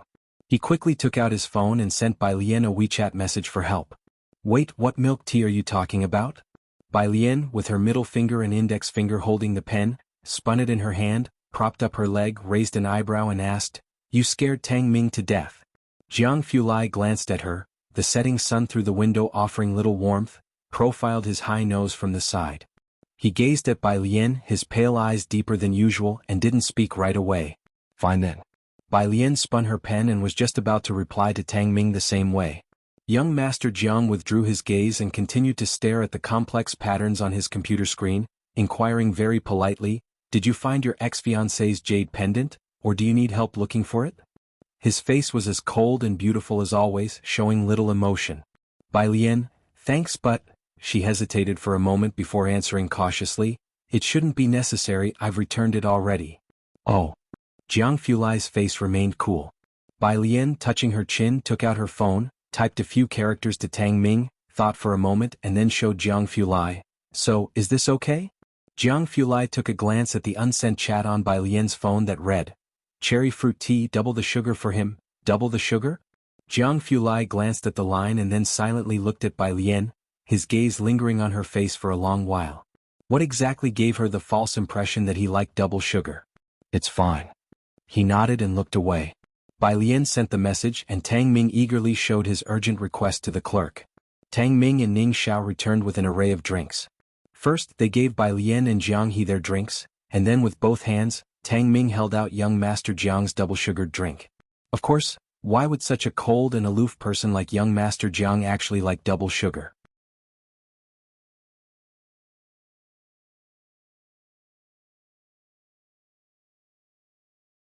Chapter 207. 077 Ginger TT is online, Dean Jian personally pays a visit, second update, _2 Tang Ming wouldn't dare make such a complaint. Jianghu Lai casually took a sip of his milk tea with one hand and inserted the straw nonchalantly, his expression serene. However, the hand holding the milk tea was pale and cold, seemingly colder than the iced milk tea itself. Bai Lian took a sip and observed him for a while before pulling out the test Ning Xiao was writing and slapped it down in front of Jianghu Lai. "Mr. Jiang, could you take a look at this problem?" Jianghu Lai's expression returned to that indifferent look. He bent down to look at the question. Then he explained it to Bai Lian. Ning Xiao, who was still in the posture of holding a pen, looked puzzled. Should he not be here? After finishing her problems, Bai Lian went to visit Shenqing in the evening. She would always avoid Ji Mulan and Suen.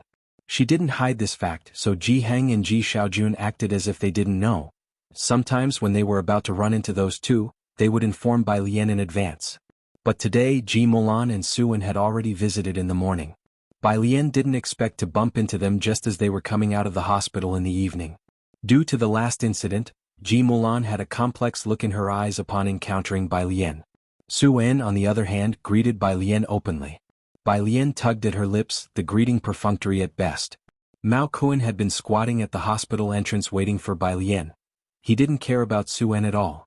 As soon as he saw Bai Lian, his eyes lit up. "Sister, the thing you wanted is ready." He handed her a cloth bag. Bai Lian unfolded it to find the plum blossom needles she had requested neatly arranged inside. Ji Mulan frowned instinctively at the sight of Mao Kun's blonde hair. She wanted to say something to inquire about how the issue with the Song family was resolved that day, but this time she dared not speak. Suen gave her a glance before stepping forward, surprised. "Silver needles? What do you need these for?" "Dr. Lance wants to try our acupuncture." Bai Lian put the silver needles away, answering dismissively. She didn't talk much with the two of them and turned to head towards the inpatient department. Mao Kuan stood in place. Only after Bai Lian left did he take out a cigarette from his pocket, light it, and glare at Ji Mulan with a menacing look. "What are you looking at? Want to lose your life?"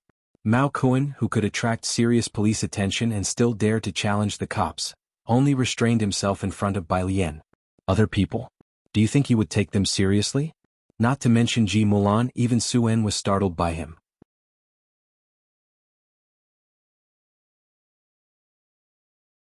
Once Mao Kuan left, Ji Mulan frowned. How come she makes these kinds of friends even after coming to Xiangqing? Suen didn't speak, only remembering that that night the gang of youths on motorcycles, the leader seemed to be this blonde guy. Shenqing's ward. Bai Lian arrived shortly after Lance did. He was talking with Ji Heng. Lake is very beautiful. Lance pointed at Ji Heng's robe and kept talking. "I'd like one too." "This, alcohol." Bai Lian entered holding the silver needles. After checking Xinqing's pulse, Bai Lian saw that Xinqing's ventilator hadn't been removed and there was a tube inserted in her nostrils. She couldn't speak, but it was clear that her spirits were good. Bai Lian was relieved. Lance kept chattering away and Bai Lian grew impatient. Grandfather, just make one for him. She was somewhat puzzled. Jiheng shouldn't refuse such a request. He should be happy to oblige. Ji Xiaojun beside her almost laughed. He lowered his head, pointed at Lance's flamboyantly patterned shirt, and explained to Bai Lian, Dr. Lance wants a robe in that kind of pattern. Bai Lian, that aesthetic sense was stepping on Jiheng's toes. She couldn't begin to picture a robe made with such patterned fabric. She didn't try to persuade Jiheng further. He'll go back and make it for you. In the end, Jiheng agreed to make the clothes that might ruin his reputation. It'll take about a week. Fine. Lance clapped his hands. Jiheng didn't understand English.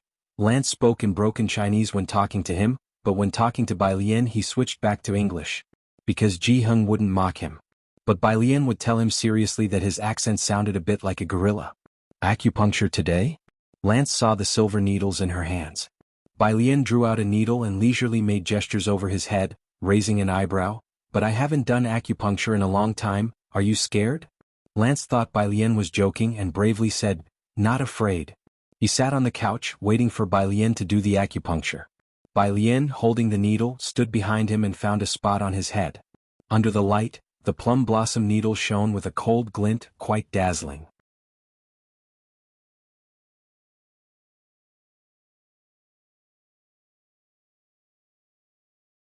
Chapter 208.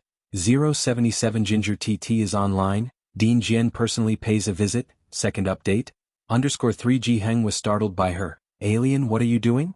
Without any hurry, Bai Lian precisely located the acupuncture point and inserted a needle, mouthing to Jiheng, experimenting, Jiheng.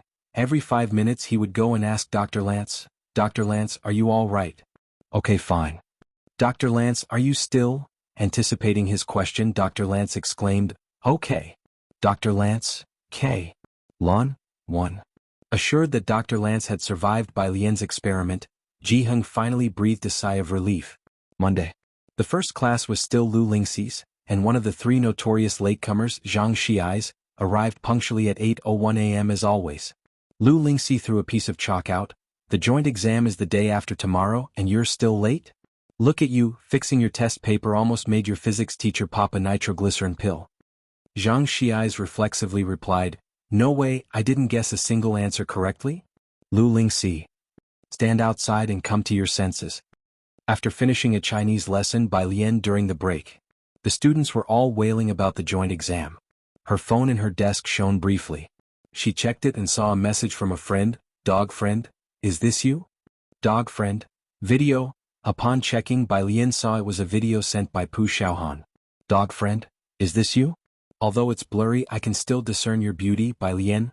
1. Dog friend, you're 1ng me again? Bai Lian. On the other side of the phone. At Beijing International class, Bai Lian's dog friend cursed and showed the video to the person behind her. Watch carefully, this lady plays the guzheng amazingly well. Really? A crowd gathered around. Who is it? Because she rarely praised people. Most of them turned their gaze that way. Song Min and Bai Xiaoqi, who were discussing a question, also looked over, both sensitive to anything about the guzheng. Especially Bai Xiaoqi. The dog friend, with her leg propped up, raised her eyebrows. Classmate Bai Lian, I sent the video to you. Hearing the name Bai Lian, Bai Xiaoqi lost interest and turned away, looking at Song Min. Song Min also frowned briefly, letting go of his inquiring gaze. Bai Xiaoqi pulled out her phone and a message popped up. She was stunned. Song Min, I think? I passed the first round of Principal Jian. What? Song Min quickly took Bai Xiaoqi's phone to look at it. The message on Bai Xiaoqi's phone read, hello Bai Xiaoqi, your video has passed the preliminary round. Please bring your ID to Jianghu Art University on the 27th. I really passed. Song Min looked up at Bai Xiaoqi and calculated, after the joint exam, I'll accompany you to Jianghu.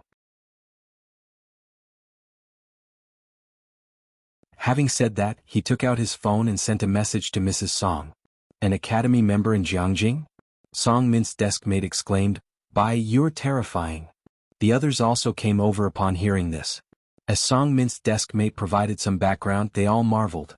Not being from Jianghu, They didn't fully grasp the situation there or exactly what it meant to be associated with Academy member Jian. Only Song Min, who had stayed in Jianghu, knew how terrifying this news was. Fortunately, Song Min felt some relief for having asked Bai Lian for the jade pendant back the day before. As for Bai Shaoqi, she remained calm amid the others' praises. Showing no self-satisfaction on her face, she just looked at Song Min. My brother is also in Jianghu, you needn't bother. But be careful in the upcoming joint exam, I've been improving a lot in math recently. I'm looking forward to it, said Song Min, putting down his phone and lifting his eyebrows. You like the feeling of being equally matched. Stop showing off at Versailles. Song Min's desk mate turned his head back and teased them. Can't you two perform a little worse in math just once so the rest of us have a chance to live? This time I'm betting on young Master Song for first place. Hearing this, the two of them exchanged smiles. They were right though. The students in the class were all exceptional, and those two were the ceiling for math, with everyone placing bets before each exam to see whether Song Min or Bai Shaoqi would come in first. This time was no different, some bet on Song Min for math. Others favored Bai Shaoqi. After all, if it wasn't one, it was the other in first or second place. As for the rest, they didn't even consider them. At Xiangqing High School, Pu Xiaohan was browsing private messages on her phone. Her video had gone viral, attracting a lot of private messages that she couldn't possibly read them all. Today she just happened to open one. Jian Zhongyo? Hello, do you know the girl playing the Guzheng in the video? Jian Zhongyo? Could you give me her contact information? Jian Zhongyo, please? Pu Xiaohan raised an eyebrow. She clicked on this Jian Zhongyo's profile, curious about who this person was and how they dared to set their sights on someone from her class. It wasn't until she saw the profile that, account name, Jian Zhongyo 1. 12 billion likes, 12 following, 162. 89M followers verified. Honorary Fellow of the Royal Music Academy, President of the Music Association, Dean of Jianghu Art University Music School.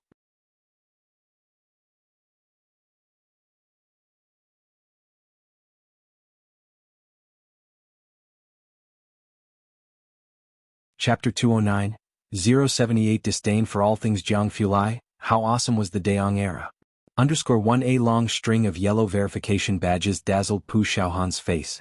Although she didn't understand, Pu Xiaohan knew this was someone important. She very unladylike mimicked Zhang Xiai's, holy shit.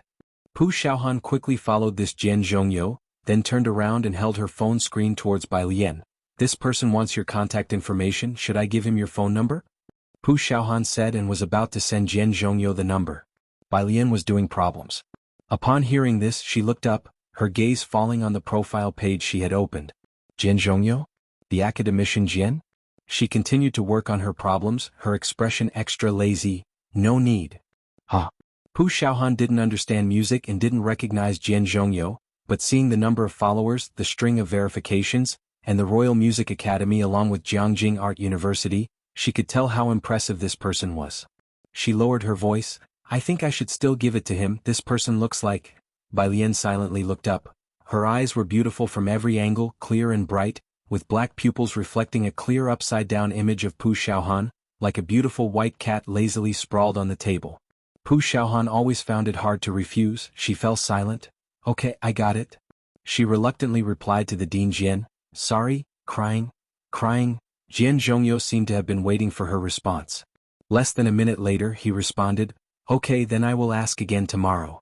Pu Xiaohan quietly returned to the main page and followed Dean Jian. By the way, Pu Xiaohan always had her own thoughts about short videos. She held up her notebook for Bai Lian to see. In planning to do an edition about the Great Yong Dynasty, what do you think of these key contents? Pu Xiaohan had a nimble mind. After one of her videos went viral, many teams had approached her, but she hadn't accepted any offers. She wanted to post content that she liked.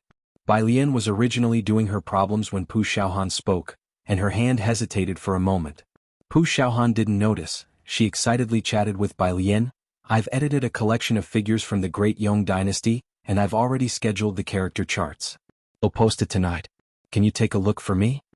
As she spoke, she wanted to show Bai Lian the edited video on her phone. I am not good at this kind of thing.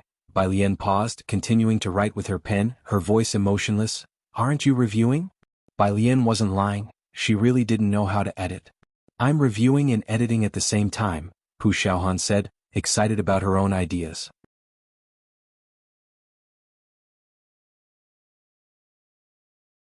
But Bai Lian always studied intensely minute by minute, so she went to discuss with the arts and entertainment representative on which aspects to edit the video. Chemistry class. The teacher taught the class with a worried expression and then called Bai Lian out. Zhang Xiais and his group were joking around.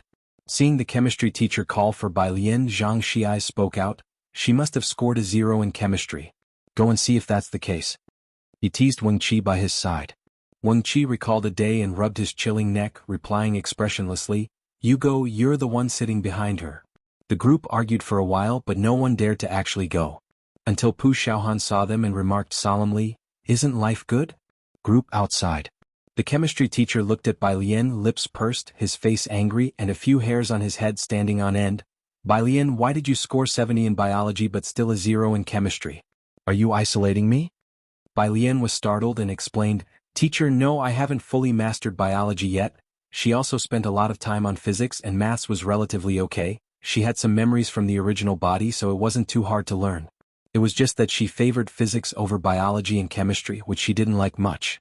"Enough," the chemistry teacher interrupted her coldly, his aura commanding, "So you want me to beg you before you're willing to learn?" Bai Lian wanted to explain further. "Fine."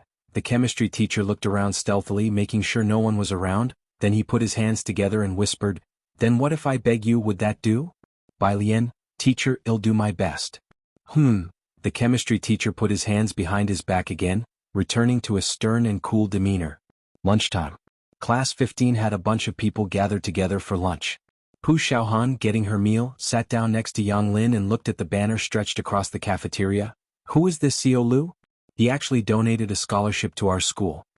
Apart from the Qin family, it was rare for anyone to donate to the school. Pu Xiaohan was quite surprised.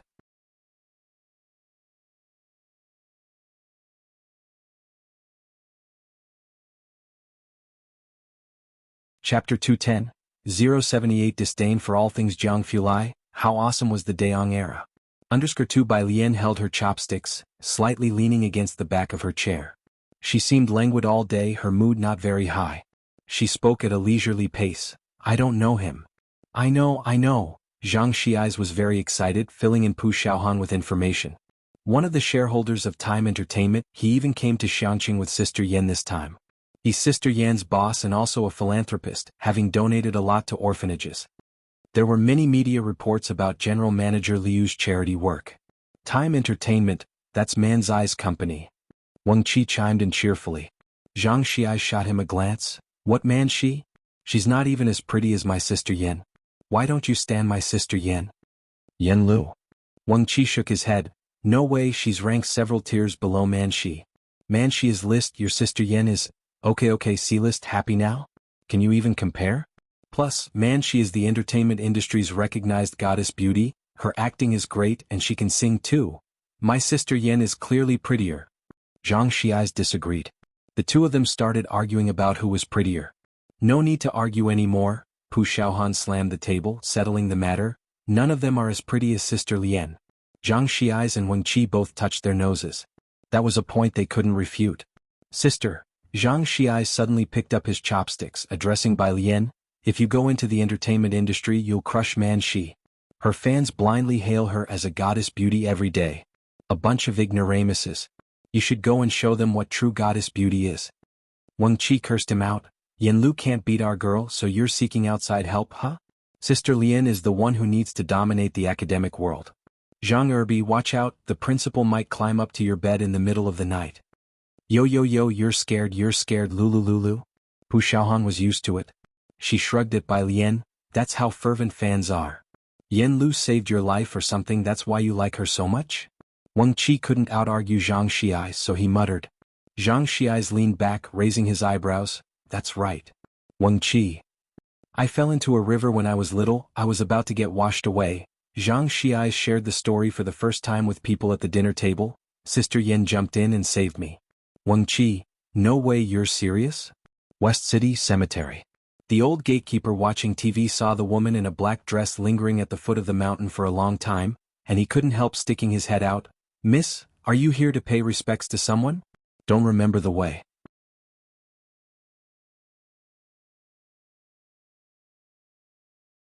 Lu took off her sunglasses, tilting her head back slightly and smiling at the old man. No. The old man glanced at Lu, feeling she looked somewhat familiar. Then hurry up and leave, this place has heavy energy. Sure. Lu lifted her chin, the warm sunshine illuminating her exceptionally bright face. Grandpa, how much is a grave here? Here? 12,000 a spot.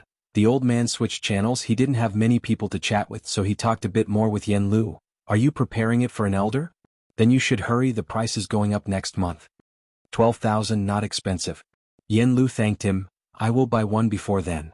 As she turned to leave, the old man suddenly remembered who she was. I remember now, aren't you that celebrity Yen? Lu paused. As a minor 18th tier celebrity, she almost never needed to wear a mask when going out. She didn't expect to be recognized. Lu. Right, Lu? The old man became somewhat excited. My granddaughter really likes you. She has many of your photos in her room. Could you give her an autograph? He took out paper and pen. Lu stared at the paper and pen for a long moment, signed her name and murmured softly, please thank her for her fondness for me. Evening. Jianghu, who had been providing companionship at the hospital all day, was worriedly designing robes for Lance at home. Bai Lian intended to take the bus to the hospital. She hadn't yet reached the bus stop when she saw a car parked by the roadside. She opened the passenger door and sat down. In the back seat, Jianghu, who was twisting a Rubik's Cube, looked up at Bai Lian silently, then sighed dejectedly and continued with the cube. Jianghu was in the driver's seat, his left hand lightly resting on the steering wheel, his presence notably chilly. He turned his head slightly to look at Bai Lian, his fingertips absently tapping on the black steering wheel. Bai Lian casually greeted him, seemingly no different from usual days. You seem thoughtful. Bai Lian felt that Jianghu must have known she was going to the hospital. Otherwise he wouldn't have been waiting for her. However, once she got into the car he didn't speak for a long time.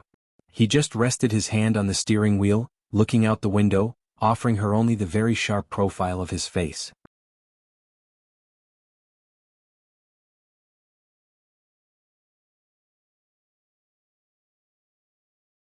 Chapter 211, 078 Disdain for all things Jianghu. How awesome was the Daong era? _3, what are you spacing out about? Bai Lian opened the app, checking the new questions while slowly repeating his own words back to him. Dressed in a casual white shirt and leaning against the car door, Jianghu looked over when he heard her. I'm thinking about a problem. What problem? Bai Lian asked casually. Why do you always drink cherry-flavored fruit tea? Jianghu stretched his body and started the car. Bai Lian studied the question carefully. Of course, because it's tasty. Oh. Jianghu responded with an expressionless tone. Just when Bai Lian thought the topic had ended, someone suddenly chimed in. I thought it was because your ex-fiancé liked it, turns out it's not. His tone was as calm as ever, with an air of aloofness that was intimidating. But it sounded somewhat strange. Every time Bai Lian heard about Song Min, she felt cursed. She sat up straight and warned Jianghu, don't contaminate my milk tea. Jianghu drove onto the main road, glanced at Bai Lian and then quickly looked away, languidly saying, you think I want to mention him? I'd rather curse Jiang Xiaonyao. Jianghe from the back seat. When Jianghu parked the car in the hospital parking lot, Chief Chen, carrying a basket of fruits, hummed a tune as he got out of the opposite car. He had barely taken a step when he felt a chilling gaze. He paused, slowly looking up. Seeing someone with one hand in his pocket, giving him a faint glance, Chief Chen quickly straightened up and shut his mouth. Chief Chen. Bai Lian greeted him in a friendly manner. Chief Chen was very cautious. Miss Bai. Xiaojiang Yongquan, you guys are here too. In the ward, Ji Xiaojun was wiping Xinqing's hands, then instructed Bai Lian, alien, pour them a glass of water. Bai Lian nodded, picked up the kettle to go outside to fetch water. Chief Chen's heart skipped a beat, hastily putting down the fruit basket. Miss Bai, he reached out to take the kettle from Bai Lian's hand. I'll do it, I'll do it. With Mao Kuan not there, no one competed with Chief Chen. Chief Chen took the kettle outside with a slight hint of pride. Jianghe glanced at Chief Chen, not understanding what there was to be proud of just for fetching water. Xinqing looked at Jianghu and Bai Lian, blinked her eyes, motioning to Ji Xiaojun that she wanted to remove the oxygen mask in the tube as she couldn't eat yet and was on an 4 drip. Bai Lian checked Xinqing's pulse as usual. Uncle, go find a doctor. I think Andy doesn't need to wear these anymore. Jianghu looked at her. Bai Lian slowly withdrew her hand. Ji Xiaojun also felt Qing had lost a lot of weight from not eating, so he stood up to find a doctor. "I'll ask the doctor." The doctor soon came to examine Qing. On regular days the chief physician talked a lot. Today, because of Jianghu Lai's presence, he rarely even raised his head, only daring to say a few words when Ji Xiaojun asked. Finally, Qing's oxygen mask was removed. She blinked her eyes, finally able to speak. Cough, cough. Qing's voice was very hoarse. She looked triumphantly at Ji Xiaojun. The first thing she said was, 2 million, I didn't take it, I listened to you, right? Ji Xiaojun pursed his lips. He didn't speak after a long while. He then said, next time you can take it. Bai Lian sat on the edge of the bed, one hand lazily propped on it, listening to Ji Xian's words. She just looked at Qing, curved her lips and spoke leisurely. Right, Aunt, feel free to take it, leave the rest to me. Ji Xiaojun and Qing both smiled, taking it as a joke. Only Chief Qin sitting behind on the sofa. He glanced at Jianghu Lai, who seemed as if he hadn't heard anything, still noble and contemptuous of everything, and thought, oh, now it's really over. The next day, Tuesday. As soon as Bai Lian arrived at class 15, she heard excited chatter. We've gone viral. This time it's really viral. After 1,000 years, as soon as we bring out the Bai family army, these people are still helpless. Everyone was discussing it, including Zhang Xiais, who was very excited. Even Yang Lin, who was normally an exception, held her phone and watched for a while. Bai Lian returned to her seat languidly with her backpack, pulling out one book after another. Lian, Zhang Xiais knew that Bai Lian seldom looked at her phone. Bai Lian rarely even replied to messages. Did you see the video Pu Xiaohan made? It's truly awesome. It topped the trending searches overnight. Bai Lian was quite calm today. She leisurely placed her backpack under her desk, her brows and eyes strikingly cool, her entire demeanor laid back with a touch of nonchalance. Oh, I haven't seen it. I told you. She definitely didn't watch. I win. A few people had been betting on it. After all, Bai Lian was different from them. She seldom looked at her phone and hardly ever played games. Pu Xiaohan struggled to turn around from the crowd and quickly sat down next to Bai Lian with her stool. The group from class 15 still wanted to linger around Pu Xiaohan. They looked at Pu Xiaohan, then at Bai Lian. Bai Lian lifted her head from the book, her eyes pitch black and bearing a trace of laziness. She didn't make any move, just quizzically lifted her eyebrows at the group, still looking every bit the good student. Whoosh, the crowd dispersed. Pu Xiaohan clutched Bai Lian's wrist. Wu Lian, you're so amazing. Get a grip, Bai Lian remarked. Your teacher Jiang is the amazing one. Pu Xiaohan, he shouldn't count as a person, right? Suddenly feeling her comment was inappropriate, Pu Xiaohan spit out a sound and quickly changed the subject. Oh right, Dean Jian came looking for you again. She opened her app. Because there were too many background messages, her phone froze for a moment before she found the direct message from a follower and handed it over for Bai Lian to see. Bai Lian glanced over. Jian Zhongyo, would she be willing to give me her contact information today? Bai Lian replied on behalf of Pu Xiaohan. 1. After replying, she handed the phone back to her. Pu Xiaohan watched silently by the side. When taking back her phone, she started typing to explain to Jian Zhongyo. The thing is, her 1 usually means got it, now leave it at that. After typing this, Pu Xiaohan then deleted it one by one. Hello, this 1 actually means she is unwilling. Bai Lian didn't concern herself with what she was typing. Rather, she rested her chin in her hand, squinting out the window. After so long, she had flipped through many books of this era. The only books she hadn't flipped through were history books.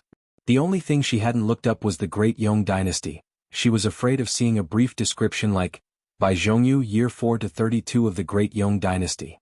She was afraid that a brief sentence in a history book would mark the end of their lives. Bai Lian faced the morning sun outside the window, stretching out her hand to let the sunlight fall on her palm, then gently closed it. It was warm. She thought she was truly alive. Let me see it, she said. See what? Pu Xiaohan didn't understand. Bai Lian looked at her phone, quietly saying, the video you made. Oh sure.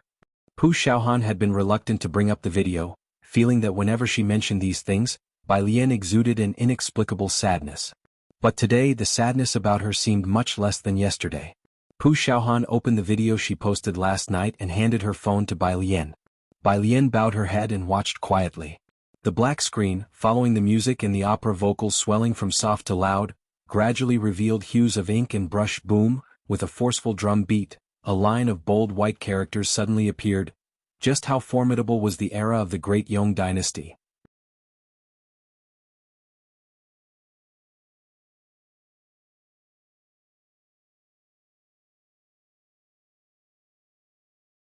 Chapter 212. The Unstoppable by Family's Young Miss returns. Second update, _1. The first image that followed was of a man in white wearing a ceremonial headdress, with the caption, "Brilliant strategies trampling over Jianghu with the Emperor Jianghu."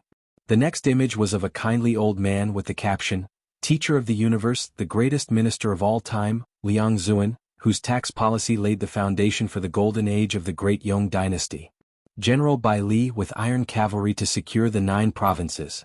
Abandoning the pen for the military, 1,000 white-clothed cavalry out of Zhejiang by Zhongyu. Alone she went for a diplomatic marriage, leaving behind the grand sights of Jianghu, Princess Huaiyan." The video wasn't long, just 30 seconds. Bai Lian quietly finished watching it before clicking on the comments section. Just overnight there were already 500,000 comments. This by family, they must be cheating, right? How impressive is the Great Yong Dynasty? Let me put it to you this way, you know Jianghu University, right? In its celebrity statue square, the front 2 rows are filled with their statues. Among these people, 2 surnames have been passed down to this day. You can figure out for yourselves just how impressive that is. Heart? Why did the Bai family not have any descendants? With such fantastic genes, brother Bai died at 28, why didn't he marry? Qinyi must have been in agony. General Bai took him out of the beggars' ranks, watched Bai Xiangjuan grow up with Bai Zhongyu, and in the end, could only watch the members of the Bai family die one by one before his eyes. He probably regretted not rebelling against Emperor Jianghu sooner. Perhaps then he might have managed to preserve the last seedling of the Bai family. Liang Zuan must have been in agony too. He knelt for 3 days and 3 nights in front of the imperial city, pleading with Jiang Wendi to send troops to save his disciple. Historical records show that before he died, his eyes were always fixed in the direction of Xiangqing, never closing. Now I finally understand why the Chen family so venerates the Liang style. So why didn't Bai Xiangjuan retreat with General Qinyi when he went to Emperor Jianghu with the command tally to rebel? Only this comment had a strangely uniform response below, because she is a member of the Bai family, because she is a member of the Bai family, because she is a member of the Bai family, because she is a member of the Bai family. She could die standing, but she would never desert her troops. Can you imagine?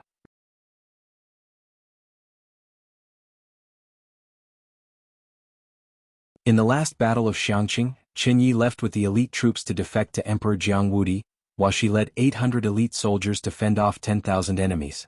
None of those 800 survived. 597,155 likes, and right at the top, a comment pinned by Jianghu University. Surely no one still doesn't know that Bai Xiangjuan is the universally recognized senior sister of all of us at Jianghu University, right? Yan, 999,752 likes. Bai Lian quietly looked at these comments. There was no judgment of right or wrong. Emperor Jianghu had died, which was within her expectations since she had sent Qinyi with the command tally to Jiangyi, aiming for Emperor Jiangwen's life. The sun crept higher, shining painfully in people's eyes. Bai Lian squinted as if feeling the heat, unzipping her school uniform jacket, and her long eyelashes gently lowered. "Alt. Teacher Liang, he knelt for 3 days and 3 nights?" Her voice seemed very soft. It took Xiaohan a moment to respond, realizing that Bai Lian was asking her. Yeah, he and a dozen civil officials knelt outside the palace, begging Emperor Jiangwendi to send troops, but Emperor Jiangwendi didn't see them. Later he helped Emperor Jiangwu subvert the dynasty. It's all in the history books, Xiaohan explained, somewhat surprised. Bai Lian, aren't you a liberal arts student? Ah, Bai Lian came to her senses, seemingly with a laugh. There's too much to remember, I forgot that. Physics class. The physics teacher was still lecturing at the front, throwing a piece of chalk in frustration at Zhang Xiais, who looked sleepy. Zhang Xiais, are you planning to score 0 for me in tomorrow's joint exam? Zhang Xiais was startled awake. After class, the physics teacher asked Bai Lian and Ning Xiao to go to the office to get some exercise papers. When Bai Lian went to the office, a group of teachers were discussing the joint exam for the next day. The physics teacher began talking about Zhang Xiais. In this joint exam, Zhang Xiais is definitely going to come last in physics, no doubt about it. This should be the last joint exam, Lu Lingxi said, sitting back down. Long before this conversation, Bai Lian had heard about the joint exam from Tang Ming. During every midterm and final joint exam, over 100 schools in Beijing would participate together. It wasn't only to measure each student's abilities, but more importantly, Beijing's exams were set by those involved in setting the national college entrance exams. Although the exams were tough, the test papers were extremely important for the students and teachers. Xiangqing did not have as good educational resources as Beijing, hence they placed great importance on each joint exam. Why is that? The physics teacher quickly stood up, frowning. Lu Lingxi sighed. There are too many county-level cities participating in each exam, and the results vary greatly from ours in Beijing High School. They don't want to take the exams with us. In simpler terms, Beijing High School didn't want to join those from municipal cities and below in the game anymore. This time, students Ning Xiao and Qinzhu from our school have a good chance of making it into the top 50. The physics teacher settled back into his chair and slowly said, "Are they planning to knock out everyone with one blow?" "It's useless." Lu Lingxi was calmer than the physics teacher. "Unless someone from other schools outperforms them this time, nobody else stands a chance." "Isn't that a joke?" "That Song Min, he's being compared to those monsters from Jianghu," the physics teacher said, exasperated. He had seen Song Min's name in physics competitions. Who in Beijing could possibly surpass him? As the two of them were talking, they saw Bai Lian with Ning Xiao. The physics teacher stopped talking about the topic at hand. He handed over the problems to the two students with a smile, his voice especially gentle. "These are from the head teacher of class 8 for you too. Study them well and give it your all in the test tomorrow." Bai Lian slowly took the problems with both hands. Her blue and white school uniform wasn't zipped up all the way, revealing the white shirt underneath, her eyes and eyebrows cast downward. "Thank you, teacher." Ning Xiao followed with thanks. Seeing her and Ning Xiao, the physics teacher felt a little better. "Hurry back to class," he said warmly. After the two left, the physics teacher watched their retreating figures and suddenly remembered something. "Teacher Yang mentioned that Bai Lian is very strong in physics. I wonder if she has a chance this time." He wasn't part of the training class, so he was unaware of the level there. Bai Lian and Ning Xiao always scored full marks in physics, but that was on Xiangqing High School's papers, which were not comparable to Beijing's. "Clear your head." A colleague came over, opening his cup and placing it in the physics teacher's hand. "That Song Min is a once-in-20 years genius in Beijing. Don't set unrealistic expectations for your students and put too much pressure on them." The physics teacher was taken aback. "I'm just thinking," he said, taking a sip of water helplessly. "I didn't say I expect Bai Lian and Ning Xiao to be like Song Min, but it would be nice if Bai Lian could also do well in the other two subjects." It was clear to them that apart from physics, Bai Lian was rather lackadaisical with the rest. "Alas," the physics teacher sighed again, "in my lifetime I don't know if I will see Xiangqing High School become a top 100 high school, so we won't have to live at the mercy of Beijing's mood." At these words, the other teachers in the office also fell silent. Class 15. Bai Lian took the problems back to her seat. For the first time, she didn't immediately work on physics problems. Instead, she took out her copied biology notes and, after thinking for a bit, pulled out her phone to send a message to Mr. Jiang. "Do you have biology and chemistry materials from Jianghu?" Mr. Jiang replied quickly, "Yes." "Bai Lian, suddenly I feel like everything is fine." "Mr. Jiang, congratulations." Bai Lian then borrowed a biology question bank from Yang Lin. "Sister Lian," Zhang Xi's was quite surprised as he looked at the thick stack of problems Yang Lin pulled out. "What's gotten into you?" Bai Lian took the question bank. She casually flipped through the biology questions, her eyes subtly lifting as she playfully pursed her lips at Zhang Xi's. "I'm preparing to live and study seriously." "Zhang Xi's, you mean your study attitude hasn't been serious enough? What am I then?" "You're a joke," Wang Qi took the opportunity to tease. Ning Xiao, sitting next to Zhang, also looked pensively at Bai Lian. "Was your previous effort not considered serious?" Bai Lian didn't respond to them and closed her eyes slightly. In fact, ever since she arrived here, she only saw herself as an onlooker, sometimes even doubting if this was a dream before she died. She avoided history. She was afraid to face history. She lived carelessly and perfunctorily, treating life in Xiangqing as a mission etched into her very bones. But from today she would confront this life head-on. She too could live for herself. No one gave up on her, neither her soldiers nor Xiangqing. She thought. The teachers knew why she had to die outside the city gates, to be the final straw that broke the back of Emperor Jianghu. The Bai family's troops would never be traitors, but as the last person of the Bai family to die for this muddled emperor, the armies would wash the imperial city in blood. Yang Zuan knew. But he forgave her grave disobedience. she thought. It was time to make a break with the past. Bai Lian slowly opened her eyes and turned the pages of her biology workbook. From this moment on, the eldest sister from Jianghu University, Liang Zuan's most outstanding student, the indomitable heiress of the Bai family from the great Yong dynasty who commanded armies, she was making her comeback.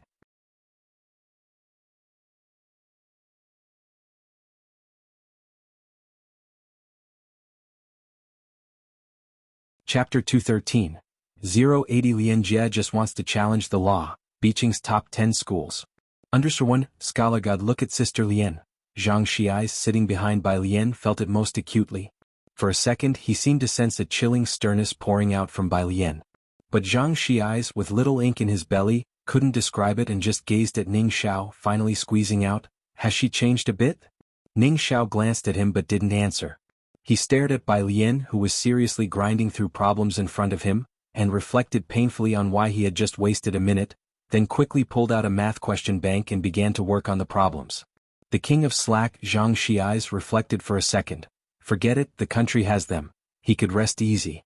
He continued to sneak out his phone and made arrangements to play games with Wang Qi and others.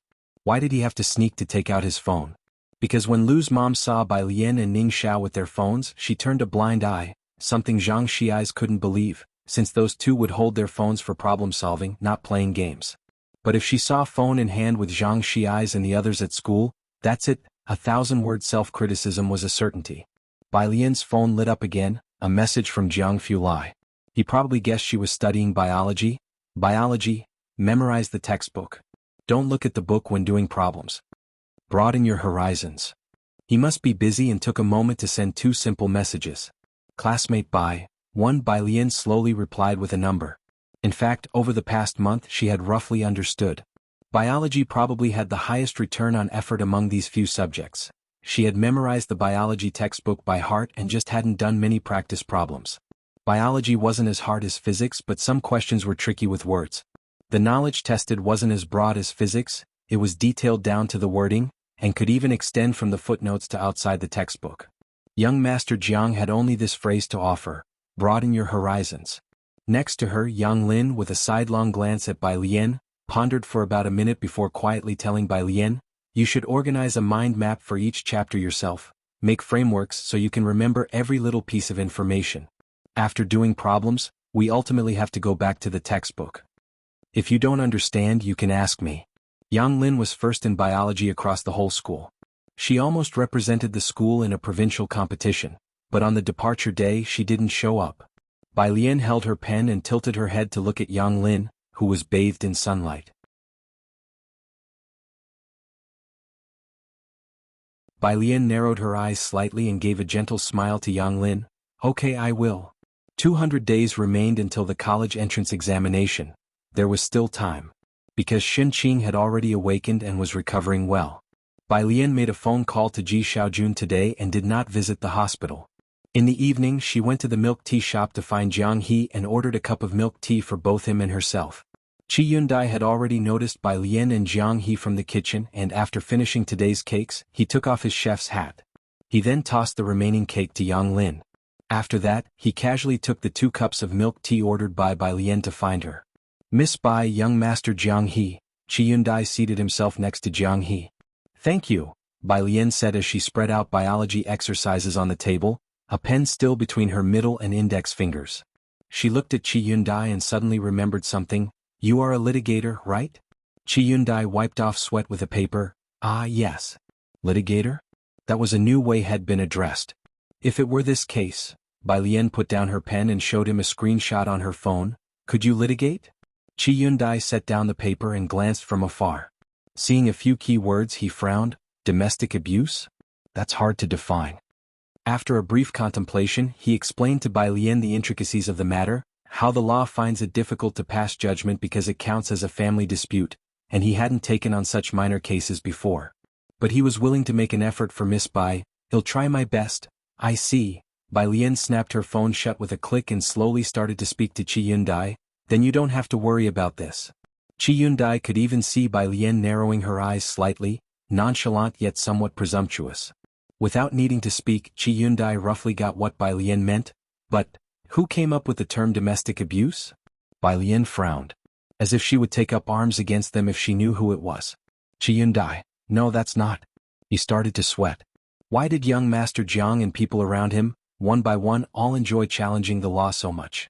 Jiang Fulai was busy today. Bai Lian took Jianghe home. Before leaving, she handed over the packaged milk tea to Ming Dongheng.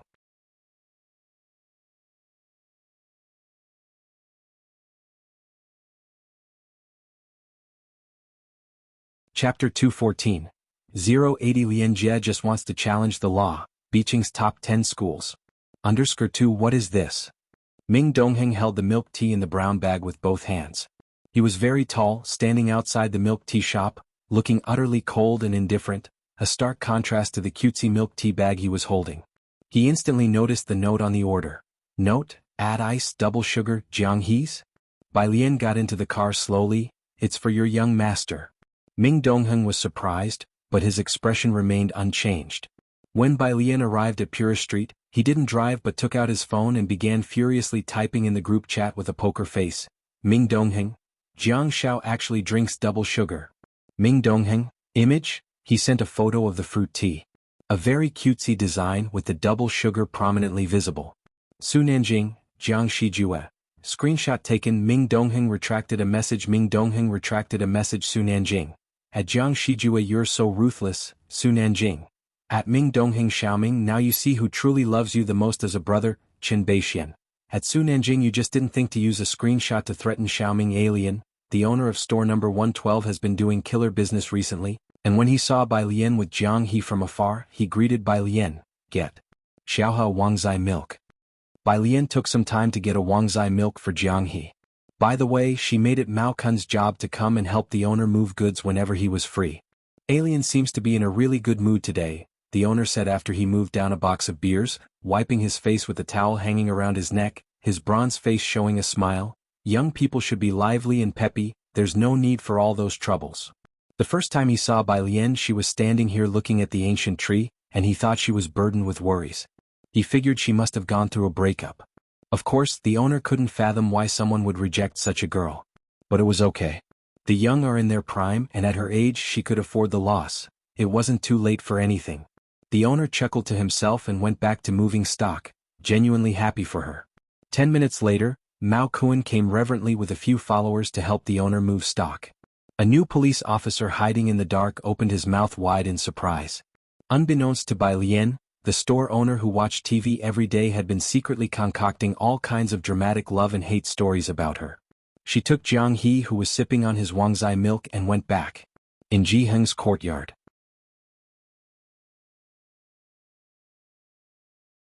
He was sitting in front of the embroidery frame, a piece of deep blue satin already stretched on it, with a paper on the fabric, outlining the pattern of a robe he had drawn for Dr. Lance. Dr. Lance, how do you like this one? Dr. Lance was curiously observing the well and banyan tree in the courtyard. He hadn't stopped exploring the ancient charm of the alley for a moment. On hearing the question, he pushed up his glasses to look closer at Jiheng's drawing. His eyes lit up as he saw it. Fine. Beautiful. What's this? He pointed to one of the patterns. Dragon. Jiheng narrowed his eyes and replied. Long? Dr. Lance seemed to have heard of it and brightened up. I like this. Jiheng nodded, then fetched a bunch of embroidery threads from the storeroom and started splitting them. Dr. Lance's eyesight wasn't great, but he could see Jiheng splitting a fine silk thread into 12 or so finer threads. The first time witnessing embroidery, he was amazed for a long time. With a squeak, Bai Lian pushed open the door and entered. Dr. Lance retracted his jaw and turned to look at Bai Lian. Today, treatment? Bai Lian greeted Jiheng and Dr. Lance and answered Dr. Lance. Yes. She took off her school uniform to reveal the white inner garment embroidered with green leaves and twining vines, then retrieved silver needles from the room. How long will it take? Dr. Lance asked about the treatment duration as he sat on the stone stool.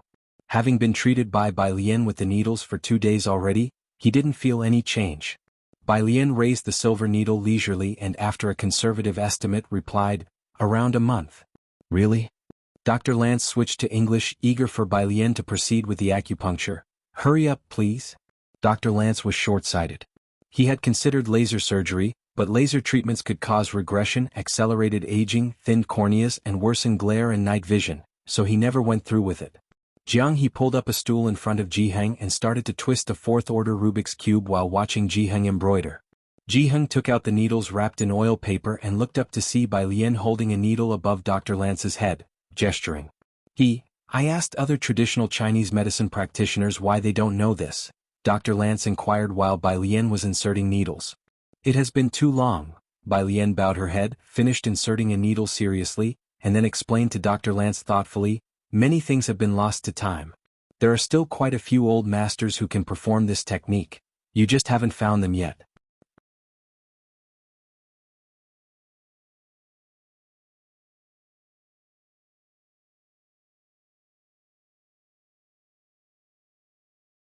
Chapter 215.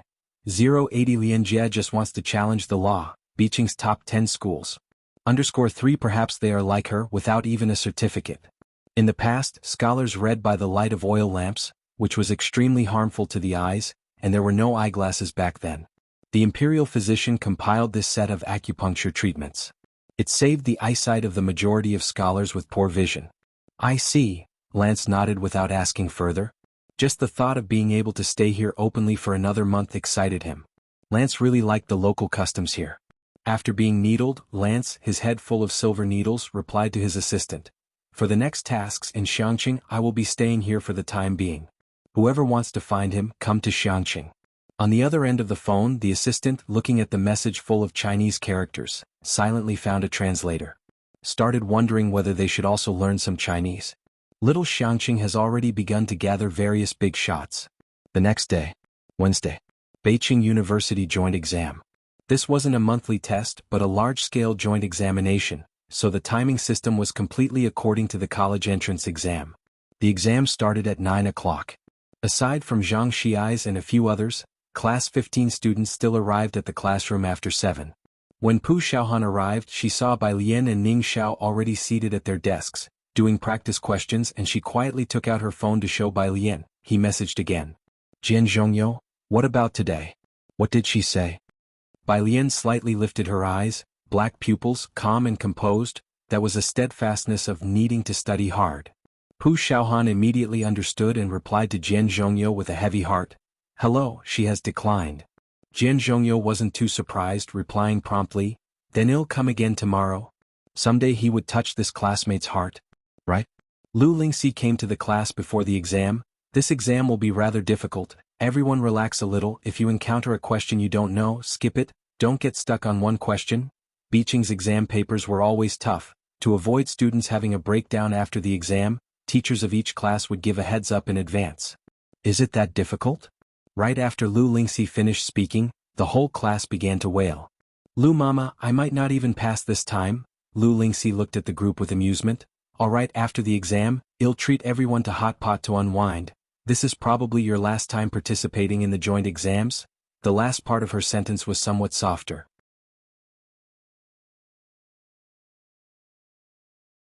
Of course, most of the class didn't hear that, they only heard Lu Lingxi's, I'll treat everyone to hot pot. Lu Mama, I love you. Ah, Lu Mama, I will do well on the exam. Behind Bai Lian, Zhang Xiais was the most enthusiastic in his shouting. Only Bai Lian silently looked up at Lu Lingxi, beginning to calculate the cost of treating the whole class to hot pot. How much would Lu Lingxi have to spend? The examination was strict, and the school had already posted the exam numbers the previous night. 8:40. Everyone entered their respective examination rooms, and Bai Lian picked up her pen to find her own room. The first subject was Chinese. Bai Lian took her seat, the bell rang, and after the teacher finished the introduction, the Chinese exam papers were distributed. Bai Lian took the paper into her hands and looked down at the name of the test. Beijing 10 Schools Joint Examination Paper. She glanced at the names of these 10 schools. At the top of the list, unsurprisingly, was Beijing High School, followed by Beijing No. 4 Middle School, and then Beijing No. 7 Middle School. As for schools similar to Xiangqing No. 1 Middle School, naturally, they had no chance to appear behind these 10 schools of Beijing. The fact that schools like Xiangqing's were allowed to participate in the joint exam was already the greatest regard from these 10 schools. Bai Lian scanned the names of these 10 schools of Beijing. She just knitted her brows slightly. You're tuning in to the Han Li's Wuxia Adventures YouTube channel. We're so grateful for your support, and don't forget to subscribe to join us on this incredible journey through captivating stories. Your generosity through donations truly makes a world of difference, as it's the primary source of revenue that allows me to expand and enhance this channel for you. Thank you from the bottom of my heart for being a part of this adventure.